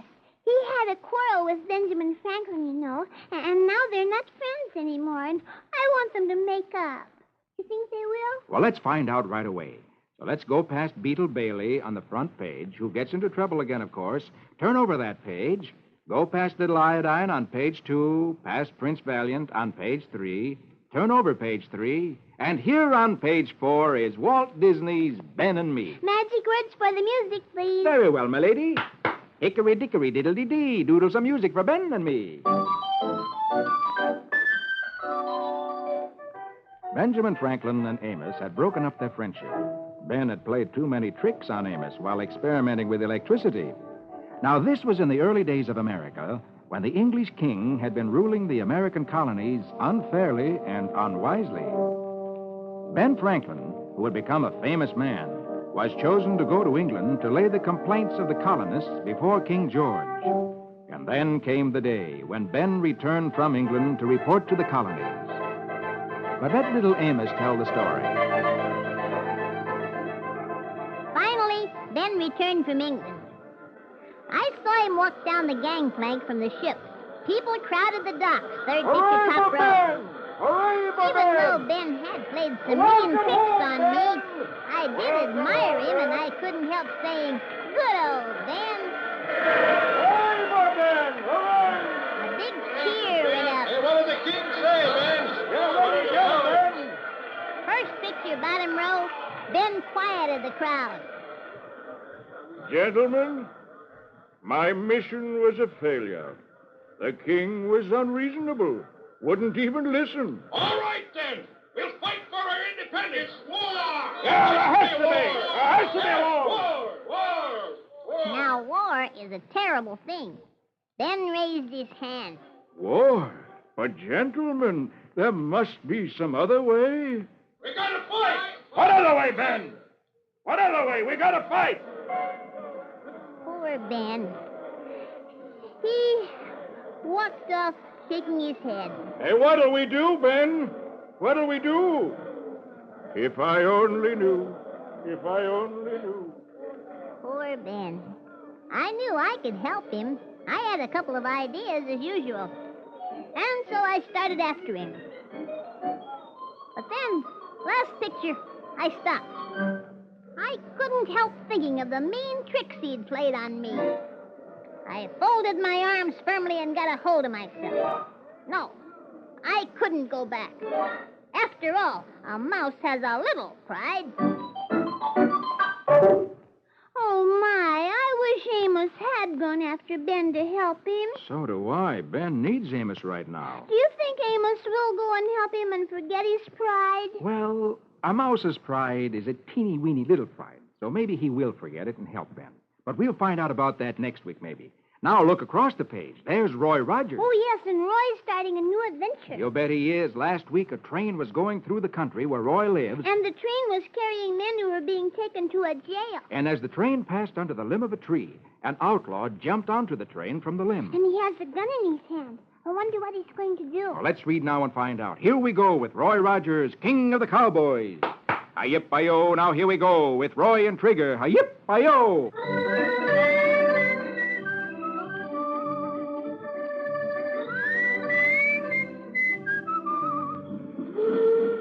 Working swiftly, the outlaw uncouples the last car from the rest of the train. The engine and the forward cars continue up the grade, and the last car, rolling free, begins to slow down.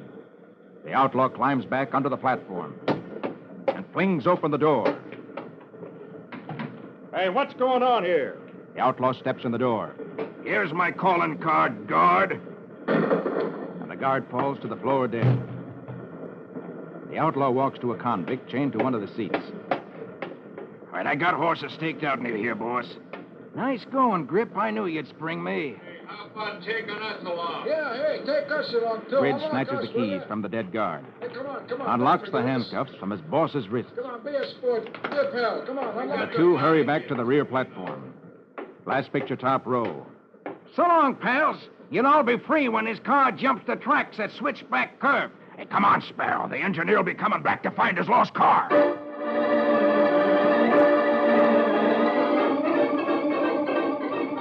A few minutes later, a horseman comes around the bend, first picture bottom row. It's Roy Rogers. He sees the railroad car rolling back down the steep grade. Great Scott, Trigger, that's a runaway railroad car headed this way. Go, Trigger, go! Trigger darts across the ground, swift as a deer. In a second, he's beside the runaway car. Roy reaches over, pulls himself off onto the platform. Gotta stop it before it reaches Switchback Curve. Roy begins to apply the brakes. A short distance ahead lies the treacherous curve. If the car isn't stopped, over it'll go, killing all on board. Roy gives a final, desperate wrench. And the car comes to a stop. And then, last picture, unseen by Roy, the main part of the train comes backing down the slope. On the rear platform are two guards, one with a rifle aimed at Roy. The other guard says, Hey, look. There's the man who uncoupled the car. Let him have it.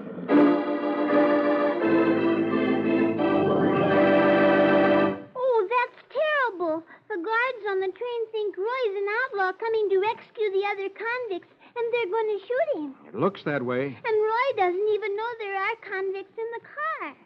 How can he possibly ever tell them that before they shoot? I don't know, and we can only hope that he'll be able to do it. Or maybe we'll find that out next week.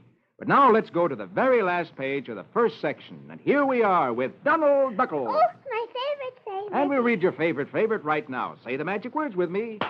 Squeege-em, squeege-em, squiddy-chick-a-chack. Let's have music to better quack-quack.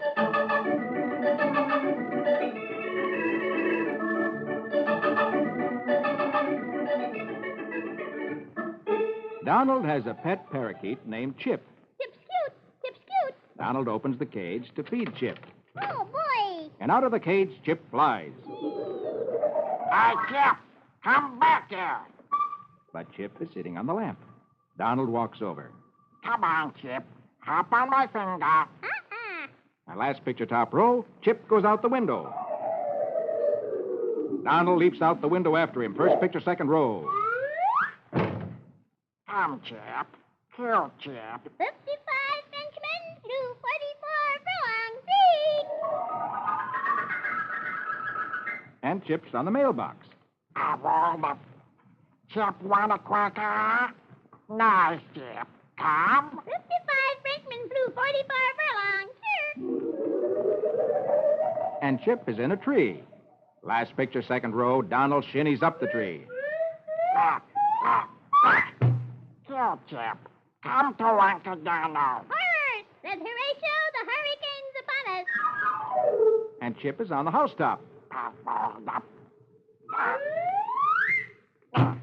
And Donald is on the housetop. Horror! And Chip leaps to the chimney, with Donald after him. Down the hatch, Herman. Down the hatch. And down the chimney Chip goes, with Donald after him. Ow!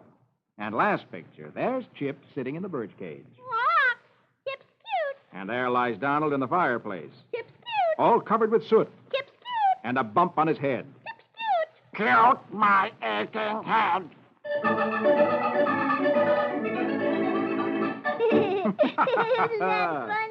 Yes, chasing the bird everywhere and ending up down the chimney. And getting himself all messed up and finding his little parakeet in the cage.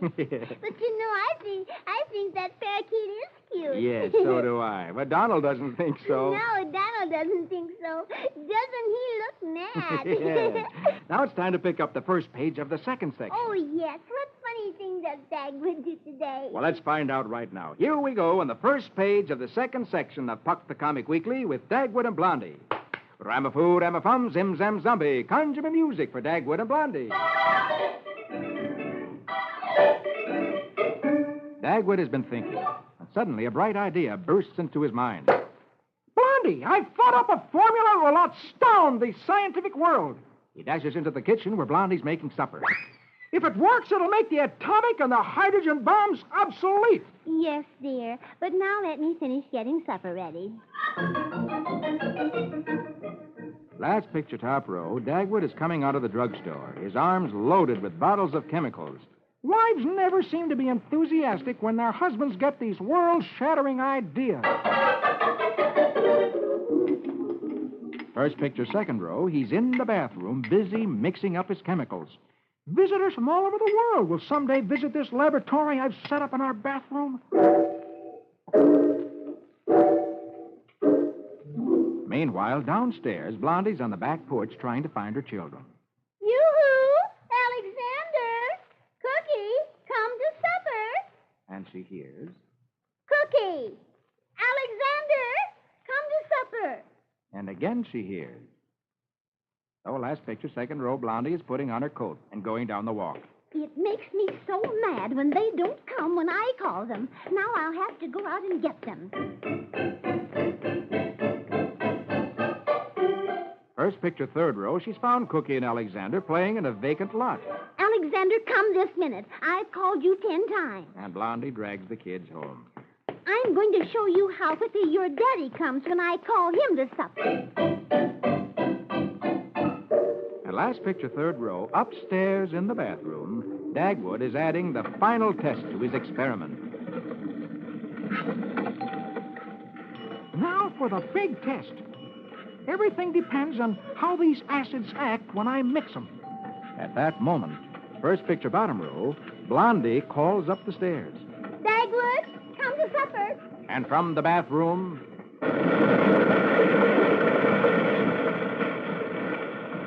And out sails Dagwood. And there he lies, last picture, at Blondie's feet. Blondie turns to the two children. Now, hereafter, I want you to come as quickly as that when I call you. Wasn't that funny? Yes, Dagwood working in the bathroom, building up to a big experiment, and then when Blondie calls him... And there he is in front of her on the floor. Yes, and Blondie thinks it's because she called him. Oh, those bumpsteds are funny. Yes, those bumpsteds are funny. Well, now let's turn over the page. Oh, look, here's Flash Gordon. And I'll read that in just a moment. But first, here's that nice man again with something interesting to say.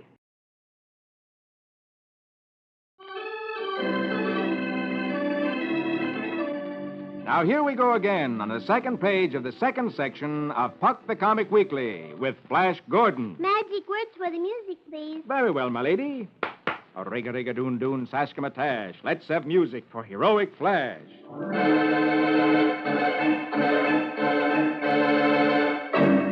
Flash is on the strange planet Callisto, the only Earthman there. He's discovered that all of the people on the planet are ruled by a mysterious thing or person who is never seen. With the aid of a hermit named Philo and Rossini, a clown, Flash has been trying to find this person called the Mind. While searching in the castle, Flash fell through a trap door into a dark dungeon where he heard loud laughing. He turned on his spotlight to see where the laughter came from, and suddenly a voice screams, "Put out that light!" And up above in the throne room, the captives, whose minds are controlled by the leader, who think as he does, begin to scream. But Rossini, the clown, has his own reaction. Light. That's it. Flash has found the mind and his weakness. And he heads for the door, last picture top row. I must tell Philo about this. And down in the cavern again, first picture, bottom row, Flash, moving his light about, thinks to himself, that was no voice screaming. It was a powerful mental message. The mind. He's in this cavern somewhere. And then Flash moves forward. All right, Mr. Mind. I know you're nearby. And you can't stand this light. You're panicky. I can feel it. Maybe you know you're in real trouble. Closer and closer, Flash walks toward the opposite bank of the underground river. Then suddenly, last picture. Drop the light! Sorry, Mind, but you don't do so well when you're in panic. I'm still master of my own will, and I'm coming after you. Oh, good. Flash has discovered the secret of the mind's weakness. Yes, he has. The mind can't stand light. Do you think that Flash is getting closer to the mind now? I think so, and I'm sure we'll find that out next week. But now let's go past the Lone Ranger on page 3, turn over that page, and here on page 4, under the Little King, is our old friend, Uncle Remus. Oh, my other favorite. And we'll read Uncle Remus right now. Here we go with Uncle Remus and his tales of Brer Rabbit. Say the magic words with me. Hippity-hoppity, make it a habit to give us music for old Brer Rabbit.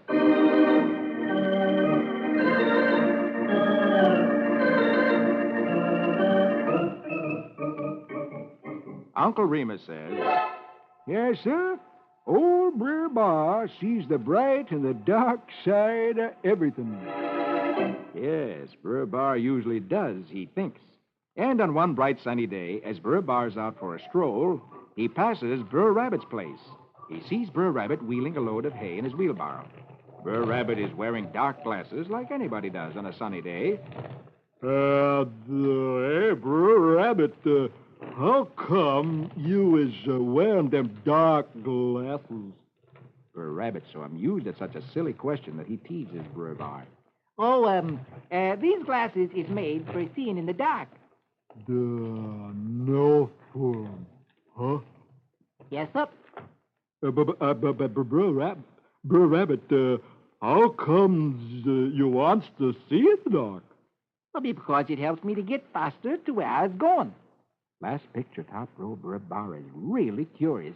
How about letting me try out them dark glasses? Huh? Okay, if you can find some dark.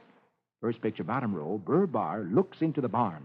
The door is open, and inside, of course, it's dark. Well, inside that barn is full of dark. And suddenly, Bar lowers his head and makes a lumbering rush. Hey, Bar, not there. Hey, wait, stop. But it's too late. From inside the barn...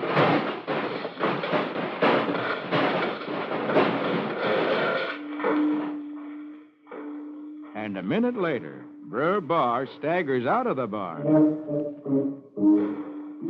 I see them, I see them. You see what? Last picture, Bar points all around him. I see stars. Well, there you is. Them dark glasses works. And Uncle Remus says, it don't take much to please ignorance. Oh, that Brer Bar is certainly stupid. Yes, Brer Rabbit teases him a little by saying dark glasses are made to see in the dark. And Brer Bar believes him and runs into the barn to see what he can see in the dark. He found out. Yes, look at the bumps all over him where he bumped into everything. And he's still so dumb that he thinks the stars he sees from his pain are stars he can only see with the glasses. Oh, he's some fellow. Yes, he's some fellow. Well, now let's go to the very last page of the Comic Weekly. And here we go with Dick's Adventures. Oh, yes, and Dick is in the early days of America. And you remember that he and his Uncle Derek had been captured by the Indians. Yes, they've been captured by the Indian chief named Osceola, who's been defying the United States government. I wonder what's going to happen to Dick now that he's a prisoner of the Indians. Well, let's read and find out. Here we go with Dick's Adventures. Say the magic words with me. Rickety-pack-a-zack-a-zick. Let's have music for Adventurous Dick.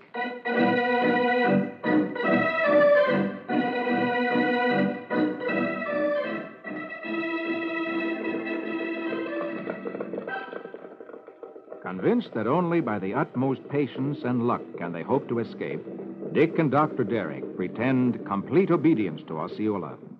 In the gathering dusk, the Seminole raiding party has halted near a stockade which holds a gang of frontier bandits who were caught pillaging the Georgia countryside. Now it's time to attack. And last picture, top row, awaiting nightfall, Osceola imposes absolute silence. Then, heavily armed, he and his warriors creep through the darkness. As the others creep off, in the darkness, first picture, second row, Dick looks closely at the man left behind to guard them. He sees with astonishment, why, you're no Indian at all. Indian? Not me. I was tossed into that stockade for... well, never mind for what. But Osceola set me free. Last picture, second row, the bandit goes on. Maybe I'm guilty and maybe not. Osceola don't care nothing about that. He's fighting his own battle to keep from being pushed out of his land in Florida. And all of us from the stockade is going to fight on his side. That's Osceola's price for freeing us. And seeing the look on Dick's face, first picture, bottom row, the bandit has a change of heart. Hey, listen, I don't like these Indians any more than you do. But I gotta play along. At least until Osceola opens the gates of the stockade for my pals. Hey, listen. There. Won't be long now.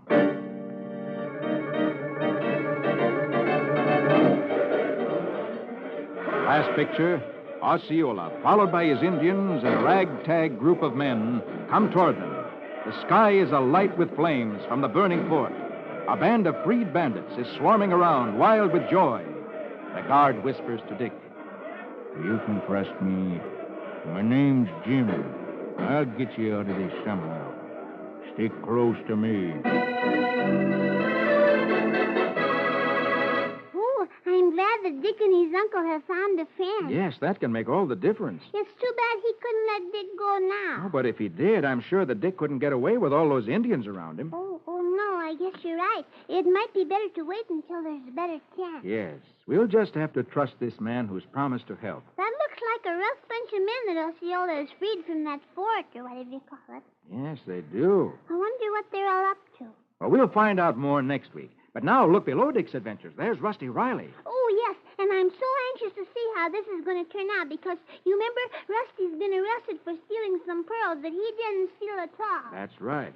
And when the case came to trial, that lawyer against Rusty called two men to the witness stand, and they said that they saw Rusty coming out of the room where the pearls were stolen. But Rusty's lawyer did a very smart thing. He dressed two jockeys so they looked just like Rusty, and he had them stand with their backs to the door. And then the door was opened, and the lawyer asked the electrician and the carpenter, who had testified against Rusty, to point out which one was Rusty. And they pointed to the boy on the right. And when the lawyer had the boys turn around, they saw that neither of them was Rusty. Yes. Now I wonder what will happen. Will the judge believe that Rusty couldn't have stolen the pearls now? Well, we'll find that out in a minute. Here we go with Rusty Riley. Gallop and run till the road is dusty. Give us music for his horse and Rusty.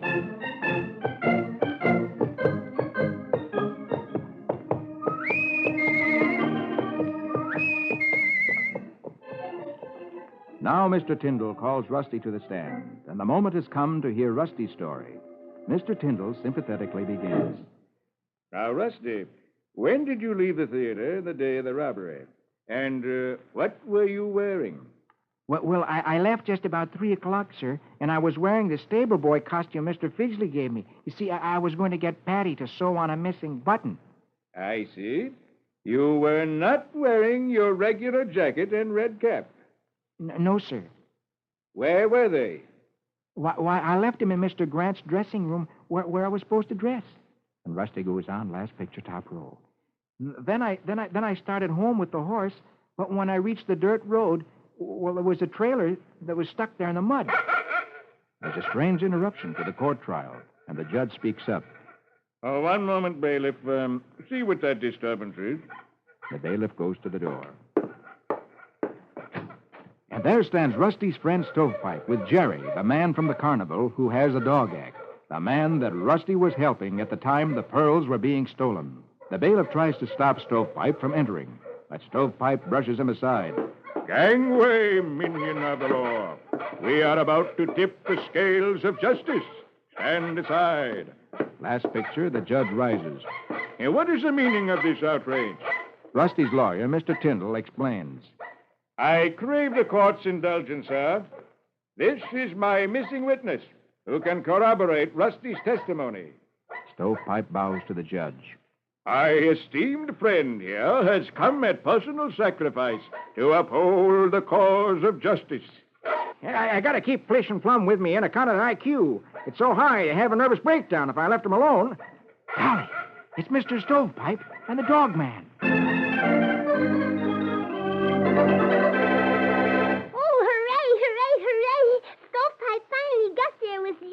And he's the one man who can tell everybody that Rusty couldn't have stolen the pearls. That's right, because Rusty was with Jerry when the pearls were being stolen. And now Rusty will be free. Yes, we hope he will. Next week we'll find out. And I wonder, will Tex and his detective friend catch the real crook? Well, we'll find that out next week. Now, that's all the time I have. But before I go, here's that nice fellow with some more interesting information.